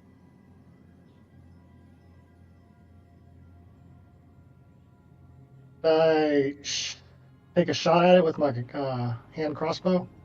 Sure. Go ahead and you want to attack it? Yeah, I'm just gonna plink a shot off it and see what happens. It is a statue, so go ahead. You have to get past its vulnerability. Yep, go ahead. Go. Make an attack roll. Count it as steady aim. Natural 20. Natural Okay, 20. hold on. Let me look at the damage. Hold on. Okay. The statue was destroyed. You did enough damage. It only had 10 hit points, 17 armor class, a harness rating of 5. You definitely destroyed it. It is vulnerable to radiant, immune to slashing, poison, and psychic damage. Half damage to piercing. Still went over, but in doing so, destroying the statue angers the demi-lord. Each creature that participated in destroying the altar or statue must succeed on a DC 14 wisdom saving throw or take 2d10 psychic damage as the demon lord bombards its mind with horrific images of being eaten alive by ghouls. Eeks. That's just me. Yep.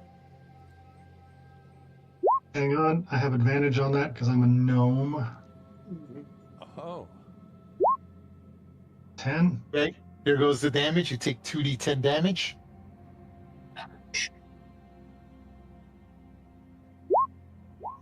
Twelve psychic damage. Okay. And you also develop a minor derangement. Put the crossbow down.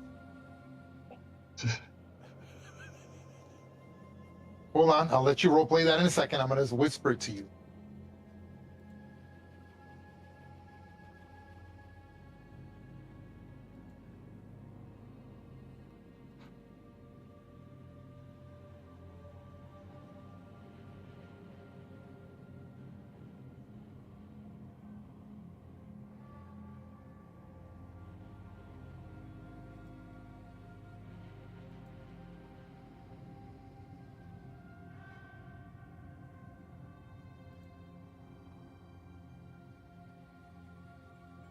Okay, found it. Stand by.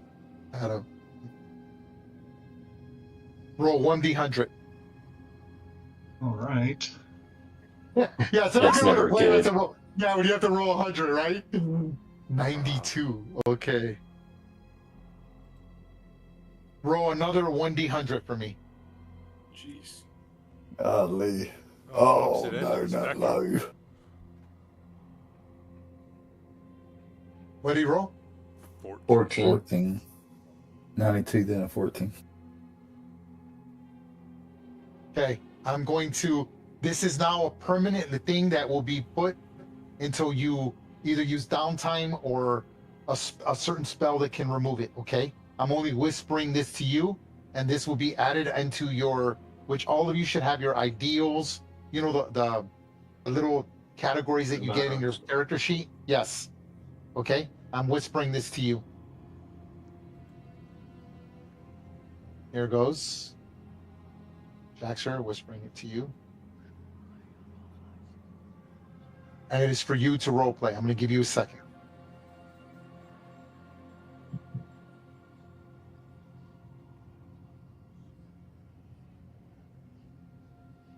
Okay. So you see Jaxer point his hand crossbow. He rolls a natural 20, gets it between the eyes of the statue. The statue shatters. But when it crumbles, you just see it's like extremely loud. It's almost like a scream of glass and stone can be heard. Jaxer screams. You see him getting a bloody nose. He kneels over in horrific pain, holding his head, and you see he's bleeding a lot from his nose. It's dripping and out of his mouth. He's coughing up blood. All the candles flicker out.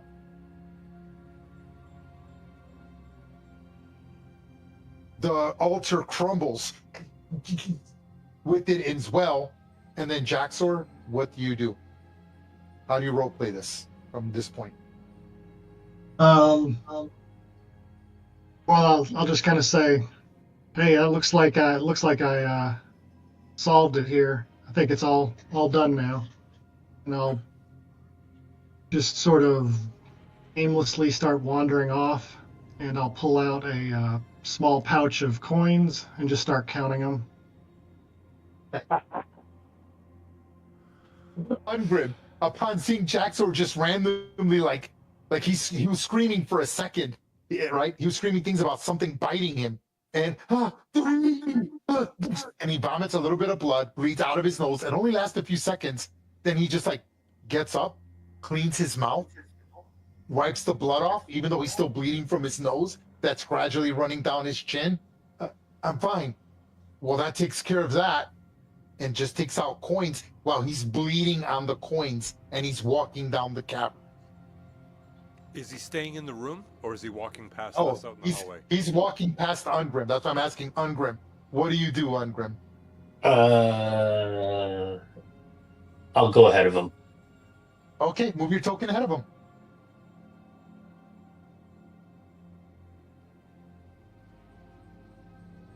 Okay, awesome. Okay, you walk ahead of him, and he doesn't seem upset with you or anything. He lets you pass by him. He just seems concerned with counting his coins from his belt pouch. Do I see any magic effect on him? You certainly do. An overwhelming necrotic spell has been placed on him.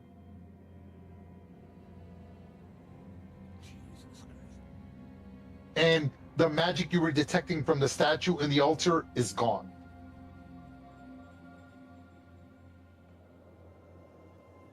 And the strong you were getting from the corpse has now switched to overwhelming. Oh, well, that's different. What do you do, Max?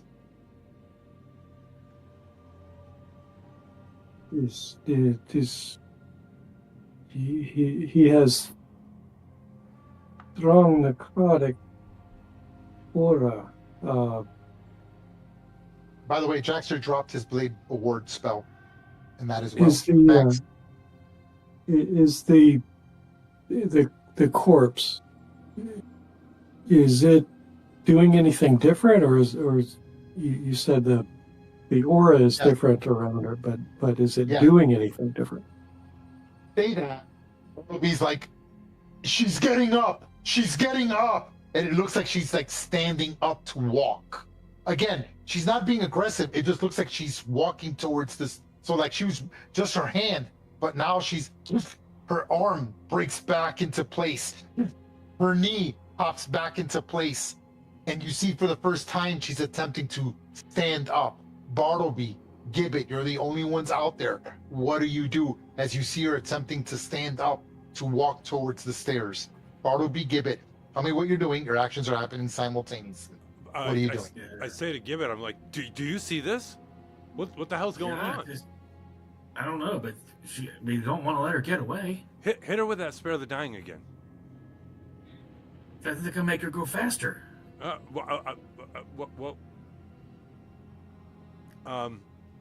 don't know. I'm not good at this.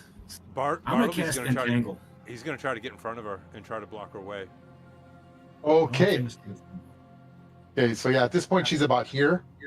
Okay. Gibbet, what are you doing? I cast Entangle.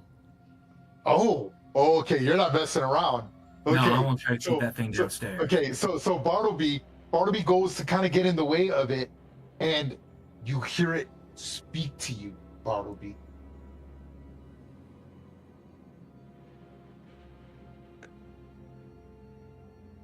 I have to get out. Please. The unsatiated one will take me. I just want to go back to my husband. Please. What can we do for you? Please. I'm afraid. Don't let me stay here. I have to get out of here. Please. Tell me more. What can we do to help you?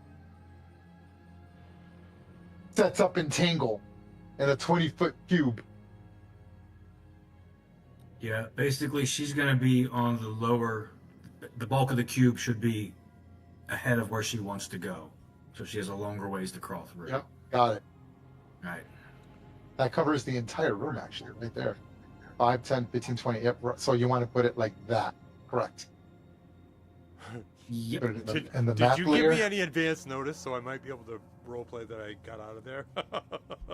We can choose who's not affected by it, but no, it didn't look like he gave you a notice. Okay. So like, just as because you're focused on her speaking and she's whispering that to you, and then Gibbet just does it, but they don't entangle you, but it's difficult terrain. But the vines are grabbing her, keeping her from moving forward, and she now seems somewhat in a panic. Please, no. Why do you wish to hurt me?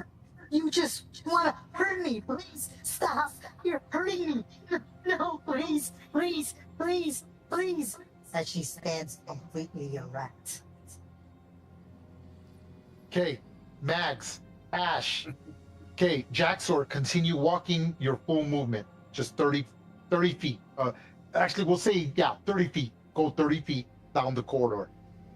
Ungrim, unless you want to physically stop him or speak to him, you guys can interact with each other if you desire to do so.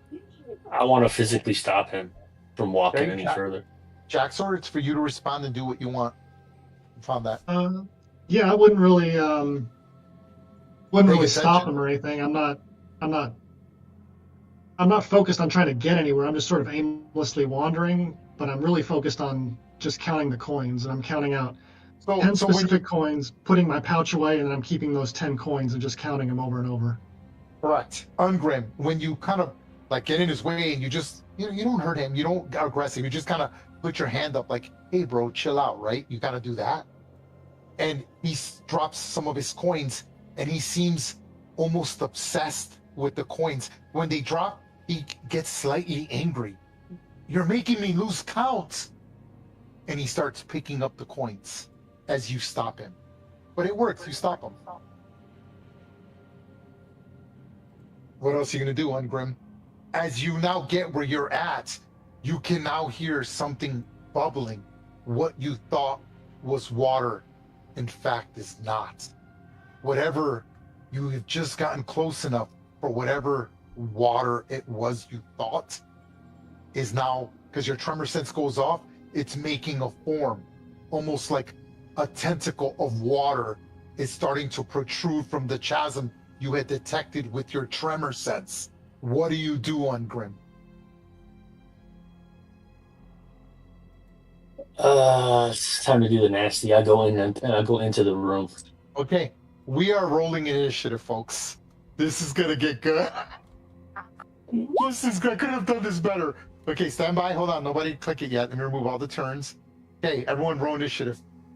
Okay, I'm gonna open the entire map. I'm gonna get rid of the lighting because it's not necessary. Okay, I don't care if it reveals the other stuff. You're not gonna open the other door, and I need everyone to be able to see everything. So I'm gonna reveal the map. Stand by.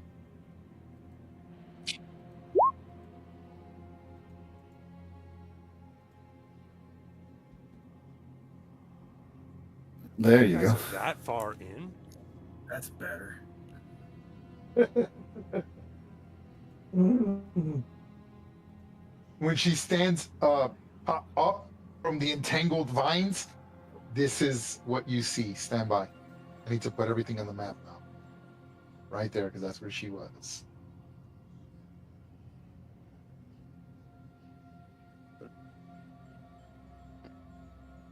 Oh shit, I gotta do initiative. Sorry.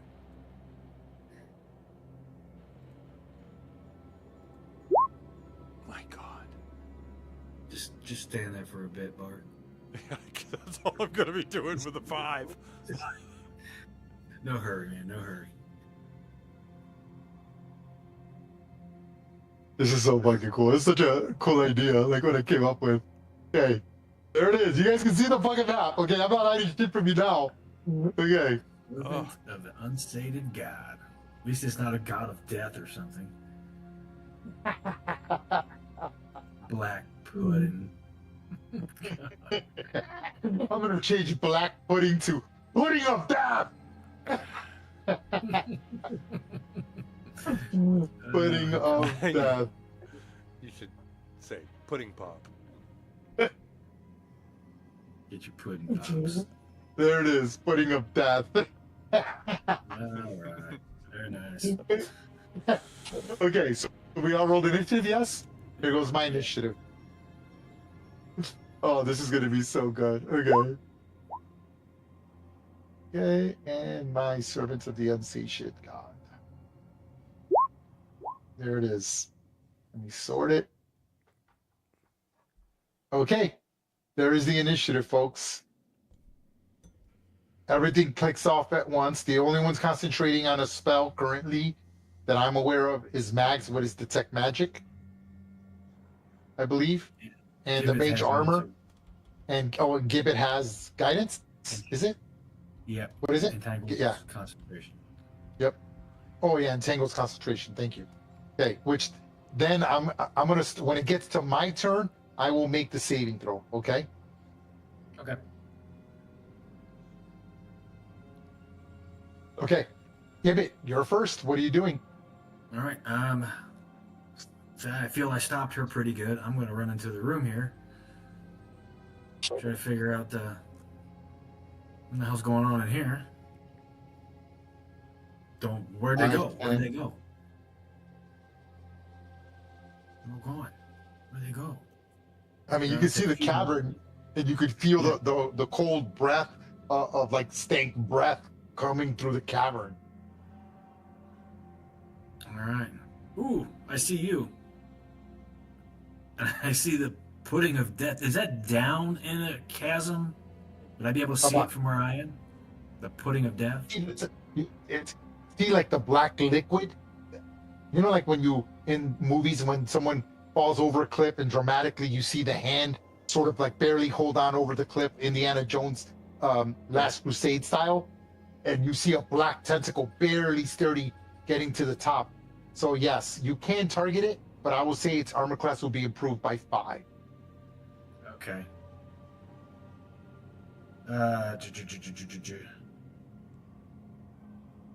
Can I just hold my action? Yeah. You want to hold your action? Yeah, I'm Okay. just gonna ready a spell, but I'm gonna hold Okay, it. you don't have to say that. You can just say I'm readying an action. As long as you just have to tell me whether it's an action or a movement. What's it? You want to hold it an action? Yeah, I'm gonna hold an action. Okay, got it. Jaxor. So you give it. When you get there, you see Jaxor picking up some coins, right? He's a little like it's weird because like Ungrim is like, oh, okay, and then Ungrim is facing you, and then his tremor sense, because he's you know it's a dwarven ability where he bonds with the earth and he can feel things, the movement of things. You see his eyes bulge like in that movie. The scene would focus on his face, and the creature is getting larger and larger behind him, and he's gripping his weapon. His muscles are tensing because he's still raged. He's been bonusing action, holding his rage because 10 minutes haven't passed, and he's continuing to just kind of like push over, and he's just starting blade like what the fuck as he's looking over his shoulder, and you're like, oh my god. Jaxor seems more concerned with the coins, but not at the expense of his life. So I just want to make sure, Jaxor, you can do everything as normal, right? Because your life is more valuable than the compulsion you have currently. But when you are stressed, I will let you know when that happens. And then you would have to make a wisdom check, or you will have to do something compulsory. Got it? Yep. Okay. Jaxor, it's your turn. What are you doing? You're in full control of yourself. So for a second, as Ungrim says, what? And you see the tentacle, it just snaps you out for just a second. What do you do? All right. I will put the coins into my front pocket and just jingle them a little. And then one hand bonus action aim. And I'm going to set my hand crossbow on Ungrim's shoulder and fire a shot at the pudding of death. Okay, go ahead.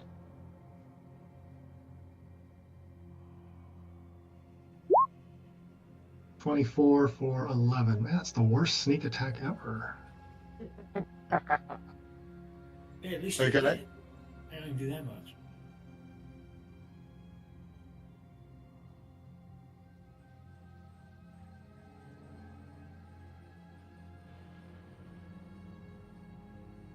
Okay, yep. Your arrow goes flying through, and it actually hits the little tentacle. Its armor class was improved by 5, 8, 9, 10, 11, giving it a 12 armor class. The creature has a 7 armor class. It doesn't know how to defend itself. It's not sentient. It just simply detects life, and like the blob, it will move at the closest form of life it can detect without any. It has no concept of self-survival, right? Again, the blob is the best example. It doesn't know what is pain. You're like, what the? As this thing is huge, and your bolt flies and actually injures the creature. Although your bolts get stuck in there, and then you see the blackness just swallows the bolts. But you damage it for half damage. So it takes 8, 9, 10, 11. It takes 5 damage, injuring the pudding of death. What else? That's all. I'll just stick my hand back in my pocket, make sure the coins are there, and Cool. that's it. Ash. Okay. I will move over here. I 5, 10, will. 15, 20, 25. Okay. I got 35 feet of movement. Okay, and then I will, as a bonus action, but no spell slot, I will Hunter's Mark, the Pudding of Death. Hunter's Mark, the Pudding of Death. Okay, give me we'll give you purple. Yes. It don't matter. That'd be Okay. fine. Yeah, I'm gonna And give you then the I'm purple. gonna, I'm going to hold action to the Pudding of Death. Okay. Gets You just then- tell me you're holding an action. That's it. I just need to know whether it's an action or a magic action or if it's a gonna be a movement. magic action. Magic Okay, action. that's all I need to know. I don't need to know the details. You good? Yep, that's my turn. Okay. Mags. He's so far away.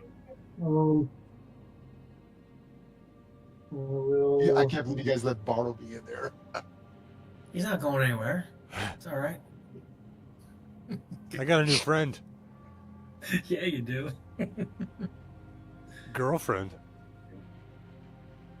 I guess I'll dash because the only way I can get there, and I will cast Hunter's Mark on the Pudding of Death, and that allows me to detect its strengths, vulnerabilities, and conditions. Okay. Or, Yep. or that. Yeah. Give me 1 second. This is what she looks like when she stands up, by the way. Ooh, hey, baby. She's actually better looking than what I thought she was going to look like. Yeah, I agree. So I heard Hunter's Mark, which lets you do what now? There, you can click on it. It gives you resistances. What else? And what else? Hey, could you click on it so I could tell you what it does? That's because you put your Hunter's Mark on it. It's a special ability that the Ranger gets. Got it. Yeah. At least for your subclass. Yeah, your subclass. Yeah. Okay. Yours. I'm getting there. Hold on. Restore. Oh, actually, wait. No, I sent you guys the wrong one. I'm so sorry. I was like, what are you guys talking about? She's hot. No, she's not. Yeah, she is. Yeah, that's what we saw thinking. Like, oh, I don't know. I mean, it's not like I'm ready to like go kiss her or anything, but you know. It's right here. Sorry, wrong one. Nightmares now. Ready? Nightmares. Oh, there you go. Oh, that's not fair. Okay, yeah. she still ain't that bad, right? Just kidding. Just kiss me. You said you loved me. You got ugly real fast, lady. Okay, there it is. Okay, you can call up forces of nature. You can reveal certain strengths and weaknesses of your prey, while the creature's marked, whether that creature has any immunity, resistance, or vulnerabilities. Okay, it's a big list. Are you ready? Sure. Okay. The creature is immune to acid, Oof. cold, lightning, slashing, bludgeoning,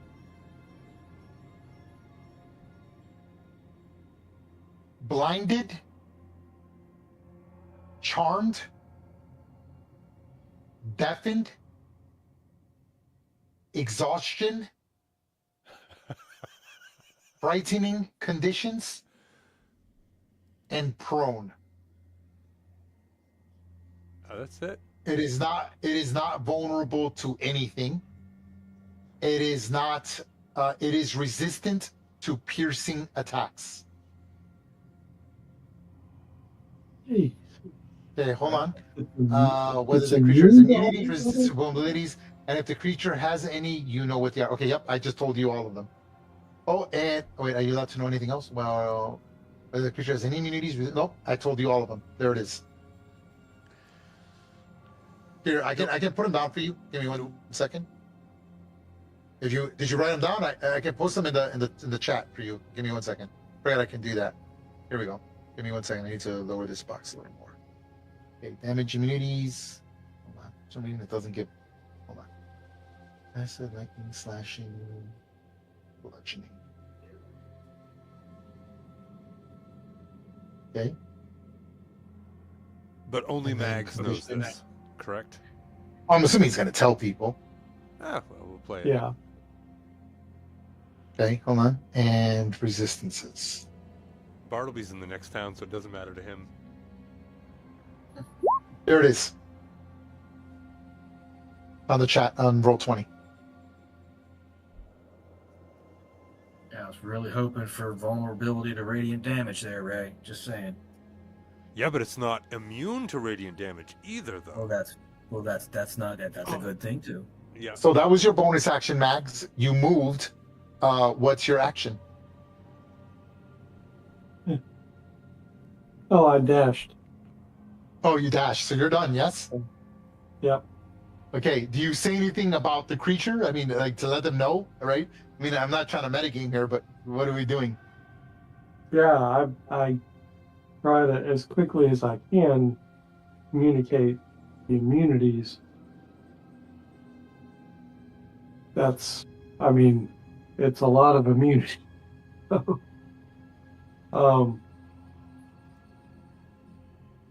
Yeah, fire. Use fire or dab for a little. You good? Yep. Okay. Here we go. The pudding of death uses. It has the climbing ability. I'm also a Morpheus, so I can move through spaces, and I also have spider climb. So I can move through difficult terrains, including upside down or ceilings when needed to make an ability check. So it basically moves very quickly like a liquid. Putting it here.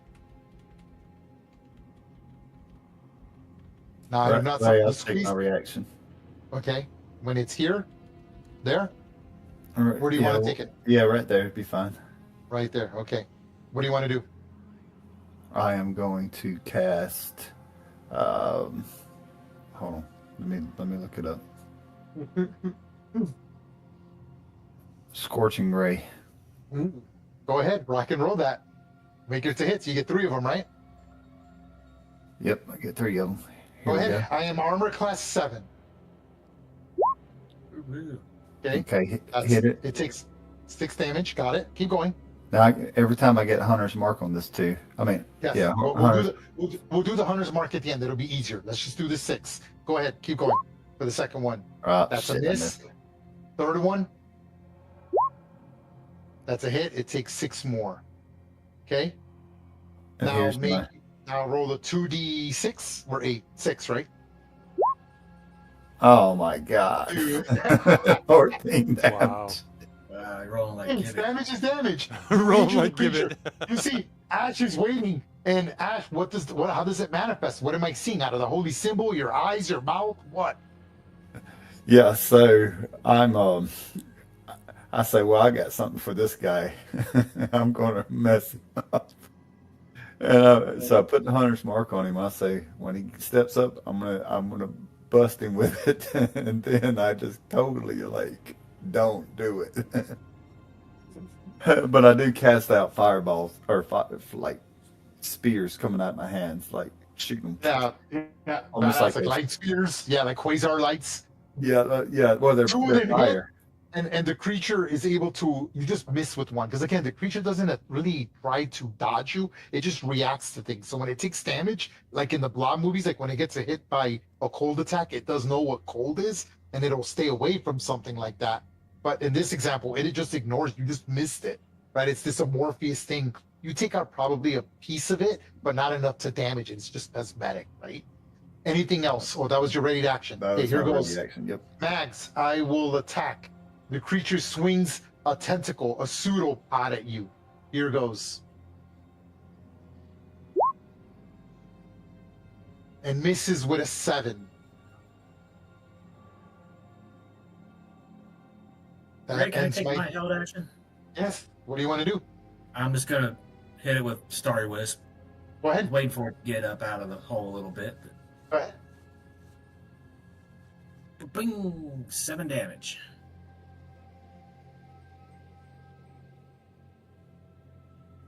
Is that radiant damage?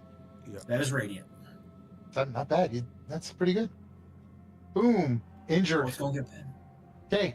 I took my turn. My turn is done. The servants of the unsated God. Okay. It stands. Bartleby, immediately you see that it has a foul stench. Okay. At the start of your turn, in case I forget, so I'm gonna put it. I can't put an aura on it, but I'm gonna put a number to remind me that it has an aura around it. Stand by. I'm gonna put the red 5. That lets me know 5 feet radius. Okay. But it attacks. It tries. She tries.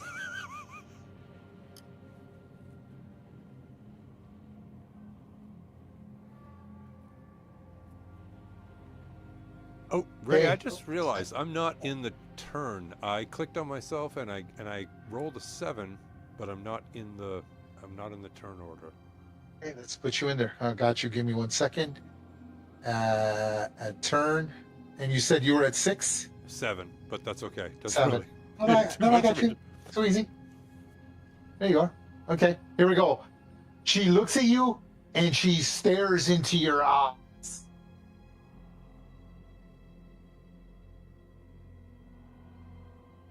And you feel a sudden sense of hunger. A shadowy jaw superimposes over the servants of the unsated God's mouth and reaches out to you within 30 feet. The target must make a DC 14 Constitution saving throw or take 17 necrotic damage. Wow. Half as much on a successful one. Okay, here we go. Yes. Yeah. Oh, thank God. So you take 8 points of necrotic damage, and you just feel this, like your stomach like just starts to hurt. You're like so hungry, it feels like you haven't eaten for days. You're like, "Ooh," and you're getting cramps. You know when you get, cause I went to SEER school, and I'm here to tell you, you get cramps, and you're like, oh, and you're like holding your stomach. You can't. You're like dry heaving. And that's her action, ending her turn. Bartleby. Oh wait, hold on. The saving throw for the entanglement. Here goes. It's dexterity. If you could look it up for me one more time. What is it? Dexterity or con? She has to use an action to make the save, it said. Oh, okay. Then I'm considered what? Restrained or held? You're restrained. Restrained. Got it. Okay. Done. I'm good then. Bartleby, your turn. Okay. At the start of your turn, stand by, Bartleby. Hold on.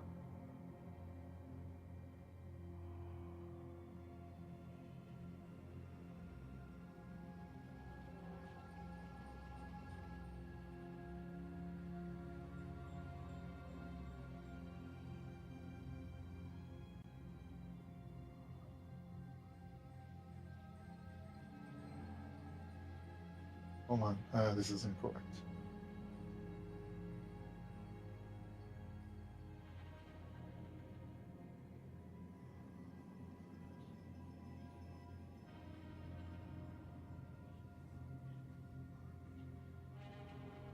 Okay, here goes. Bench. Any creature that starts its turn within 5 feet of her must succeed on a DC 13 Constitution saving throw or be poisoned until the start of its next turn. On a successful save, the creature is immune to the stench for 24 hours.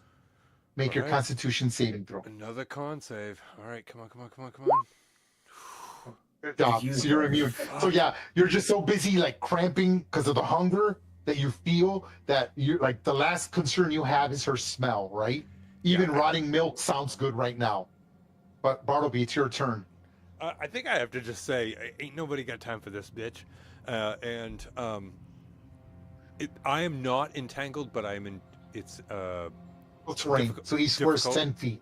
Okay, and if I move here, that's 10 feet. Yep, but she doesn't have attack of opportunity, or is it disadvantage? No, does not get an attack of opportunity there. Okay, so that's and I would 10. be at disadvantage if I did get one. Okay. And for right now, we don't think we want to kill her, right? No, you tell me. No, I'm sort of, metagaming out to the guys here. All right, she's entangled. So that's 15. 15. Okay. 20, 25, 30. Hey, I'll take my reaction, and she attempts to bite you. Fucking bitch. This bitch. I tried to help you. You ungrateful. Here goes. And misses you. Very nice. Okay. Boy, that's a crowded hallway right there. I don't know if I want to waste the dash. Oof. Well, I don't have anything else I can do. Okay, so that's at 30 right there. Yeah, I'm going to dash. 35, 40, 45, 50. And I can't squeeze through there.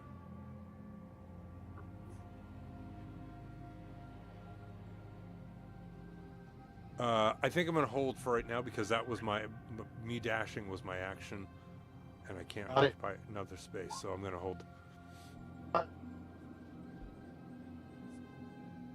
All right.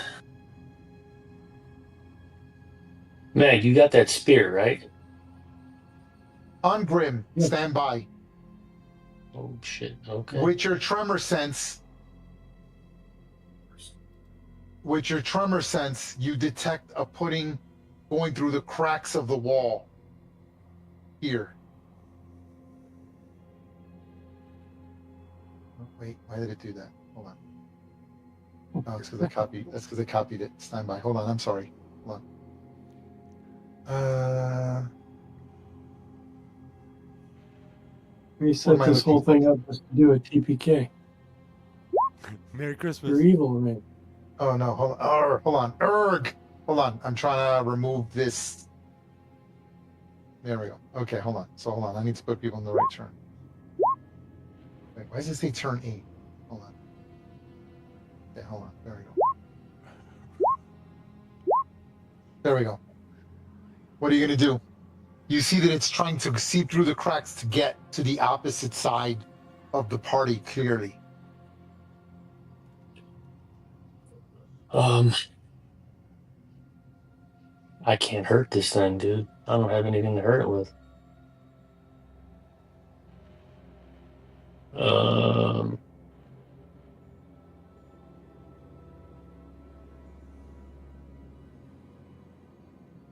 No, that doesn't matter. I'm just gonna go on dodge. So I picked up the spear. I'm assuming it's sticking out of my pack because it's not like I can fit the whole thing into my backpack. Correct. Yes, hold on. I need to check something. Hold on. I need to check something. You're not using it? Yeah, strapped to his No, back. no, I'm not using it. Let me check something because it's crazy that it has. I need to check something. Hold on. This can't be right. Hold on. Immune to acid, cold, lightning. Okay, hold on. You need to remove bludgeoning. I said bludgeoning, didn't I? Mm-hmm. It is not. Yeah. It is not immune to bludgeoning. It is only immune to acid, cold, lightning, and slashing. It is immune to blinded, charmed, deafened, exhaustion, frightened, prone, and resistant to piercing. That's it. Oh, so it's not even resistant to bludgeoning. Correct. Sorry. Why did it? That's a mistake by me. I'm sorry. I should have clicked on the token instead of the generic. I think I know why. That's my fault. I gave you the legacy one, and it's not the legacy one. This is a 2024 thing. So I'm sorry. Go ahead. Or not a 20. It's a global press thing. But go ahead. All right. Since it is only resistant to piercing. Bludgeoning does full damage to it. That's better than nothing. Sense. But I'm just saying, what are you going to do, Ungrim? Let's go. I'm going to run up to him. Not over you. You could, there is a square, but you would be considered squeezed on the left side. You're not tiny. Well, you could try to occupy its square if you want to do that. I don't think that's very smart, but... No. I'm gonna get as close as I can to it, and then I'm gonna hit it with my light hammer. Okay, go ahead. So you're like, so you have the great axe. You're holding the great axe in your left hand. You pull out your warhammer, run. You're in the squeezed condition.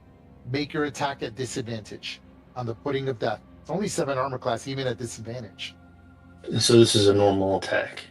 Oh wait, can I Correct. use reckless attack with a one-handed weapon? Yeah, Okay. but any There we weapon, go. I believe, and any thrown or melee weapon. Okay, that's a hit, even at disadvantage, and the damage all carries over. So it's 16 points of full damage. And I don't think any of us hit can it? see its health bar, Ray. Can't see. What do you mean? The red bar underneath. I don't know if that's normal or not, but oh no, it's the aura. That's right. That's right. The Sorry. aura. Yeah. There should be a bar on top of it. You don't see the bar on top of it? No, it's just the aura. Yeah, just aura. Wait, you don't see the bar. What do you really? Hold on. We never see the I bar. see. Oh, you should. But that was by design, right? We only see the aura. I mean, I guess. Yeah. You're only supposed to see the aura. Sometimes no, because on the carpet I saw the red. The red That's bar. that's because it depends. See, it's weird. If I use a monster 2024, it'll show the bar, but these ones don't. It's not. You're not supposed to see the bar. Only Okay, I cool, can cool. see the bar. Cool. Yeah, but okay. All right. Yeah, so you hit it. Ooh, you have bloodied the creature. Okay, That is stand all. by. Upon you hitting him, stand by. Yeah, hold on. I need to make sure this is correct. These are not. I'm glad I checked it. Hold on. I need to adjust this. See, this is what I should be doing, but for some reason the kobold ones don't.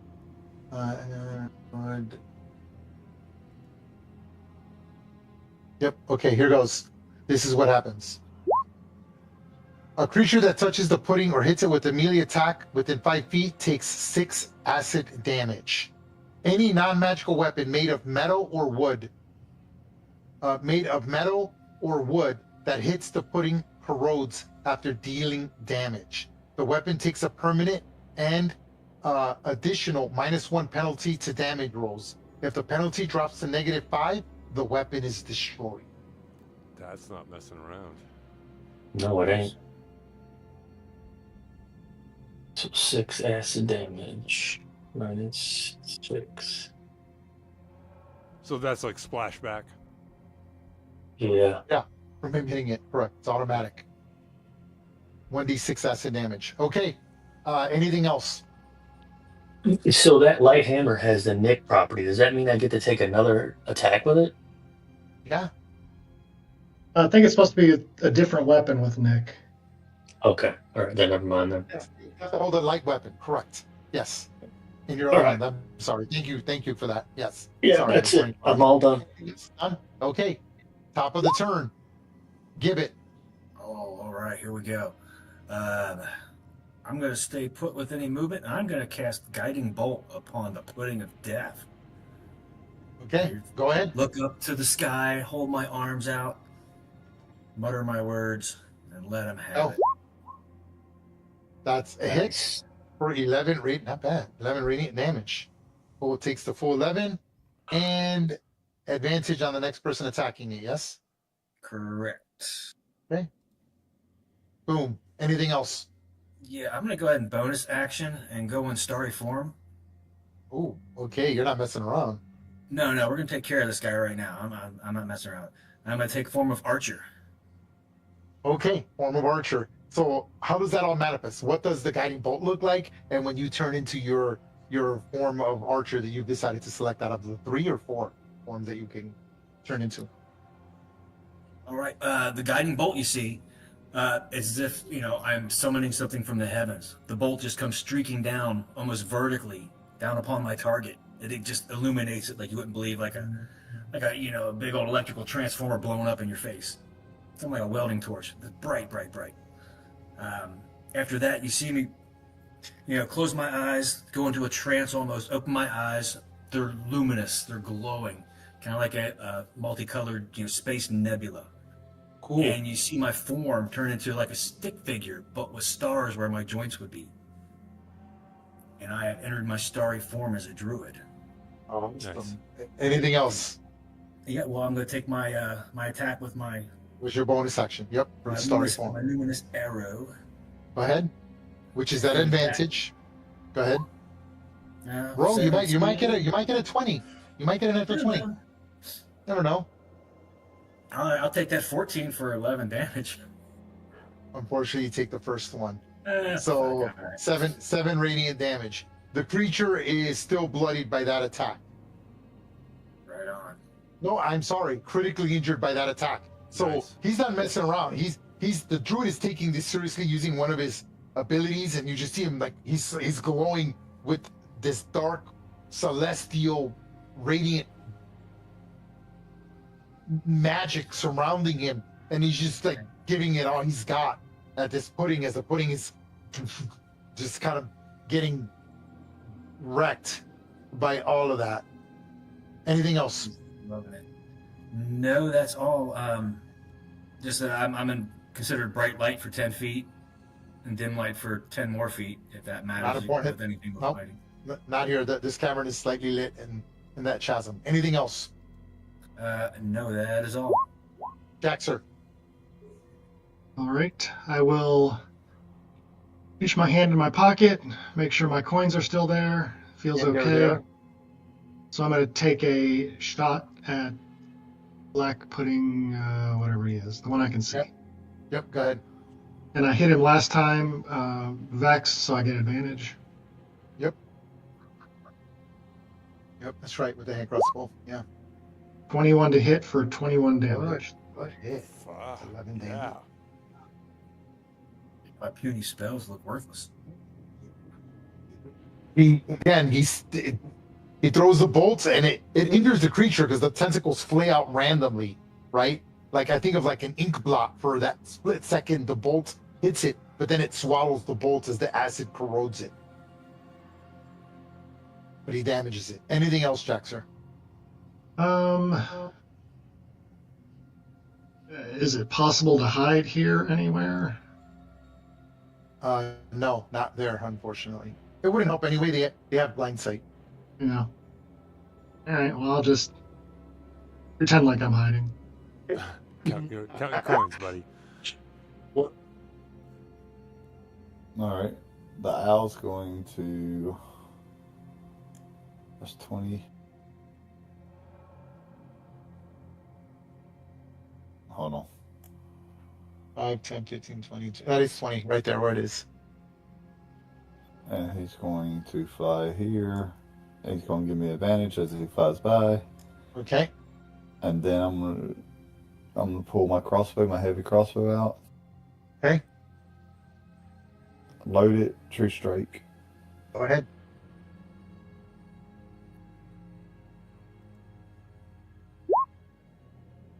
That's a hit. And here's my force damage from Horner's Mark.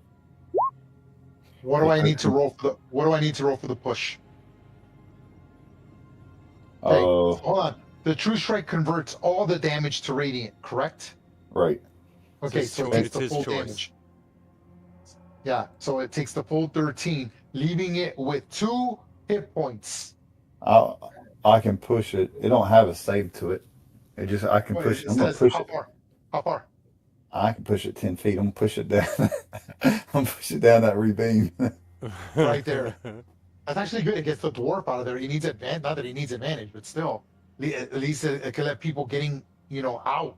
So yeah, that Okay. radiant attack repulses the black pudding, but it's got spider climb, so there's no way it could fall over, right? It just like some of the liquid falls over, but then it reanimates and pounds back onto the surface of the cavern.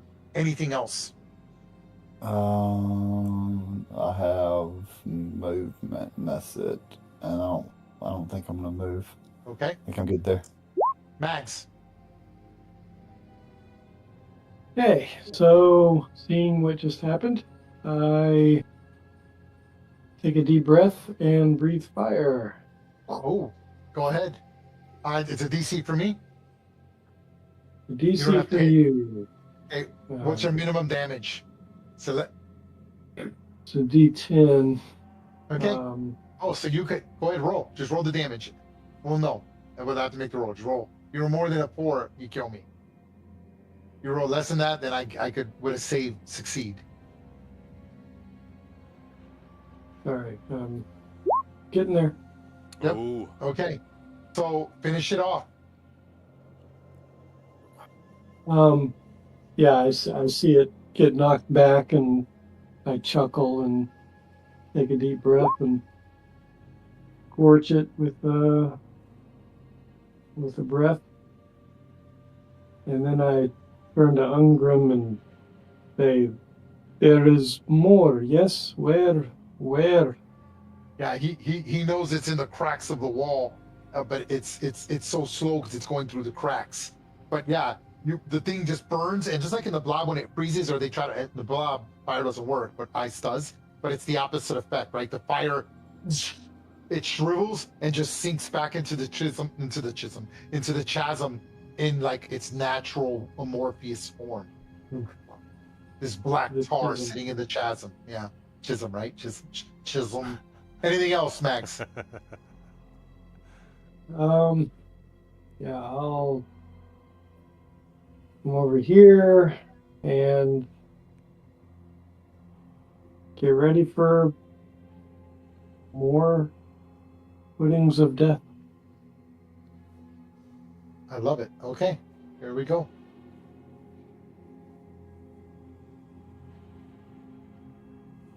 Why this didn't work? Well, can I see any piece of the pudding in the cracks in the walls? None at all. None. Oh, There are spells that could come affect on, it, like man. shatter. No, sorry, none. Sorry. I know you wanna mark it, but no, I'm sorry, you I don't. do. I hear you. I give you an A+ for effort. I'm done. Okay.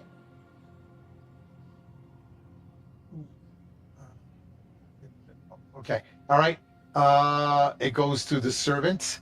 She will spend an action to escape. What's the DC? 13. 13. Does that 5 go to a 4?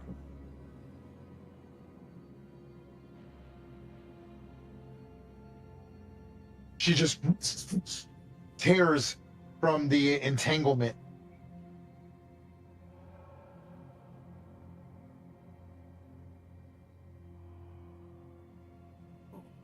She's coming after her boyfriend.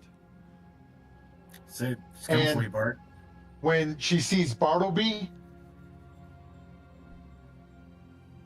she just looks at Bartleby and she starts speaking in this horrible, foul language of Abyssal. Does anyone speak Abyssal? I don't think anybody should, but. Negative. Not Bartleby. And she will do bestow curse on Bartleby. But she's not close enough to touch. Oh, it is touch. There you go. I will dash. There we go. Hold on, I need to put this dot to remind me that it's at 5 feet aura. Okay, there we go. You can't put auras once there's auras on them. Okay, that ends my turn. Bartleby. Okay, at the start of your turn, it doesn't matter. You're immune. You're the one who made the saving throw. What are you going to do? Her stench overwhelms you. You're like, oh my god. Oh, and my action. I need a 6. Awesome. Okay. What are you going to do, Bartleby? Fuck. That's not where I was really expecting my turn to go.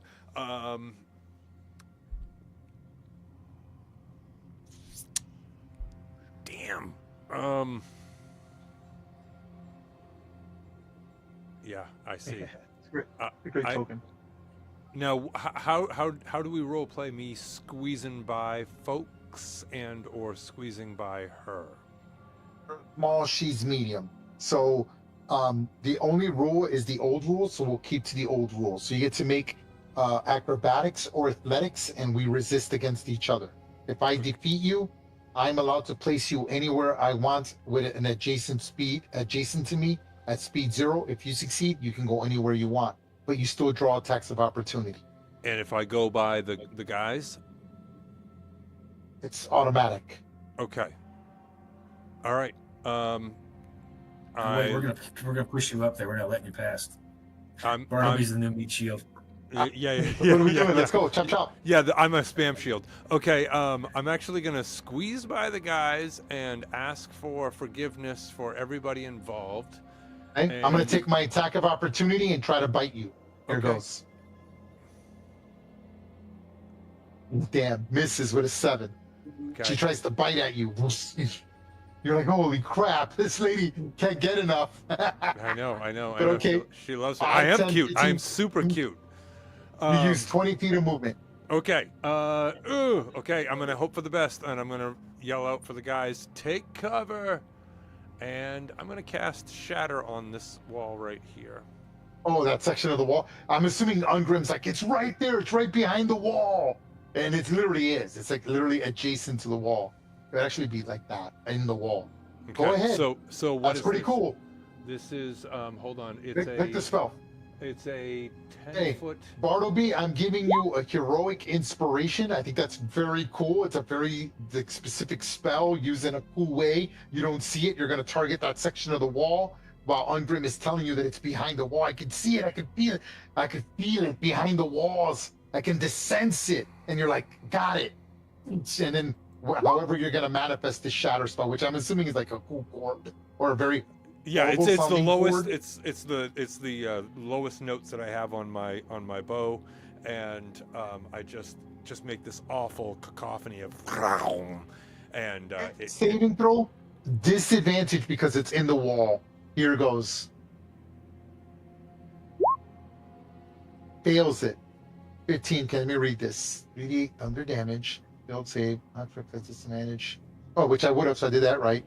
Non-magical being that is 1 careless takes damage at the spell zero. Okay, awesome. So here's what I'm going to say. This is pretty cool.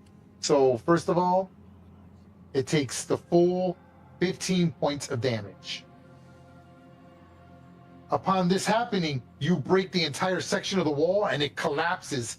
So now people can attack it. So there's like here, I'll just use this. This is just sort of the best way to do it. I'll use the yellow line.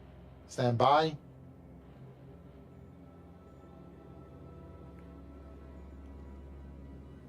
And as I'm casting it, can I use my last 10 feet of movement to come up next to Ungrim? Yeah, you can do that. So you guys see the yellow line? It's now exposed as he breaks the entire wall, allowing the pudding of death to be attacked as he collapses that whole section of the wall into light rubble. So if you go into that square, it's considered difficult terrain, and I will say these squares are now difficult terrain. I think that's fair. Okay. As well. And, So and you I put had the rubble. heroic That's inspiration from last game. Do they Someone else. stack? No, they do from one long rest to another. So you did not have one. Humans Okay, are the only ones that start off with a heroic inspiration at the start of after a long rest. All right, I got to remember to use it then. Okay. End of my turn. Okay. That's my movement. Okay. Oh, actually, no. I'm going to use my last bardic on Ungrim, and say, "Have at it, boy,"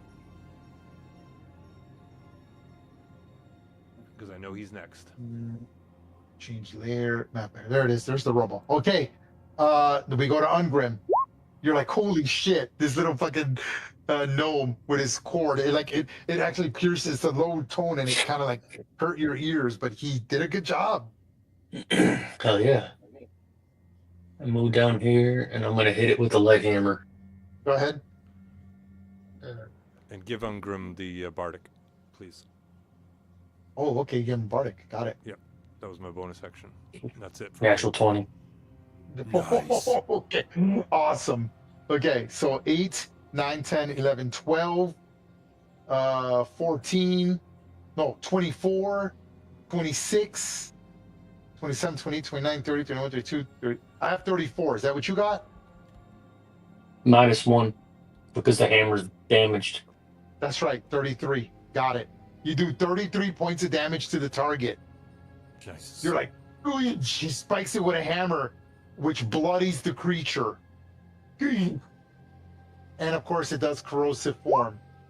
you take 2 acid damage. And the weapon now has a -2 to damage rolls. You're like, as it's slowly dissolving his hammer, you're like, holy shit, right? You're like, this is cool. Anything else, Ungrim? No, that's it. Okay. The Pudding of Death clearly attacks you. Clearly misses me. Yep, there goes its attack. 13. Missed me. Okay. Gibbet. All right, I'm going to take a bonus action, use my luminous arrow to shoot the Pudding of Death. Pudding of Right. Death. Oh, you're fucking kidding me. Oh, Did you use your bardic already? yeah. Yeah, I did. used that already. Anything That's else? all right. Yeah, I'm going to take some movement. I don't like this lady being here. She's bothering me. So I'm going to try to run the other way and distract her. So I'm going to take... You know what? I'm not going to take an action. I'm just going to take movement. Okay. 5, 10, and try to run past her. Okay. You can make an acrobatics or athletics check. Your choice. Yeah. Let's see, which one does either one of them did you do? I will use strength, as she's incredibly strong. Here goes my roll. 6. Hey. Okay. Okay, and I still get to draw the attack of opportunity, but she used her reaction, so you're good. What are you going to do? Okay, well, since I got past her without much effort, I'm going to go ahead now and... Oh, gosh, do we kill her? Okay, I'm going to shoot her.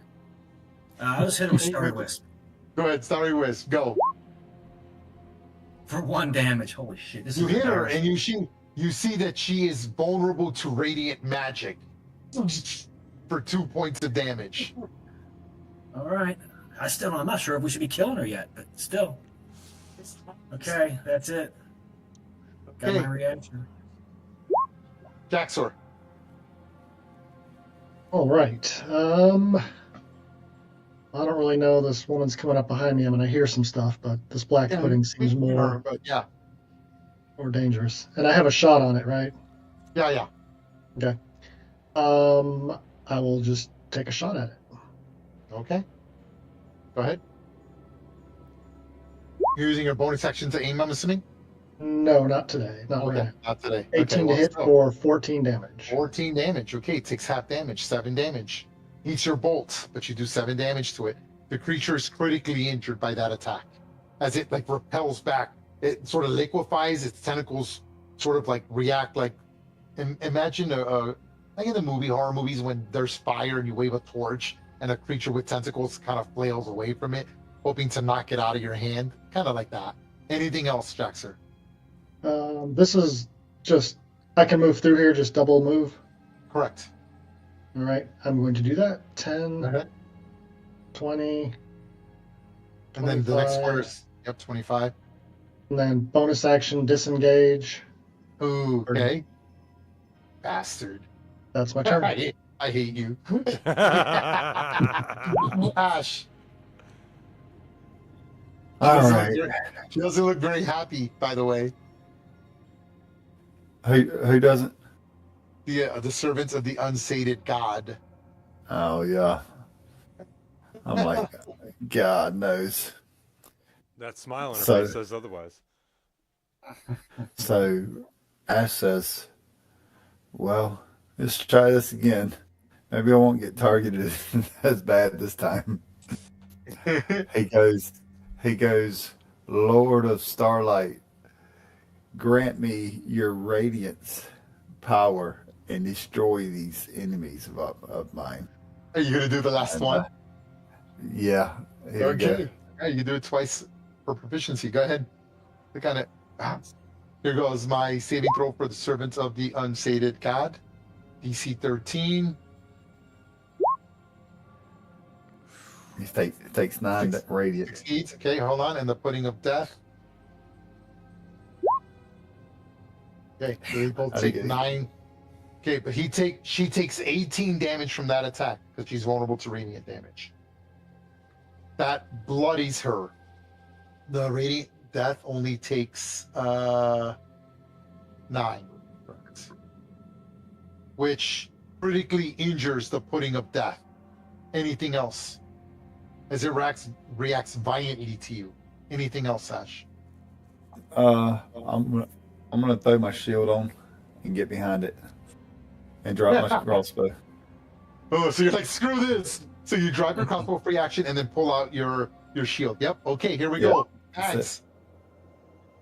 Mags, you do notice, hold on, let me describe the chamber. Hold on, in case it matters. Stand by.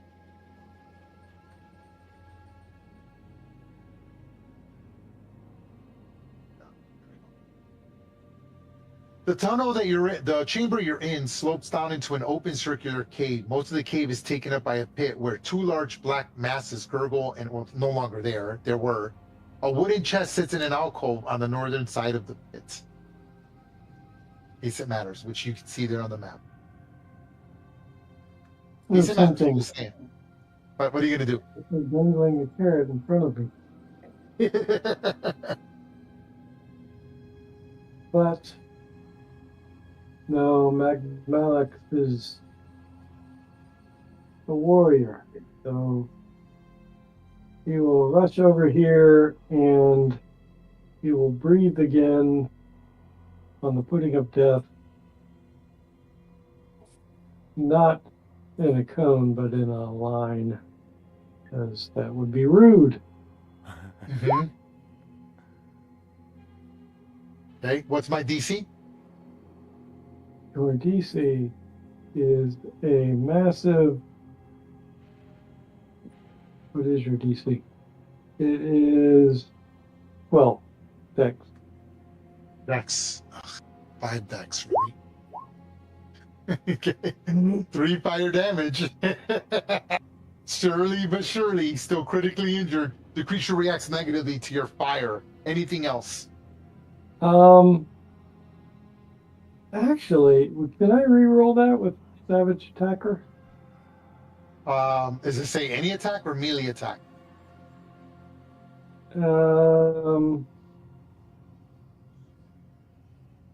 Not melee attack, but it is an attack roll. As what? So never An mind. attack roll. So nope. If it's an attack roll, then you can't. What are you gonna do? Yep. That's all I can do, I guess. Okay, here we go. She continues to push. She sees Gibbet run past her, but she doesn't seem very concerned with that. Perfect. Comes in and tries to bite you. Actually, I will do the hunger strike on you. Make a DC 14 Constitution or take 14 necrotic damage. Oh, 14 necrotic damage. Again, you just keel over in the stomach cramps. Ah, you're just completely hungry. You're like all cotton mouth. Your lips crack. You're like, ah. But that's her turn. Bartleby. Oh my goodness. Okay. So wait a minute. Pudding of death is critically injured. Critically injured, correct. You can see by the aura. You look at the zoom in, you'll see the aura. Okay. Yeah. I think I'm gonna hopefully make this a little bit better, and I'm just gonna simply say, this fight is much too big, and I'm going to cast Reduce on Pudding of Death. Okay. What's my 13 Constitution. Okay, here we go. At least I have a decent constitution. Here goes. Thank God. You focus your energies for a second, it begins to shrink, but then it just like its tentacles wreath out, flail, and it almost sprouts almost slightly bigger for just a split second. I should have done another shatter. Damn. Okay. I'm gonna take it, and I'm gonna pull back and draw the attack of opportunity, I think, because I was right here. Okay. Is that it?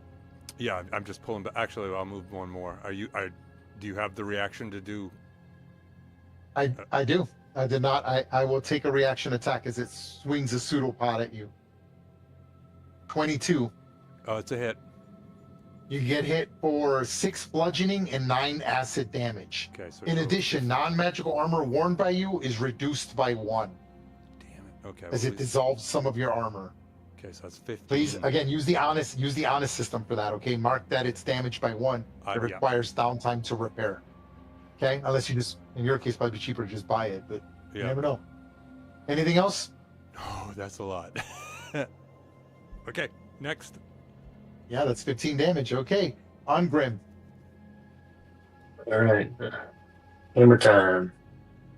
I know what I'm going to do next turn. Okay, I can survive this turn. Okay, that's 10, 16 damage.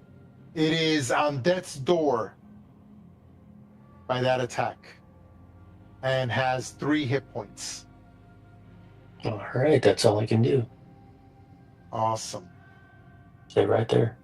Okay, the pudding of death will split into 2 smaller versions of itself.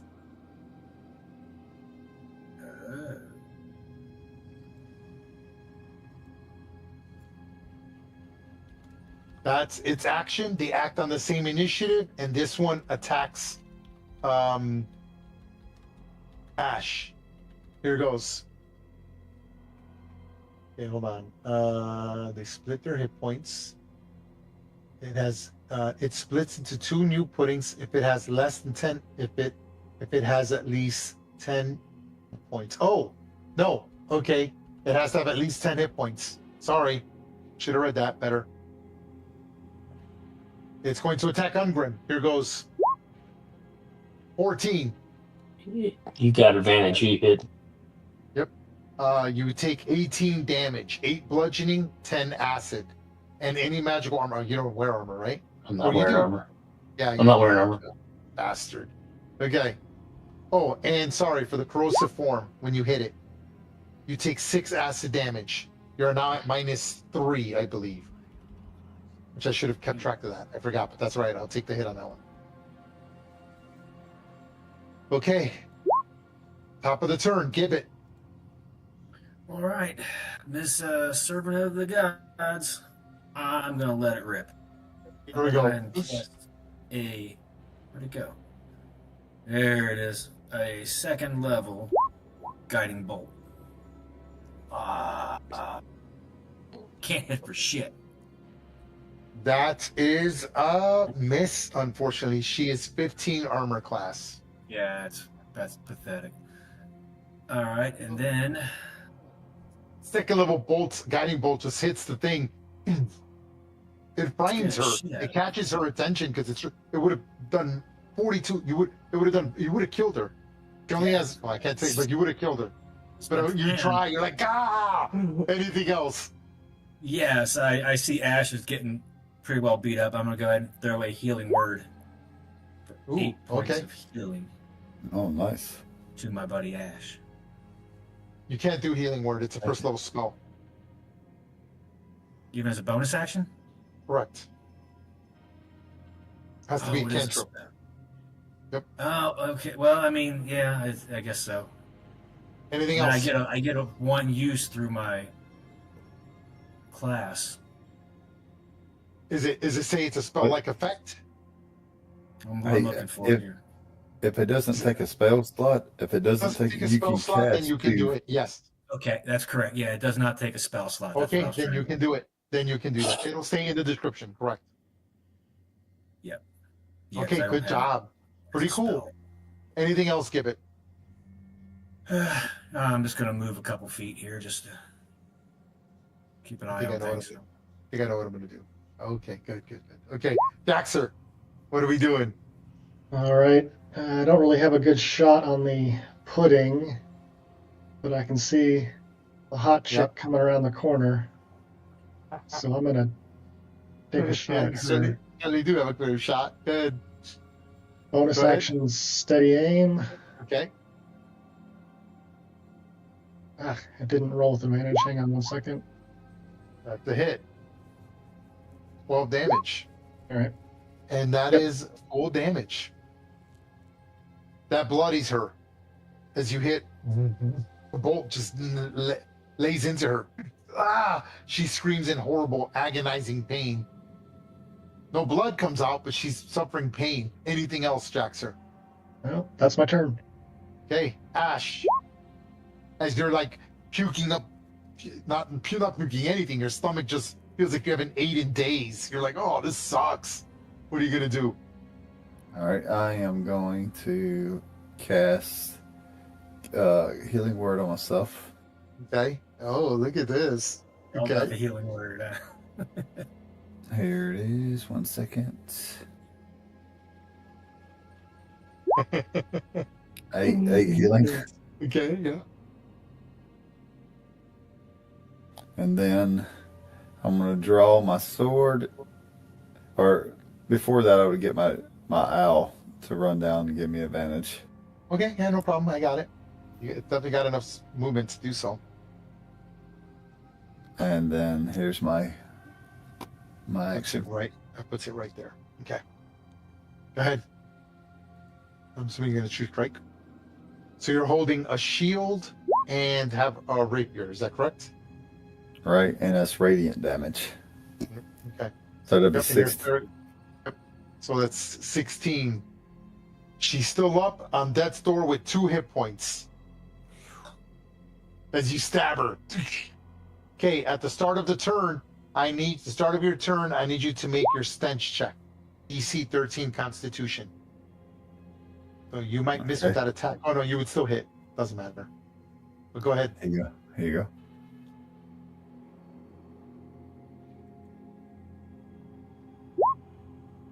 Yep, you succeed. God damn. Anything else, Ash? No, that's my turn. Mags.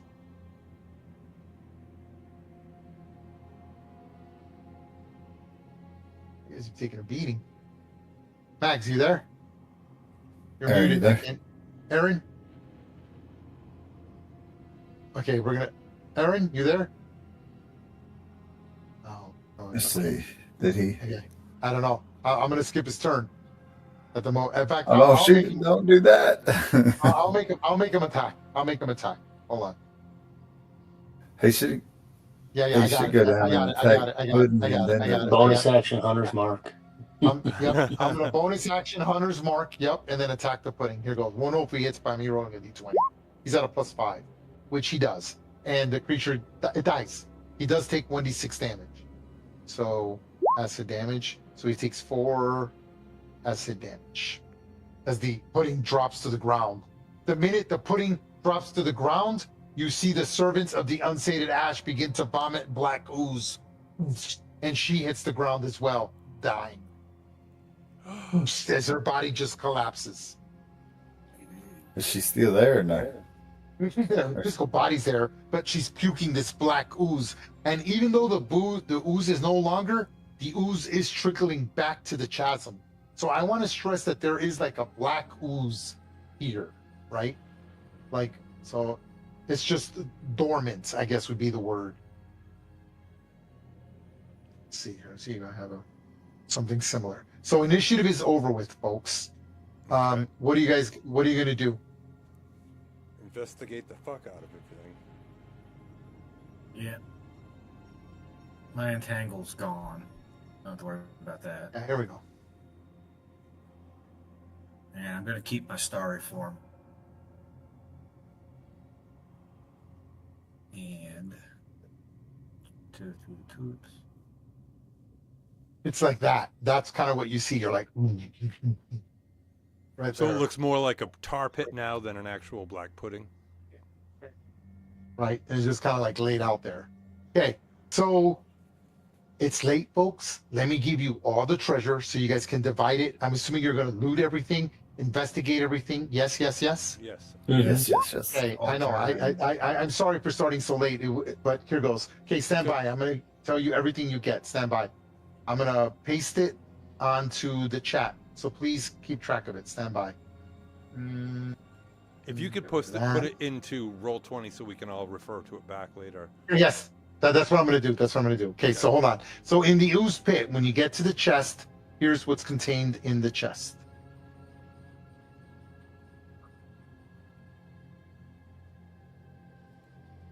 Okay, hold on.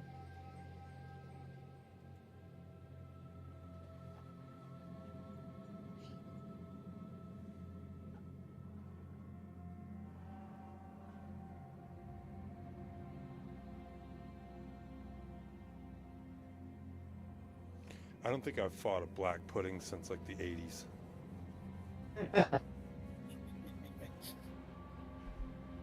Okay, hold on. I need to see what this is because I don't know what this is. Hold on. Give me 1 second. I need to look this up.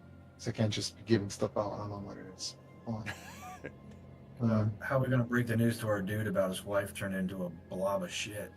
Oh, right. Right? It's just, yeah, we found her. She didn't look good, and by the time we got done with her, she didn't look good either. She didn't smell good either. Now you have closure. Glad we got the 50 gold up front. Somebody just grab a Right. grab a random skull or a bone, and be like, hey, this is all that was left over, and you'll have something to, you know. Hey, this is what you find in the chest. Ooh. The chest in this room here, this chest right here, that's what you get. You get 710 copper pieces, 103 silver pieces, 89 gold pieces, a gem of brightness with 7 charges, a suit of breastplate, and a spell scroll of animate dead. Oh, nice. Okay, let me see what else because you searched the walls. Let me see what else. Boom. Hey, wasn't one of you guys looking for a breastplate? Ash was looking for a breastplate. Yeah, that's what I thought. But, I mean, I don't want to be, like, stingy or anything. Okay, the kitchen. I'm going to write these down one more time. Hold on, in case we forget since it's all here. Mag is probably also looking for a breastplate.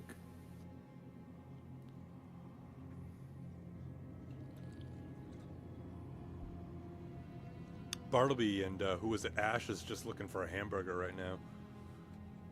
I know, right? Okay, the bag contains, 5726.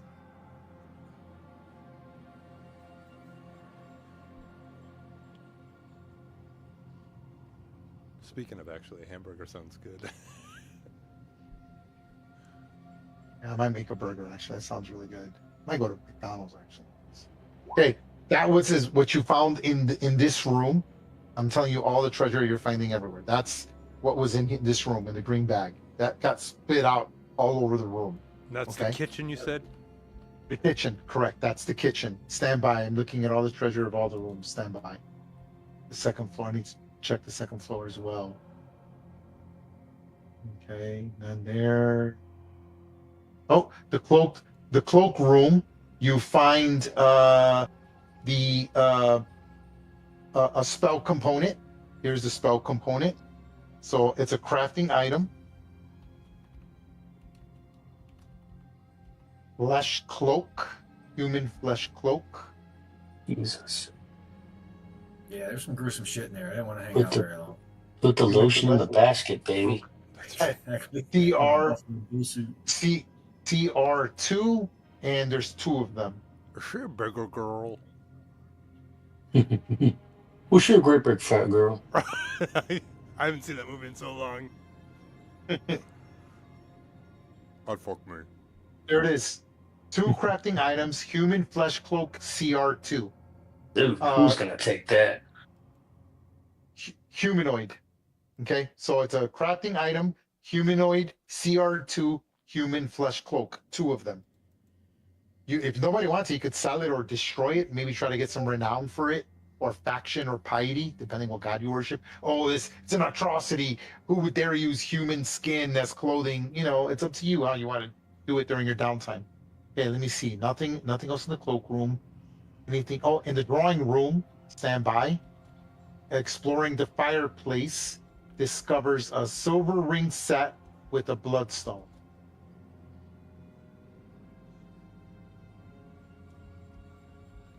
Worth 50 gold. Silver ring set with a large bloodstone, worth 50 gold piece. Remember, bloodstone is a magical item. It's a common magical item. Okay, so be mindful of that. It's a common magical item.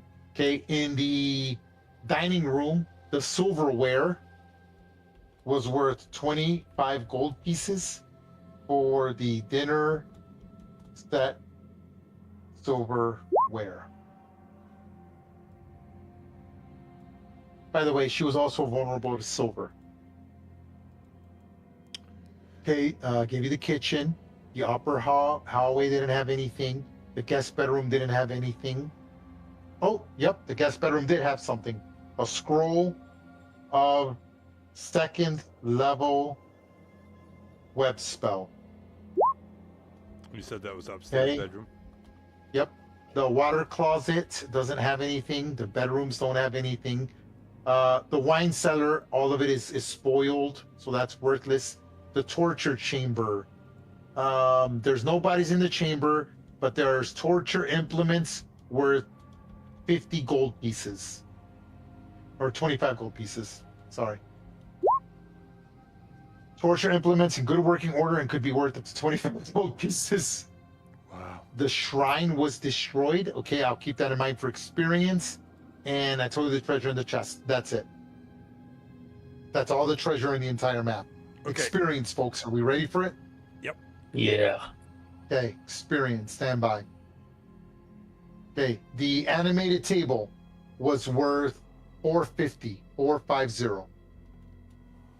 The animated rug was worth 450, 450. The 2 brooms were each worth 50 each. 2 brooms.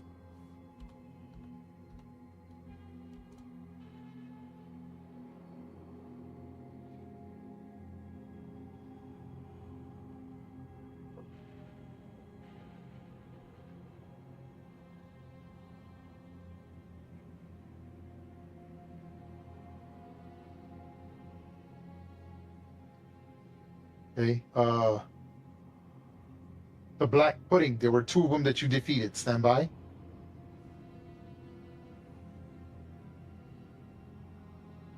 Each of the puddings were worth. Stand by. I'm generating it because I deleted them off the map. I gotta quit doing that. It's so much easier when I leave them on the map. Okay. The black puddings were worth. This is the wrong one. Hold on. It's not the right one. This is the right one. Yeah, that's the right one. Okay. The black pudding is worth 1,000 experience points. There were 2 of them. So 2,000 experience points. Nice. Okay. How about the rate? Yep, stand by. I'm looking up the rates now.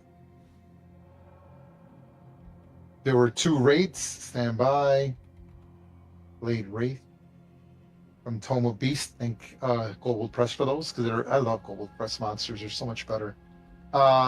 Experience for the gold for the flayed rates is 1,000 each. No shit. There were 2 of them. There were 2 of them. There were CR4. They were hard. 1,000. And what am I missing? The girl. The shrine. girl, yes. Oh yeah, the shrine. Stand by. The shrine. It is a CR level 3. So I need to look up a CR level monster that's 3. Hold on. Come on, this takes so long. Let's go. Stand by. No, that's challenge rating 5. Let me just go to monsters. Easier. I mean, 5 would be okay too, right? Yeah, right. No, you'd like that, huh? Hold stand by. Hold on. Monsters. Let me just go to CR3. Boom, boom, boom. Sure. Okay. It is 700 experience points for the shrine, the destruction of the shrine. In your journal or your character, this only applies for you. Piety +1, faction +1. Because it'll depend. I need to know what faction you are, and I need to know what god you worship. So it's dependent on that. Okay. Let's put +1 piety for Jaxer. And the leeches, stand by. The swarm of leeches. There was 1 swarm of leeches. Stand by.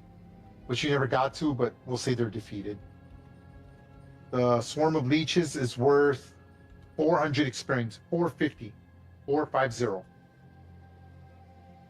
And the girl, the Oh yeah, and the girl, stand by.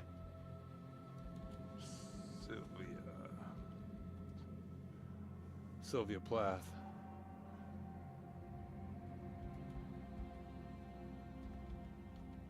Was there a way to save her, or did we take too long upstairs?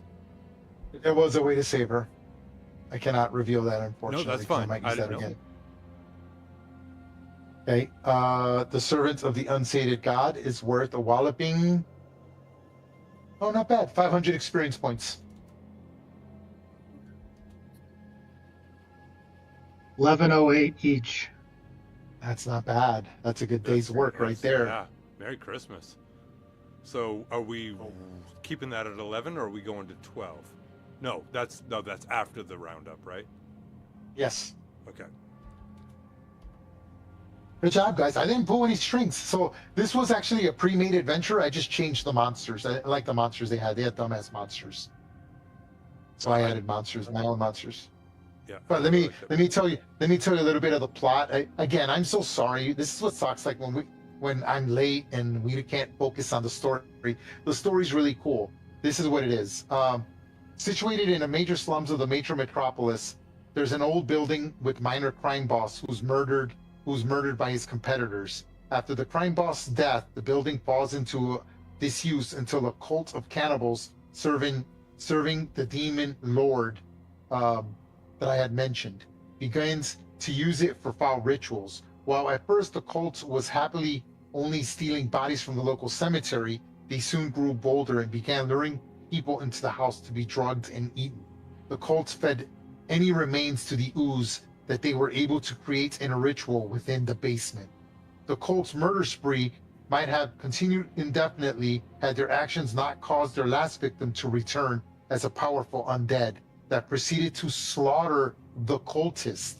When they returned to the building after their last ceremony, the strange turn of events pleased the demon greatly, and the demon lord used its power to transform the slain cultists within the manor into even more undead horrors. Oztek Tanner, a respectable local merchant, has asked PCs to track down his missing wife Sylvia, fearing that she's been kidnapped by slavers or by a local crime gang. He offers 500 gold pieces for her safe return and directs them to the seedier part of the city. Finding Sylvia. When looking for possible leads, okay, blah, blah, blah. So here's the story with her. It's pretty cool. Oztek Tanner's wife Sylvia lurks in this chamber. Sylvia was once a high priestess of the cultist who had departed and left. When she rose from the dead after being attacked from the cultist, Sylvia attempted to flee but was attacked while running up the stairs of the basement. She fell back down the stairs where she broke her neck. Shortly thereafter, the demon lord used his foul magic to reanimate her as a servant of the unsated god. Sylvia appears much as she did the same in life, but with a broken neck, which causes her head to sag slightly forward and her patchy hair to obscure her face. She has become loyal to her dark deity and confident in its power to return her back to unlife. Sylvia fights to the death to defend the shrine. That's basically the story. So she was sort of in the cult. She left, was in love with her husband, but when they brought her back to sacrifice her, she managed to escape, and she's the one who killed all the servants in there. But on her last attempt to kill the puddings, failed to do so.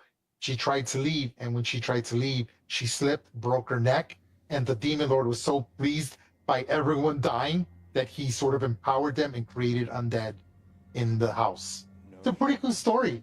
See, I was right. She left him. Yeah. Yeah, see? Uh-huh. Wow. It's a good story. And That's she cool. didn't. Her neck wasn't broken. She inadvertently broke her neck by just getting Falling down the stairs. Yeah, that's cool. By That's falling cool. down the stairs. That's cool. So the demon lord that I mentioned is like the pale knight is actually like a very old entity from first edition D&D that is so powerful that even like in the novels they mentioned her once, even Ale is like not intimidated, but like respects her power. she's so ancient. She's considered like one of the oldest living gods, minor god, demon lords in the game. But she hides her identity, so you only see this sexy white silhouette. Like if you saw what she looked like, here, I'll show you a picture. She's like real sexy, but you only see her silhouette. Like, and it's usually in a sexual position. Yeah, right here. Like this. I'll show you. Image, paste. And it's always in a white sheet. Like that. Oh, nice.